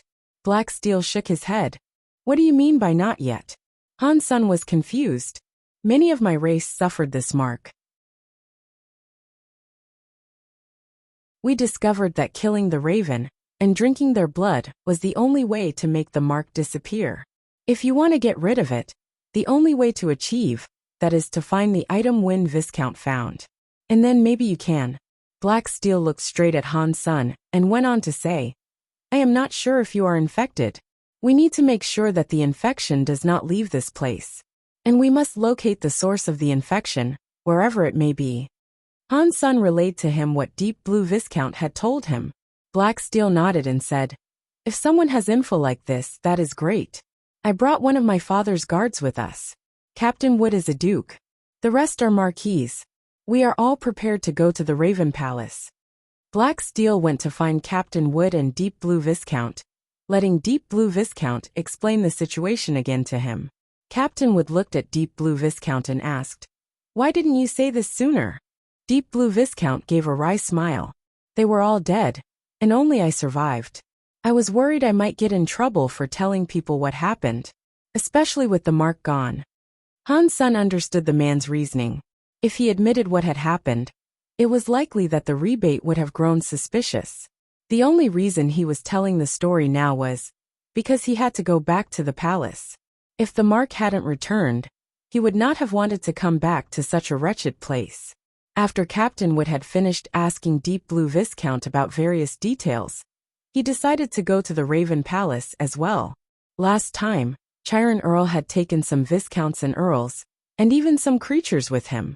This time, they had Captain Wood and 4 marquises. It shouldn't have been too hard to reach the same point as Chiron. Wood allowed Han's son to select a few people to come along. Deep Blue Viscount said there was a pool with the lotus fruit, and there were many of them. It would be best if he brought some people to collect as many roots as they could, in order to suppress the mark. Gu Qingqing had the mark, so she elected to go there herself. Xie Qingqing wanted to go too. Han's son stopped Little Angel and Zero though. If no one was watching the base, it was impossible to tell what the barons might do after they became infected. There was a high chance the women and children would be in danger. This doesn't seem too bad. We can eat the roots as soon as we get them, Hansen thought to himself. Aside from them, Han's son picked 10 barons to go with him. They could help gather the roots at the very least. There were so many of them, and their time was almost up. If they couldn't get to the bottom of the issue, they'd have to bring a lot of the roots back. Han's son brought Lake Viscount with him as well. With Wood there, he wouldn't dare to say no.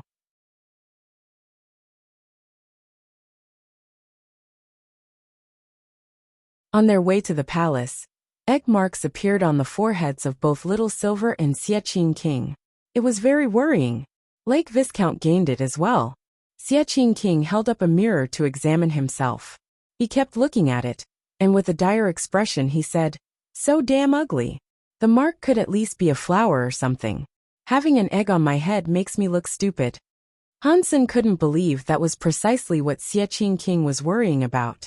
Little Silver was lying on Hansen's shoulder, not having any particular sort of reaction. With Captain Wood leading them, they had no trouble on their journey.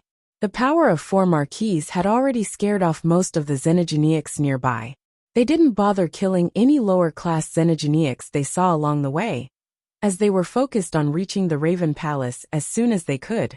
They came to a valley, and Captain Wood cleared out the Xenogeniacs that were hanging around. Deep Blue Viscount followed closely, and spoke while pointing at a mountain. "The entrance is here. This is the peak. This is not an illusion. But there is no door. Are you sure this is the place?" Captain Wood asked with a frown.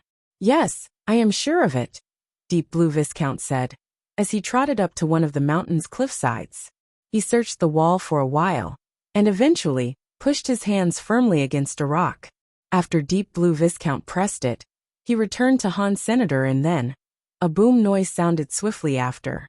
A few hundred meters of mountain began to sink, as a higher peak began to rise behind it. There was a door on its stone surface, one that was massive. Han's son and everyone else were in shock. The place had a grand, powerful atmosphere, which spoke volumes about how scary the ravens might have been once upon a time. "How do we open the door?" Captain Wood asked Deep Blue Viscount. Deep Blue Viscount said, "You just have to push it open. That's how I slipped in and slipped out." Captain Wood signaled for a marquise to push open the stone door. It was dozens of meters high, but the marquise was able to open it with a light push. There was no need for much strength. What resided beyond the stone door was equally impressive in size. Many palaces were visible inside, and the buildings extended until they vanished into the distance. "Master, you must follow behind me," with a gap of about 3 meters. Captain Wood stared at Black Steel with a serious look, and after Black Steel agreed, the team was allowed to enter. The palaces were all connected. They were all built from stone, but they were so old, they looked very rustic and primitive.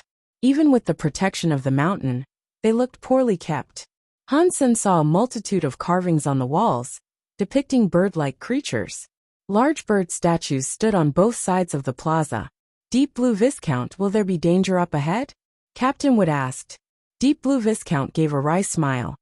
"Many warriors died before I entered, but by the time I made it in, all was fine. Maybe when Chiron Earl went in, they destroyed any traps left behind by the Raven," a marquise suggested. That could be true, but even so, it is best to remain vigilant.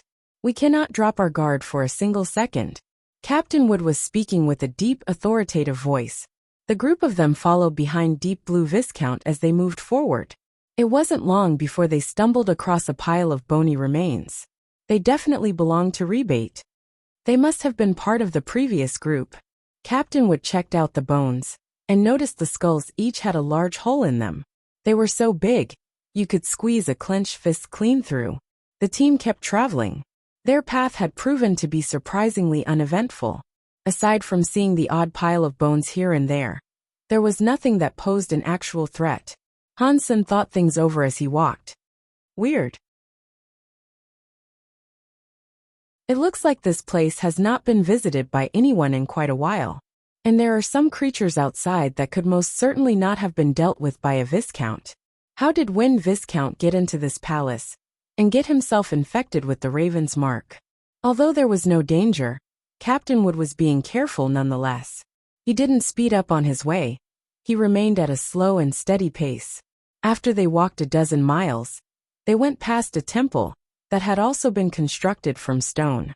Their eyes turned bright when they soon saw a pool of lotuses right next to it. The lotus pool had no water though. Most of the lotus's stalks, leaves, and flowers had all withered into death. There were only a few living ones left in the middle. The flowers that were alive were as white as snow. The leaves were like jade, and with their soft glow, they looked terrific. Is this the lotus pool you've been talking about? Captain Wood looked at Deep Blue Viscount. This is it. I accidentally fell in there and swallowed a lotus root. I was so hungry that I dug some up and ate more of them. That was how my mark disappeared. Deep Blue Viscount looked surprised, and he desperately wanted to run to it. Hearing that, Lake Viscount and the other barons all rushed towards the pool. Stop! Hansen shouted with a frown. No one listened to Hansen though. They all wished to cleanse themselves of the egg mark plaguing their foreheads by ripping out the lotus roots and consuming them. Even though it would be a temporary pause Hansen was calling for, it was better than getting ahead of themselves and snatching the plants right now. Anyone who steps closer to the pool dies. Captain Wood made a hum. And then the two viscounts and the barons stopped moving. Captain Wood looked at Hansen and said, "It looks like your family members require some discipline." "Yes, and I will give it." Hansen rubbed his nose. The nobles in his employ were mostly spies of one sort or another.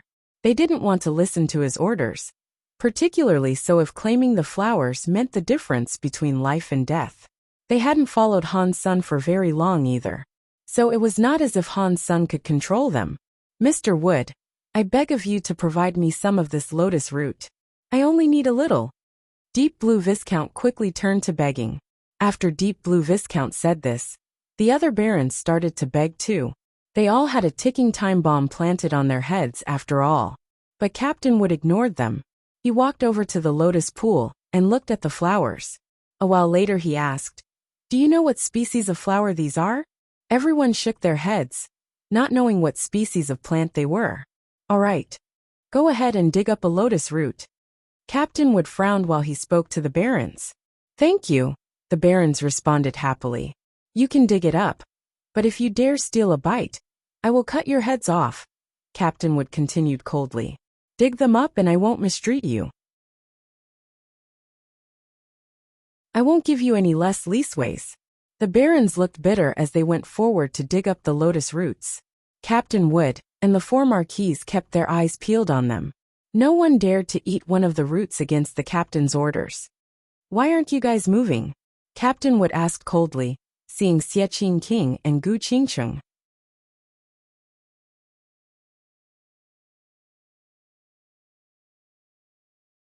"They are my personal guards," Hansen said. So far, they only had Deep Blue Viscount's word that the lotus roots could suppress the mark. Until it was confirmed, Hansen wasn't willing to let Xie Qing King and Gu Qingcheng take any risks. Captain Wood frowned and said, "This is dangerous. It is best to get this done as soon as possible. You should get over there and start digging." Hansen looked at Captain Wood and said, "In that case, why don't you guys go and dig as well? You are guards too, isn't that right?" "How dare you? You cannot compare us to them," exclaimed an infuriated marquise. Captain Wood looked at Han Sun darkly and said, "They are guards, but they have a different master." Han Sun understood Captain Wood, but he didn't change his mind about anything. He said, "It is different, but I think mine are more important than you are. Dig it up if you want, but I will distribute the work of my people how I choose to." Captain Wood looked glum, but Black Steel chimed in to say, "Captain Wood, this is Han Sen's place. And they are indeed his people to command. Please watch your tone. Little master, we are responsible for this. This is about the safety of the rebate and Narrow Moon as a whole. I have to take charge of this situation," Captain Wood coldly said. He didn't care too much for Black Steel either. But Black Steel then frowned, and he said, "Captain Wood, this entire operation is my responsibility. Master says that you still too young. When this is a matter that concerns the entire rebate, I am to be the one who takes care of it. Please understand this." Captain Wood bowed down in respect to Black Steel, but he obviously wasn't willing to relinquish his authority in this scenario. "If things are indeed like that, then we will go our separate ways." Han Sun then took off, going in a different direction. "We're going to do things however I say we're going to do them. Without my explicit order, no one here works alone. If they do, I will kill them." Captain Wood spoke, as the Marquis swooped forward to block Han Sen's passage. "Wood Duke." Black Steel looked extremely grim. "Please forgive me, little master. This is an important time." Captain Wood and a few of the Marquis bowed to Black Steel. But even so, they still held their knives to Han. "Senator, you guys stay here, and do not run off. Others, don't blame me for what happens next." Because of Black Steel, Captain Wood did not force Xie King and Gu Qingqing to dig. The flowers were soft, and the excavation work was not difficult. The barons were able to dig up a lot of lotus roots. They were as white as jade, and as thick as a baby's arm. The dusting of dirt that remained on them made them look strong and nutritious. When the lotuses were handed up, Captain Wood pointed at them and asked Deep Blue Viscount, "Were these the lotus roots that you ate?" "Yep, these are the ones." Deep Blue Viscount nodded. "You, come here and eat this," Deep Blue Viscount told one of the barons. He cut off a small slice of the root for him to eat. The baron was shocked and scared at the same time. He was the only one who had been given permission to eat it, and yet he hesitated. "Eat." Captain Wood coldly looked at the baron. The baron stopped hesitating and did as requested. He started to eat the piece of root. The lotus root was very crunchy, and a pleasant scent wafted from it. The baron took a small bite at first. No one knew if it was working, but it didn't seem to be hurting the baron either. He finished it off with a big bite. The other nobles looked at him. Nothing happened after he ate it, and the egg mark was still present. Captain Wood kept his eyes fixed on the baron, and after a while the baron's face turned green. It looked like the baron was freezing. He held himself, shaking and shivering. "Cold. I am so cold." "Deep Blue Viscount, what is going on?" Captain Wood looked at Deep Blue Viscount. Deep Blue Viscount looked happy though. And he explained, "Yes, this is it. When I first ate it, I felt cold too. He'll be fine in a second, you'll see." "How long precisely?" Captain Wood asked. "I didn't have any way of recording time when I first ate it. Maybe 10 minutes. Deep Blue Viscount said, after a minute of thought. Captain Wood did not say anything more, and he just waited for the results. 10 minutes later, the baron's chill began to subside, and he started to look better. The egg shape on his forehead became lighter. It had become just a mere shading on his forehead now. "Hurry and dig the rest of them up." Captain Wood chided them. A group of barons dug the roots out for 2 hours, and when they were done, they managed to collect 1,000 kilograms of the stuff. Captain Wood took some, and gave the rest to the barons. He didn't let them eat it just yet though. "Mr. Wood, can I have some of the lotus now, please?" Deep Blue Viscount carefully asked. "Don't worry, there are many of them. Once this is done, you are free to have them. Now take me to where Chiron Earl found the egg," Captain Wood said emotionlessly. Deep Blue Viscount's face changed. He didn't want to go, but he had to lead. This guy is here for an ulterior purpose. He is not just here to remove the threat of the ravens on our heads. Gu Qingqing moved her lips to speak quietly. Only Han Sun heard her say it. Han Sun sucked at whispering, so he just nodded in response. He could tell Captain Wood had not come here for the lotuses. He was taking the operation far too seriously, and it was obvious that the object of their pursuit was something bigger. They take their orders from Black Moon King. If this item is that precious, why didn't he come here himself? Or is it really just because it isn't that important after all? Xiaqing King said. Xiaqing King was the master of whispering. Only Han Sun and Gu Qingqing could hear what he had said. It looks like little tricks like that are useful. Han Sun felt depressed. He hadn't learned anything about the powers of sound. If he had, he might not have had to be a mute in that situation. Gu Qingqing said. No, it's the opposite. Black Moon King not coming means the item is worth even more than we can imagine. If he came, other kings would notice and pay attention to what is happening here. This is Narrow Moon, and it would be suspicious for him to come to Planet Eclipse. Why would he go to Hansen's planet? If other kings found out about his venture here, he might not be able to claim the item he desires. I see. Xiaqing King nodded, thinking what she said had made perfect sense. Then he said, what is the item? We need to ask Captain Wood. He is the only one who knows something about what we're doing. Black Steel doesn't know what's going on, and neither do the 4 marquis, Gu Qingqing said quietly.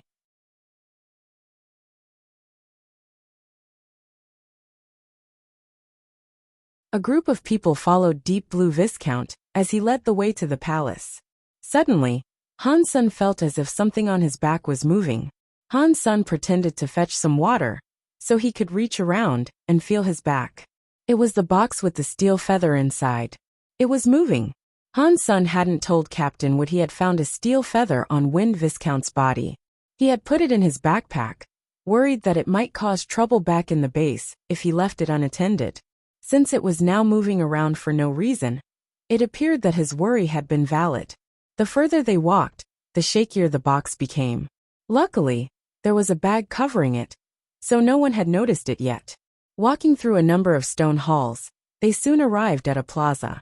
Scattered around it were a number of crumpled skeletons with their skulls blown wide open. There was also a big black egg there too. Deep Blue Viscount was scared of the big black egg. His legs went soft as he stood right outside the plaza. Captain Wood, on the other hand, looked delighted. He commanded the nobles to go forward. Even Deep Blue Viscount, whose resolve had dissolved, was pulled forward by the marquis. One of the marquis threatened Han Sun, trying to get him to move across the plaza. Together, they all approached the big black egg. Han Sun did not think that the egg was the reason for the feathers shaking. When he got closer to the big black egg, the steel feather did not have a stronger reaction. It only grew stronger when he moved forward. What is this steel feather? Is it a feather of a raven, perhaps? Or is it one of their crafted treasures? Han Sun guessed to himself. If you found the source, then go ahead and break it, Han Sun said. Captain Wood coldly looked at Han Sun and said, break it? How about you go ahead and give it a try? Han Sun pulled out Ghost Teeth knife and gave the egg a firm whack. A metallic noise rang out. Amidst a flurry of sparks dashed across the shell of the egg. Even so, no mark was left. Han Sun was shocked and he said, this egg is that hard. He could not use Ghost Teeth knife's full power. But with the sharpness, he should still have been able to leave a mark on Earl Gino armaments. It was just an egg. There was no mark at all, though. It was a testament to the shell's sturdiness. Captain Wood, can you destroy it? Black Steel asked. Little master, while I am a duke, I cannot destroy it. The only way to do this is to move the item back to the palace, Captain Wood said politely. You think your lie will fool the kid? Xiaqing King smiled. Captain Wood's expression hardened as Black Steel immediately asked. Captain Wood, why did my father send you here? For what purpose? Black Steel was not stupid. He knew Black Moon King wouldn't have sent a duke all this way just to save Han. Senator Captain Wood quietly said. Little master, I am only here to carry out my orders. I don't know anything more. Black Steel stopped asking, because he knew he would not learn anything from Captain Wood. He walked up to Han Sun and said, I apologize. I cannot believe my presence here has brought you harm instead of aid. That's not entirely true. Without you being here, we wouldn't be standing where we are. Han Sun smiled, looking as if he did not mind. Black Steel looked at Han Sun solemnly. Do not worry. For as long as I am alive, I will not allow any harm to come to you. The only way you'll suffer is over my dead body. Black Steel spoke to Han Sun, but he also said this as an indirect warning for Captain Wood. Captain Wood heard what was said, and so he smiled and said, "Little master, you worry too much. Han Sun is Knife Queen's student. I wouldn't dare hurt him. We are here to finish the mission, not bring harm to anyone." Captain Wood's voice then turned cold, and he went on to say, "But if someone does try to stop us from fulfilling our task, we will not show mercy." Captain Wood then told a few of the barons to help carry the egg towards the palace. Deep Blue Viscount's legs were shaking, and he was almost too scared to point out the next few directions. "Black Steel, what do you know about the raven?" Han Sun talked to Black Steel as they continued walking. He earnestly believed Black Steel had nothing to do with Captain Wood's plans. A man like Black Steel wouldn't do such a thing. Black Steel briefly dropped into thought before saying, "The rebate have ruled Narrow Moon for 1,000,000,000 years. I don't think anyone knows exactly what happened when we conquered it. All that I know is the general stuff you learn in history books. They glorify our race, however, so it's easy to see that some of it is fabricated." "What about the raven? Are there any legends surrounding them?" Han Sun asked. "No. The history books don't really share much about the shape of the ravens. All we know is that they were similar to birds. I scoured the information we have about the ravens, and I learned where the mark of an egg came from. As for the ravens themselves, there is next to nothing in our records. Or at least, out of what we know concerning their presence in the rebate system." Black Steel shook his head. "That's weird. Such a powerful xenogenic race was wiped out by the rebate. Why is there such scant information? The writers of your history books could have at least made them out as villains. The truth seems to be the opposite, though. You guys don't even know what they look like," Han Sun said with a frown. "It is weird." Black Steel nodded.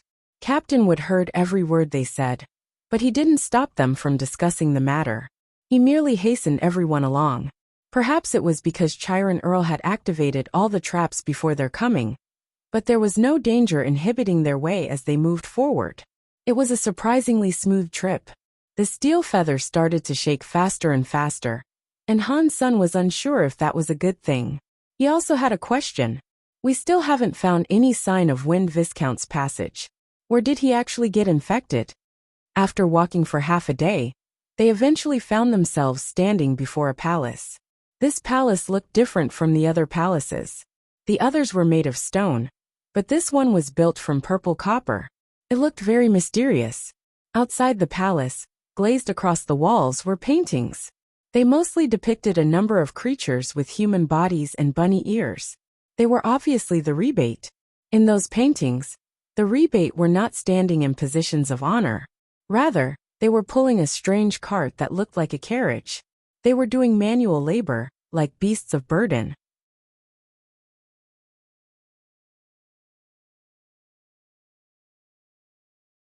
Han Sun was interested in those paintings. He kept looking at them, fascinated by the depiction of rebate being slaves. But in the paintings, Han Sun could not see what beings had enslaved them. The carriage, and the slave masters that it held, were all enveloped in bright light. So much so, you could not identify the beings inside it. "You, open the door." Captain Wood pointed at one of the barons as he spoke. "I'm sorry."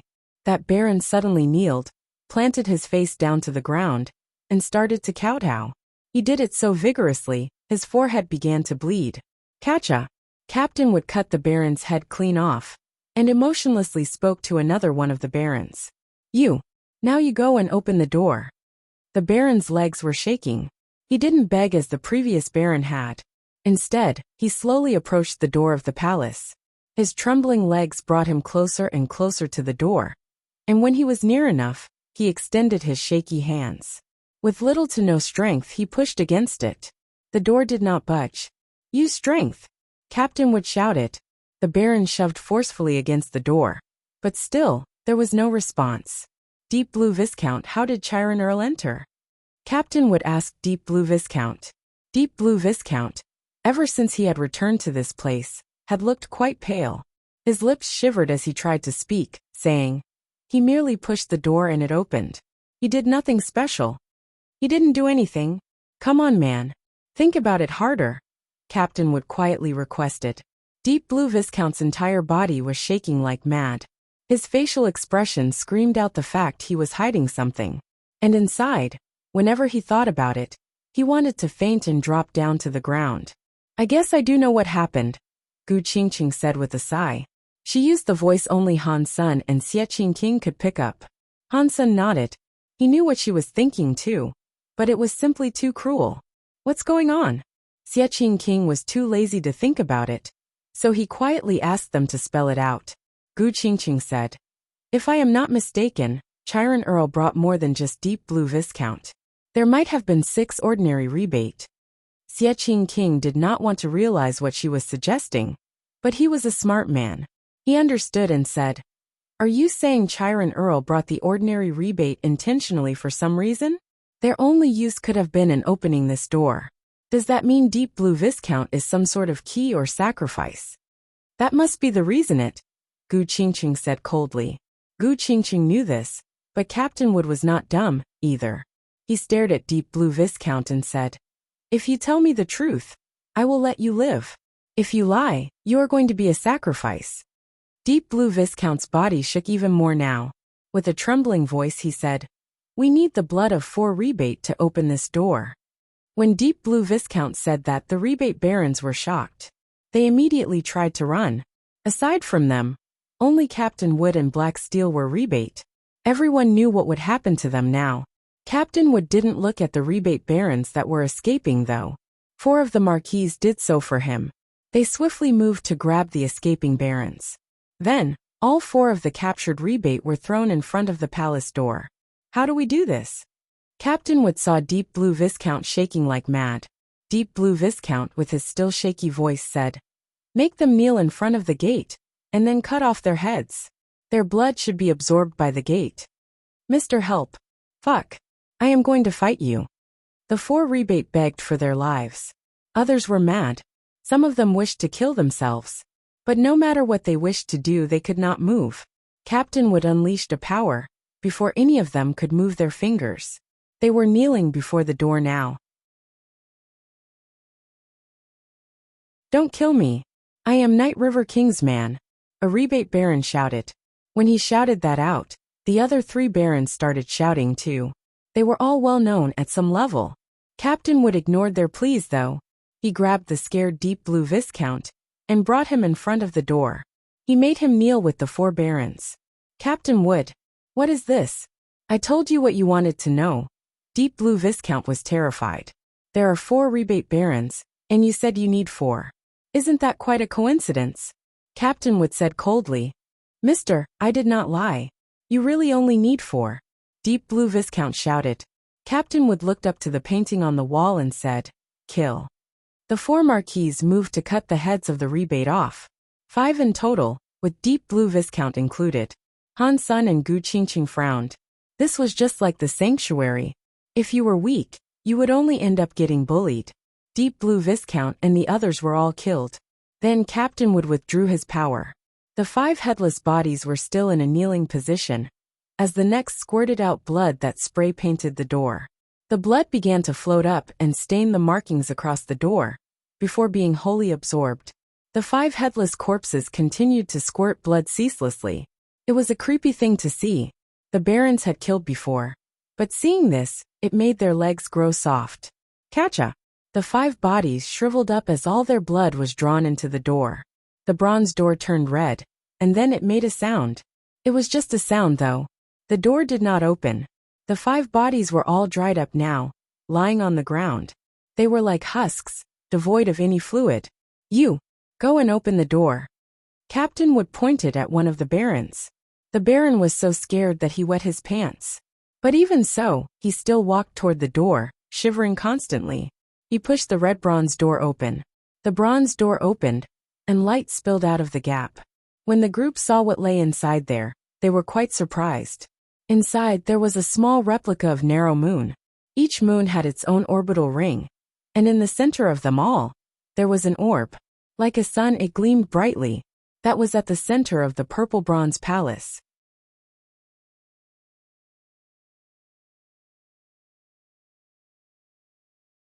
Han-sun was shocked. Other than the strange solar system within, the purple bronze palace was empty. Countless moons orbited a sun, and they looked like they had been there for a long time. The baron that opened the door stood where he was, as Captain Wood excitedly moved forward to push him out of the way. He walked forward, and the four marquis followed. Han-sun thought it was strange that they suddenly seemed braver. They hadn't sent their cannon fodder in first in case there were traps. It didn't seem like a very Wood thing to do. And as this strange feeling continued to permeate Han-sun's temperament, Captain Wood kneeled in the air like a knight. As he faced the sun, he said, "Lord Sky God, greetings from your most loyal rebate slave." Han-sun felt his eyeballs bulge in their sockets, and it seemed like everyone else was equally surprised. He thought there was going to be a fight, with the situation changing so suddenly. It looks like the god that the rebate obey is the sun. It is no wonder it looks like that, Gu Qingqing said quietly. Han-sun understood what she was saying. No wonder the rebate didn't have accounts of their victory over the ravens. It did not look as if they had beaten them at all. If the rebate had won the war, even if the enemy had been weak and pitiable, they still could have claimed that it was a heroic and noble victory. There was only one possible reason for the rebate to avoid talking about their victory over the raven. They hadn't actually won. Something must have happened to the raven, providing the rebate a fortunate opportunity to steal Narrow Moon for themselves. Whether or not the raven had completely disappeared was something they were not sure of. "You guys still remember me? What do you want providing sacrifices like that?" The sun-like orb possessed an old voice. "Lord Sky God, I. Captain Wood looked hesitant to say it, and his face twisted a little in the attempt to speak. Captain Wood had come here on Black Moon King's orders. The wish he had to make was something Black Moon King desired, but right now, another thought crept across his mind. His mind was in two halves, and his face looked strange. After a while of thought he said, "Lord Sky God, we require a fire seed." The sun-like orb said, "You should know that a sacrifice like that is not enough for a fire seed. You will require more." When Han-sun and the others heard this, they tensed. If Captain Wood required live sacrifices, they would be in danger. But things were not as Han-sun feared. Captain Wood brought out a box. He held it up to the Sky God and said, "Sky God, this is my sacrifice." The box in Captain Wood's hands started to fly. It went past a moon right towards the sun. After some time passed, Sun Sky God said, "Good. This is enough. You can be granted a fire seed." After that, the sun released a small fire.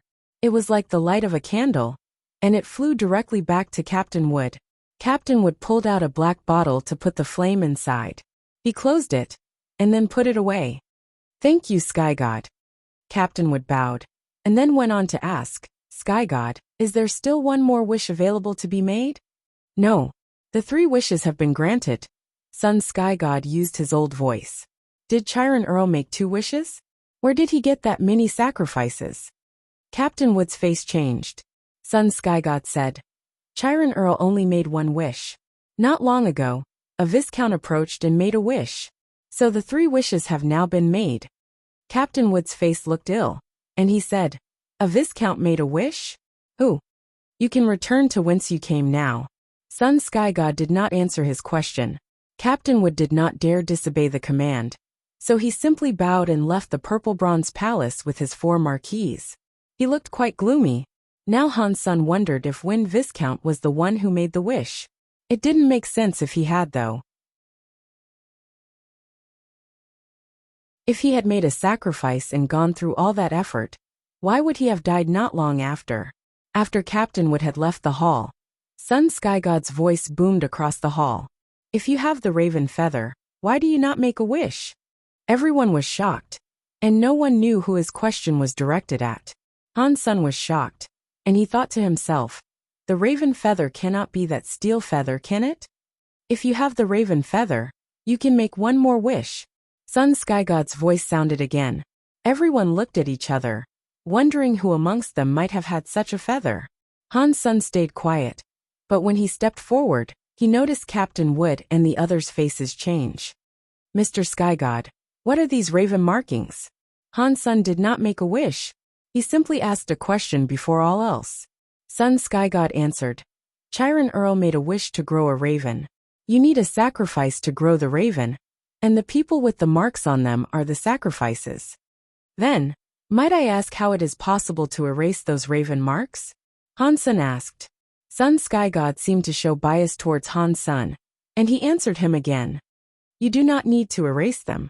When the raven is born, the marks will fade.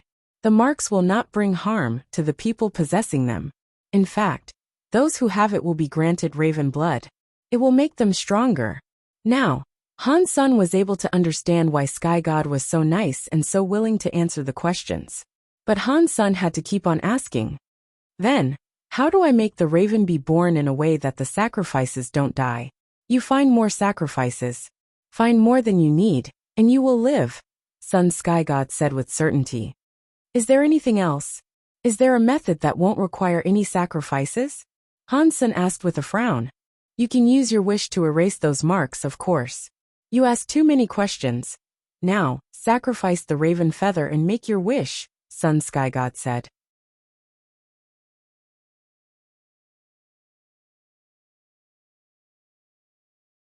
Han-sun did not like making wishes. He knew what had happened to Dawn, Uncle Bug, and the Ning family's second mister, and it had completely soured him on the concept of making wishes. Han-sun did not think Sky God was a good character. Chiron Earl had made a wish, but he was killed alongside the rest of his helpers. He did not know if Win Viscount had made a wish, but he had died too. And on top of that, he had infected the rest of Han-sun's people back at base with the sacrificial marking. Han-sun did not say anything, and there were only 2 wishes he could realistically make. One wish was to ask Sky God to erase everyone's markings, but that was something that Sky God was suspiciously leading him to request. If he wasn't leading Han-sun on, he wouldn't have mentioned the possibility in the first place. Han-sun did not think he was any more important than would Duke.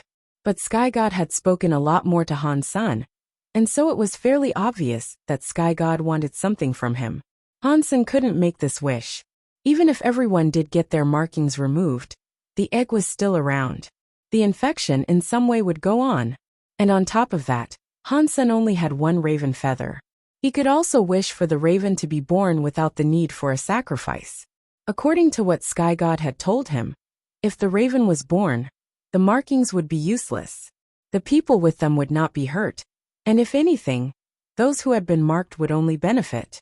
But Han-sun couldn't be sure this was the truth just because Sky God had said so.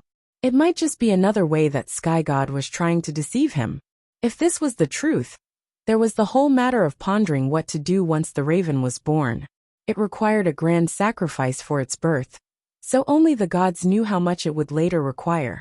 As it grew up, at least it wouldn't have the ability to kill, presumably, but that couldn't be known until it was born. It could actually be scarier once it was born than when it was in the egg.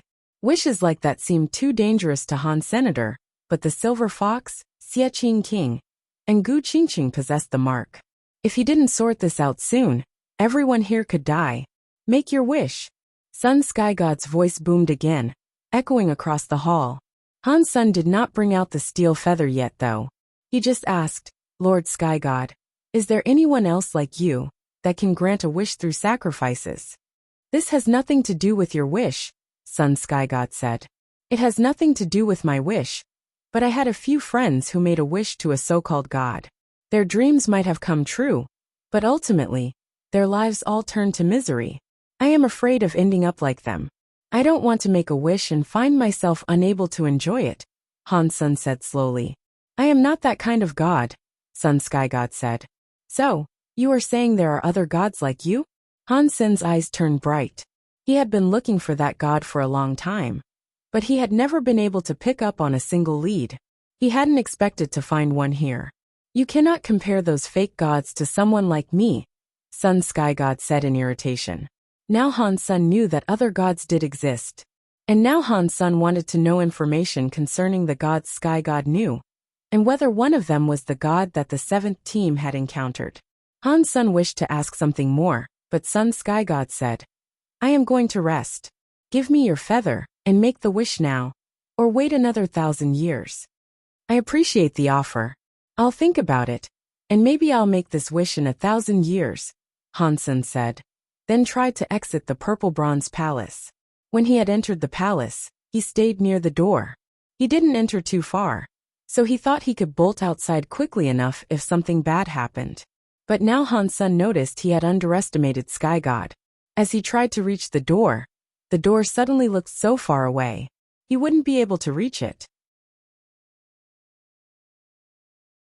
You are a little creature no greater than an ant. Where do you think you are? You cannot come and go so simply. Make your wish with your feather, or I will send you to hell. You will suffer for the rest of eternity, mark my words. Sun Sky God sounded a little peeved. I told you I have no wish to make, Hansen responded. Then think about it right here, right now. Sun Sky God coldly went on to say. But hurry, you might end up dying before you are able to make a wish. Hansen frowned, not understanding what Sky God meant. But soon he did. Hansen's fingers and hair grew quickly. He began growing a long beard, as something else occurred to his skin. Time has sped up. Hansen's face changed. Wood Duke and all the others were shocked. Controlling time really was something only a god could do. Hansen looked at his body. With the speed he was aging, his few hundred-year lifespan would be over in a few hours. I am Sky God. I can do anything, if it is what I desire. Sky God sounded cold. It didn't look as if he was showing off though. This was something ordinary for him. In that case, why don't you just take the feather? Why do I have to make a sacrifice? Hansen's body was getting older, but he wasn't panicking yet. Hansen had the powers of space and time himself. Although he wasn't as strong as Sky God couldn't bluff him. When Hansen spoke, Sky God went quiet and did not say anything more. Hansen's body kept getting older. His hair had reached his feet, and the beard had reached the ground. He wanted to leave the hall, more than anything. But even at full speed he couldn't reach the door. It was always one step away from him. Old Han, I am coming, Xiaqing King shouted, wishing to barge into the hall. He did not care if there was a god inside or not. Gu Qingqing pulled out her sword named Pure. She readied herself to help Xiaqing King and Han Sr. Don't come in. I know what to do. Hansen's shout prevented Xiaqing King from coming in.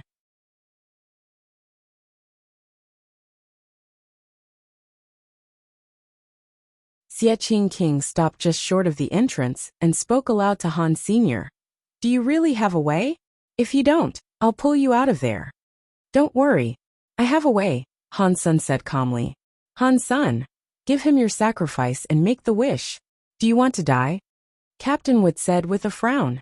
He is your god, Rebate. He is not the god of the crystallizers, who said I absolutely must make a wish with him. Hansen mocked the scenario. It looks like you really don't want to live. Captain Wood looked rather gloomy. It didn't matter to him if Hansen wanted to live or die. But he was on planet Eclipse. If Hansen randomly died there, under his supervision, he couldn't rightly explain to Queen what had transpired. Sky God, I am not making a wish. And I will not hand over the feather. Even if you kill me or torture me, you won't obtain it. So come on. Give me what you've got, Hansen said, then continued walking toward the door. Sun Sky God did not say a word. Hansen's body was growing old very quickly though. His face had wrinkled, and his hair had gone white. Even if you do not want to use the raven feather to save your people, aren't you interested in something for yourself? How about immortality? If you make a wish, you can live forever. Or you can become the king of some land, if you so choose. I can grant you anything you want, right here, right now. Sun Sky God finally broke his silence. Hansen did not respond. He continued walking away. He couldn't leave, so he just kept on going. Has someone you love died? If you make a wish, I can bring them back for you. Sun Sky God offered more, seeing Hansen's continued disinterest. Hansen didn't say anything to him though. He just kept on going, as if he hadn't heard a thing. If you want to become Narrow Moon's absolute master, you only have to ask that of me. Sun Sky God's offerings were becoming grander as time went on. If this continued, it wouldn't be long before Hansen found himself in the seat of the creator. Hansen remained unfazed and uncaring. He kept on walking. He walked in the direction of the door that could never be reached. Not long after, Hansen's hair had all turned white. His face was covered in wrinkles. He was like a dying old man. He was really old at this point. Little Silver, who had been sitting on Han Sen's shoulder the whole time, was old too. His silver hair had turned white, and it looked as if he was going to die of old age. What? Are you not going to help him? A marquise mocked. Xie King said coldly. He said he has a way out of there. The marquise lifted his top lip, thinking Xie King was merely too scared to go to Han Sen's aid. The others thought the same as well. They could see him standing on the precipice, only watching Han Sen, and refusing to step inside.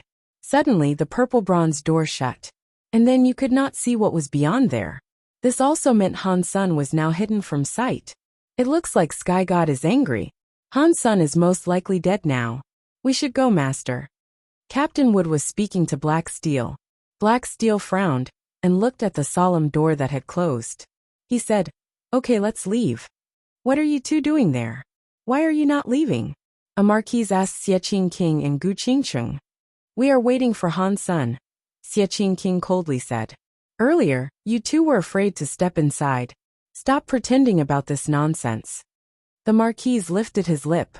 "Let them stay," Black Steel said. Then he signaled for the rest of the team to depart. Then he murmured to Xie King, "Tell Han Sen that I'm sorry. I will leave much of the lotus in the base." "Okay." Xie King affirmed he would. When Captain Wood took the others to the place's exit, Xie King spoke again. He said, "Is Han Sen really going to be fine? I thought you were confident he would be." Gu Qingcheng looked at the door before them and spoke carelessly. "I am. But that Sky God is a dodgy fellow. I am afraid Han Sen will walk out as an old man." Xie King slumped his shoulders. Gu Qingcheng understood what he was getting at, but she did not respond to him. A lot of time passed, and after an hour, the purple bronze door opened. Han Sen came out alongside Little Silver. Han Sen had not become an old man, and he was as young as he had been when he first entered the hall. He had not been injured either. Little Silver was fine too, and he had his old silver fur that was radiant and shiny. "Did you make a wish?" Gu Qingcheng spoke to Han Sen, looking real dim. Han Sen shook his head and pulled out a box. He smiled and said, "The item Sky God wanted is still in here. Even if I make a wish, he won't listen." "Why would he let you go unharmed if you didn't make one?" Xie King asked with much curiosity.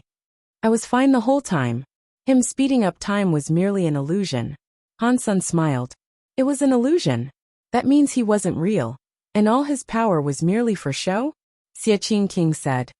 "He doesn't have all the powers he pretended to have, but at least his space powers were legit. Even though he is not really all-powerful, he is still at a deified level. Even if we have to fight him eventually, we cannot deal with him now."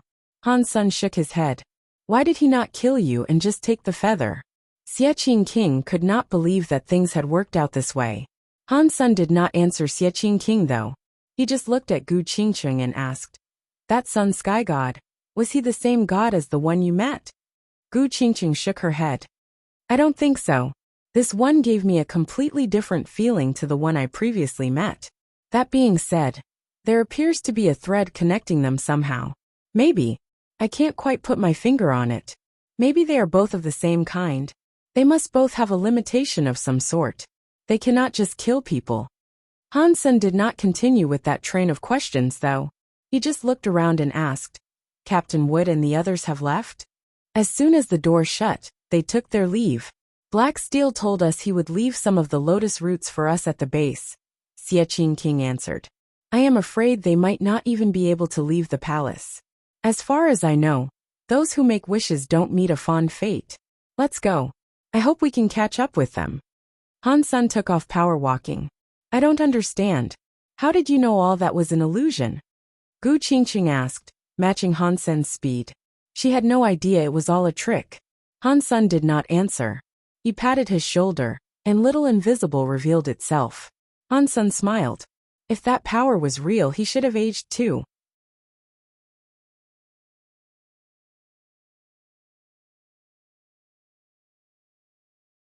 The three of them sped up.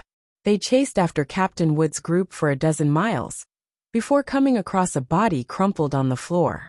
It looked as if the person had died a long time ago. But strangely, the clothing the body wore belonged to one of the barons that had previously accompanied them. And there wasn't just one such body. A little further on, they found more baron corpses. The manner in which they died seemed to reflect what had occurred to Win Viscount.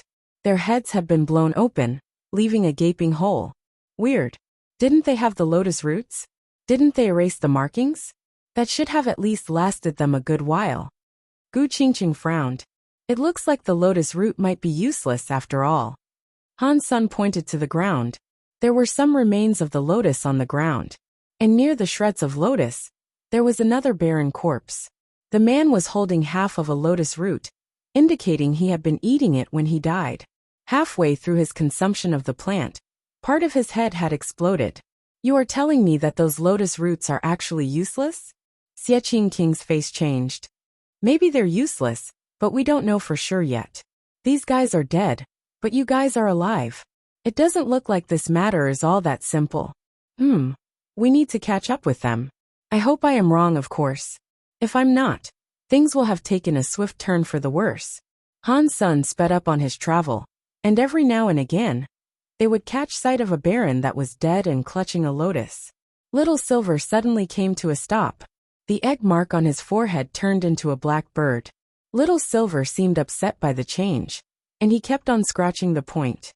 My head feels weird too. Xie Qingqing grasped his forehead. Han Sun looked at Xie Qingqing and Gu Qingqing. The egg markings on their foreheads had turned into birds.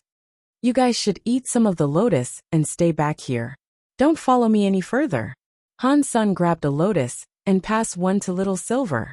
Little Silver gobbled it up, and he was struck with that chilling sensation. Afterward, the bird on his forehead grew fainter. You guys should take more of the lotus and stay away from here. I'll go on ahead and take a look. After that, Han Sun summoned his teeth rabbit shoes and ran forward quickly. He traveled 12 miles in a single moment. On his way, he saw the bodies of many more barons, and even one marquise. The latter was one of Captain Wood's guards. Han Sun kept going forward until he came before a palace. There he saw something that gave him a shock. In front of that palace, the big black egg was hovering in midair. It was burning with golden fire. Below the egg, 3 marquises and Captain Wood himself were also ablaze with golden fire. They looked ready to become charcoal. Captain Wood was doing okay. His body was surrounded by blue light, and he was managing to hold off the flames. The 3 marquises, on the other hand, were truly on fire. Black steel had fallen across the stairs. The dragon-backed knife was hovering over his head, as the shadow of a dragon covered him to protect him. It was holding the gold fire at bay. Bizisti. Ghost teeth knife leaped out from Han Sun's backpack. Its blade pointed at the egg. It emitted a purple mist, like the egg was a grand foe. The gold flames of the egg were approaching like a meteor. Ghost teeth knife cut them in half. But the golden flames that were cut in half continued their approach. Han Sun dodged them, then grabbed Ghost teeth knife. Ghost teeth knife could only attack. It wasn't much for defense, so Han Sun could not use it to block. It was a far cry from the dragon-backed knife, which was currently focused on protecting black steel. What's going on? Han Sun asked, as he evaded more fire. He was wearing his teeth rabbit shoes, so he was blisteringly quick. The fire was unable to burn him. When Captain Wood saw Han Sun, who had not died or been permanently wounded from his time in that hall, he was incredibly shocked. He couldn't dwell much on the matter, given the current circumstances, however. So he just said, "Kill the raven blood and do not let it get free. Otherwise we are all dead."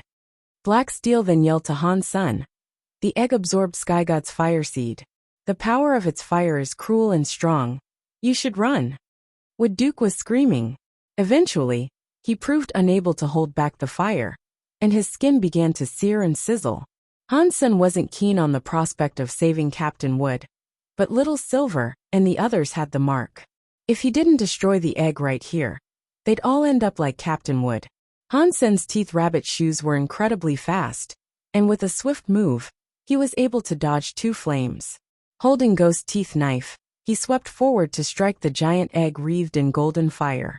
Hansen's power wasn't sufficient to activate Ghost Teeth Knife's true strength, but right now, the knife was feeling threatened. It summoned power by its own volition, power of proportions that exceeded the capabilities of a duke. It was like the egg was a living creature. It cast a number of gold flames towards Hansen, which came down on him like rain. Hansen's body was like a bird in the sky. He evaded a dozen fires and slashed the egg. Dong! The purple mist and the golden flames were both extinguished. But the egg did not get damaged. Ghost Teeth Knife's full strength did not affect it. This realization made Hansen frown. More attacks were coming at Hansen now too. So, Hansen used his teeth rabbit shoes to fly. He evaded all the fire and employed his knife mind. He looked like a monster as he swooped down at the eggshell, slashing. Catcha! Some marks were left on the egg, but it had yet to crack. Hansen was too weak, and he could only push his power to reach the capabilities of a viscount. If he had the power of a king, alongside that ghost teeth knife, he could undoubtedly break the egg in two. Hansen kept moving his body as he tried to dodge the golden flames. He was going to hit the giant egg again. When he hit the egg this time, however, there was no noise. It was like the knife found itself suddenly sticking to the egg. But when he did this, the egg itself showed a reaction, and it bounced itself away. Hansen was delighted by this, as he had just used Yin Yang Blast. The power he used from the ghost teeth knife seemed to work. The egg backed away like it was scared, but it still carried its golden fire. It dodged Hansen's knife, not wanting to get hit again. It was just an egg though, and it couldn't move very fast. Hansen, on the other hand, soared through the sky like a phoenix. Again he slashed the giant egg. The egg jumped like a cat getting its tail stepped on.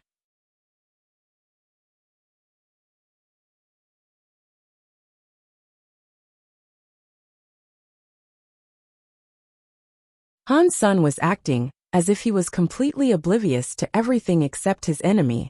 Clutching the knife tight, he kept wailing against the egg.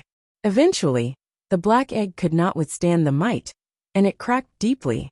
A lava-like juice began to seep from the crevice. Hansen, if you hit this thing one more time, I will make your entire race suffer, the gold-robed man bellowed. Catcha! Again! It was only the knife and the sound of a breaking egg that answered him. The egg was suffering with even more cracks now. The purple mist of the blade came against the egg as a golden juice started to flow out like blood. I, King Jun, swear to God, I will reduce your entire race to their primitive days of sticks and stones. The entire intelligence of your race will be reduced to a level that will only allow you to eat meat. The gold-robed man spat. The entire mountain began to rock and rumble, with the noise of what sounded like thunder. Clouds formed in the sky, and they swirled as they cast a rain of blood. It was like his vow had been answered. There was a lot of thunder, like a lashing punishment from some great god.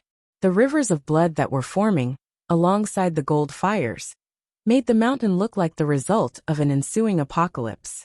A bolt of lightning exploded right next to Hansen. The fire beasts roared into his ears, but even so, Hansen showed no care or concern.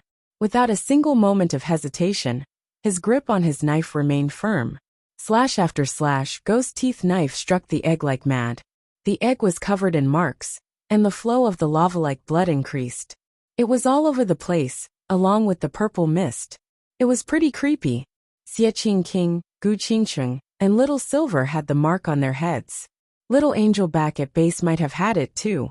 And that godlike figure that called himself King Jun did not seem like the trustworthy sort. All the creatures that had made a wish with him had met a grisly end. The only way to erase the mark now, Hansen figured, was to destroy the raven egg. There wasn't any other way. Hansen knew that King Jun God was limited by some sort of power, and that was why the powerful being could not fight him directly. Still, Hansen believed that what he was doing now would yield the best results. The dragon-shaped thunder exploded next to Hansen. The rain of blood-soaked Hansen, the fiery beasts, and King Jun's roars were like curses being chanted from the pits of hell. But despite all that, nothing could stop Hansen's ghost teeth knife. Catcha! An unknown number of slashes later, the egg cracked open, shattering into pieces. The lava-like juices cascaded out, flooding its proximity.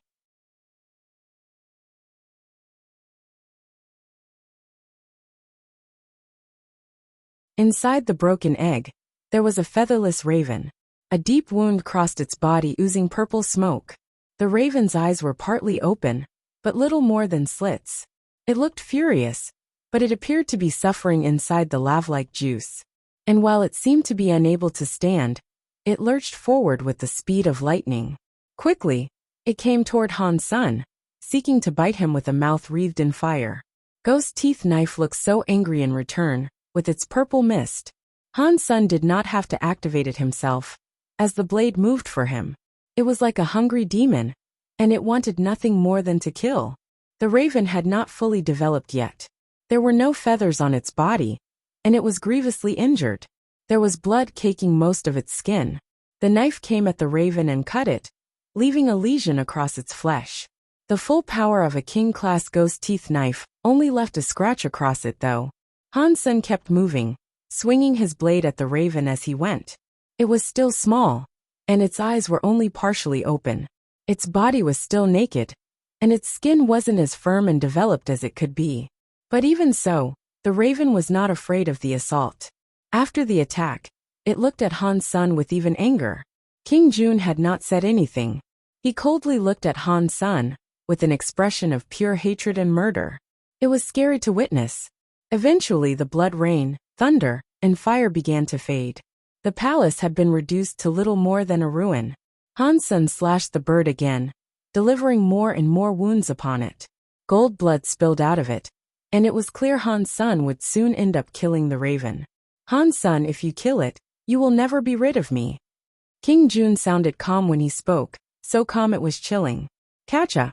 Without hesitation, Ghost Teeth Knife delivered a clean cut across the raven's neck. The head was lopped right off. King Jun did not say anything. He merely looked at Han Senator, then he disappeared. But the look he had given Han Sen was remarkable. Deified creature hunted, baby Sun Raven. Sun Raven beast soul obtained. Deified gene obtained. When Han Sen heard the announcement, he was thrilled with delight. When the Sun Raven was killed, the marks on the foreheads of the others began to disappear too. They became gold, and then melted into their flesh with the rippling mirage of a fire. Gu Qingqing sat down on the ground, and used her qi gong to absorb the flame. Xie Qingqing's body, meanwhile, was glowing with silver light. Little Silver's eyes flickered with lightning. The barons at the base used their skills to absorb the mark, but the women and children were unable to. The gold blended into their skin, and changed their bodies instead. Boom! The mountain continued to shake. It came from the purple bronze hall. It seemed to have erupted, and the palace came flying at them through the air. Han Sen, I will be back. Soon, soon. King Jun's voice echoed through the underbelly of the mountain until the palace disappeared. Captain Wood wanted to get up, but he had been badly burned. His flesh and even his bones had been charred. It didn't seem likely that he'd live. Sir, take my body back to Planet Green, if it is of no trouble for you. That is where I was born. And if I am buried there, I know it will make for a fine resting place, Wood said. Would you raise me up? You have helped me a lot. Without you, I would have been killed by those gold fires. I cannot let you die, Black Steel said as he tried to pick up Captain Wood. Han Sen, I am going to take him home to heal. I am going now. But Han Sen stopped him and said, with the condition he is in, he won't even reach the base. He won't reach another planet. There is nothing else I can do. I have to do this. Black Steel said. Han Sen thought for a moment, and then said, wait. There is a better chance of him surviving right here. Young master, it is fine. I know what will happen to me. I will be happy enough, if you can take my lifeless body to Planet Green. Wood was surprisingly calm. Black Steel asked Han Sen, what are you suggesting?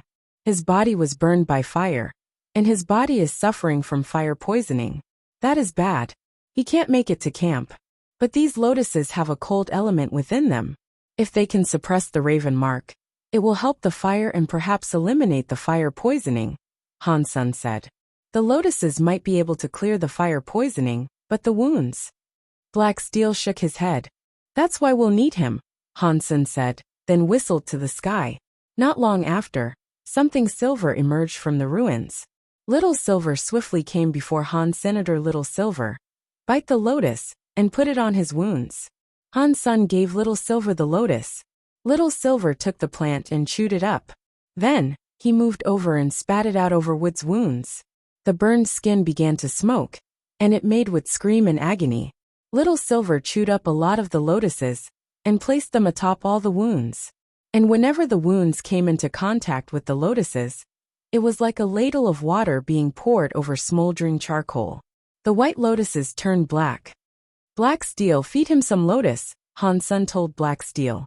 Black Steel crushed up some of the lotuses and fed Captain Wood. He already seemed a little better after eating what he had been given. His wounds were still really bad though. It would be difficult for him to be healed, but the mere fact that he was alive was enough for now. He would survive long enough for his body to recuperate. Thank you. Captain Wood gave Han Sun a complicated look. Don't thank me. This is because of Black Steel. Otherwise, I wouldn't care whether you lived or died. Han Sun said coldly. No matter what the reason is, you saved me. And that means I owe you. Captain Wood shook his head. Han Sun did not say anything in response. He really didn't like Wood, and the less he had to do with him the better. Xie King and Gu Qingqing soon appeared there. The marks on their foreheads had indeed disappeared. Black Steel picked up Captain Wood, and Han Sun lifted the Sun Raven's body. The entire carcass of the bird emanated a strange power. It was not a xenogenic either. Han Sun was keen to research what the thing really was.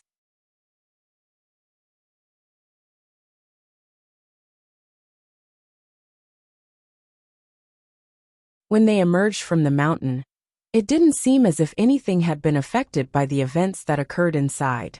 The landscape was the same as it was before they entered. Back in the base, Black Steel took Captain Wood to an airship where he could heal and recover. The people in the base had lost their marks. Han Sun asked Little Angel and Zero what things were like after he left, and he was surprised to learn that a mark had appeared on every single person in the base other than Little Angel and Zero. With the crisis having come to an end, the day-to-day routine of the base returned to normal. It had been a rough period of time, though, and the base had been dealt quite a blow. There were only a dozen barons remaining, and one viscount. They would need more manpower for the future. That much was certain. Han Sun did not have the time to recruit right now though, and at the moment, he was more concerned about how he might cook up and eat the small Sun Raven. He tried cooking and grilling the bird, but the meat was like steel. It certainly wasn't edible in its current condition. Han Sun took the Sun Raven back to the sanctuary, and nothing happened.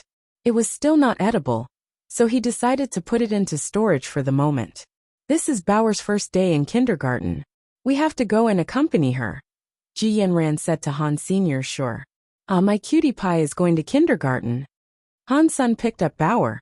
Bauer had grown up a lot, and she looked like an average 3-year-old now. Dad, I want to stay with you. I don't want to go to school. Bauer looked troubled. It will be hard for you to join me where I am right now. It's not a good place. When things get better, though, I will bring you with me.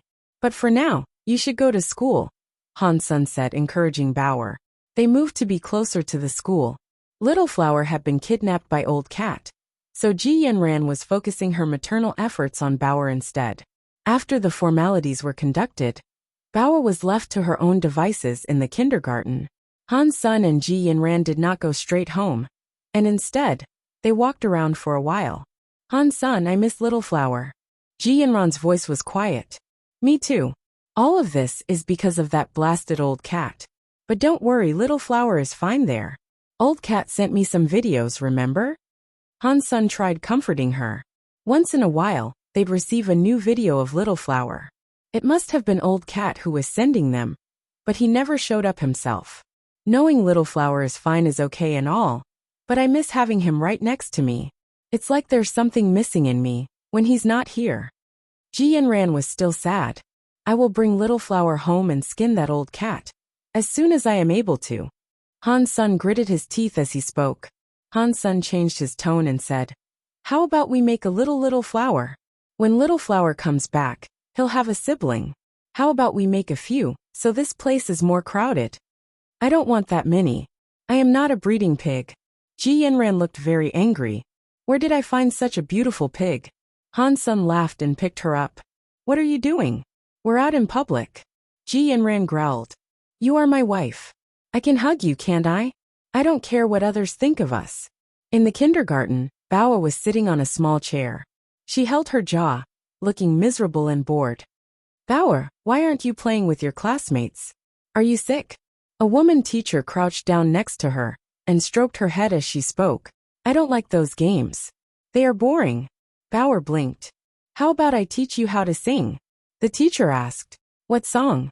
Bao asked the teacher. The teacher clapped her hands and acted all cute. She said, follow along with what I sing. I picked up a coin on the road. Teacher, how old are you? Bao asked, looking at her. 24.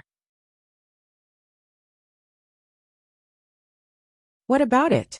The teacher looked at Bao strangely, unsure why she had been asked that question. You are so old, and yet you act cute and sing stupid songs. Poor you. Bao sighed. The teacher's face twitched, as she was taken aback. She held back the urge to smack Bao on the head and simply said, I am still young. Haha. 24 is very old. Women like you are prone to say they are 2 years younger than they actually are too. So you are at least 25. Perhaps almost 30. I suppose you still don't even have a boyfriend yet. That is so sad. You don't have a boyfriend at that age. And you have to act all cute in the kindergarten. When you're off work, I bet you go shopping to buy pointless things and make yourself feel better about yourself. Bao looked straight at her and went on to say, but on top of that, your wages are probably low. I am afraid you can only buy knockoff products. If you went to a decent brand store, you could probably only afford the cheapest items and ask for the biggest box and bag to carry it around on the streets, trying to prove to others that you exist. This damn kid. The teacher's face went dark, and her face twitched repeatedly. She forced a smile. It is not like that. The saddest thing was that Bao was correct, and it made her feel extremely sad. Teacher, I think you are very good at gambling, Bao said. No, gambling is bad. Why would I do that? Haha. The teacher's face twitched, and her smile was terribly forced. Your appearance is fair enough, but I bet at home, all you do is smoke and play mahjong. I bet the place is a dirty pigsty too. Clothes scattered everywhere, with dirty plates molding in the sink for days. Bao kept on talking. This damn kid. Damn kid. The teacher felt as if she was about to go insane with rage. Bao's eyes glanced at the woman, her eyes as thin and conniving as a con artist's. Before the teacher ran off, Bao opened a bag and pulled out a box. Teacher, do you know what this is? Bao shook the box. This is the legendary lipstick number 29 from Planet Doris. How could you have it? The female teacher's eyes widened as she looked at it in amazement. You cannot afford it, but you can tell whether it is real or fake, right? Bao threw it at her. The teacher caught it and looked at it, as if it was $1 million antique. It's real. The teacher opened it with shiny eyes. Teacher, how about we gamble? If you lose, give me $10. If I lose, I give you this lipstick. Bao pulled out a pair of dice and smiled. I can't. The teacher receded into thought. Never mind then. I don't like this lipstick, and it is a waste. Now I have to keep on holding it. Bao sighed and motioned for the teacher to give it back. Hang on. The teacher picked Bao up and carried her swiftly to a storage room. She looked around like a burglar, then closed the door. 1 hour later, the storage room was filled with the sound of crying. A voice was heard saying, "Leave me those $10, please. Or at least leave me enough for a meal. I need it for the next 2 weeks." You're tuning in to the Li Mei's Wuxia Whispers YouTube channel. We're so grateful for your support. And don't forget to subscribe to join us on this incredible journey through captivating stories. Your generosity through donations truly makes a world of difference, as it's the primary source of revenue that allows me to expand and enhance this channel for you. Thank you from the bottom of my heart for being a part of this adventure.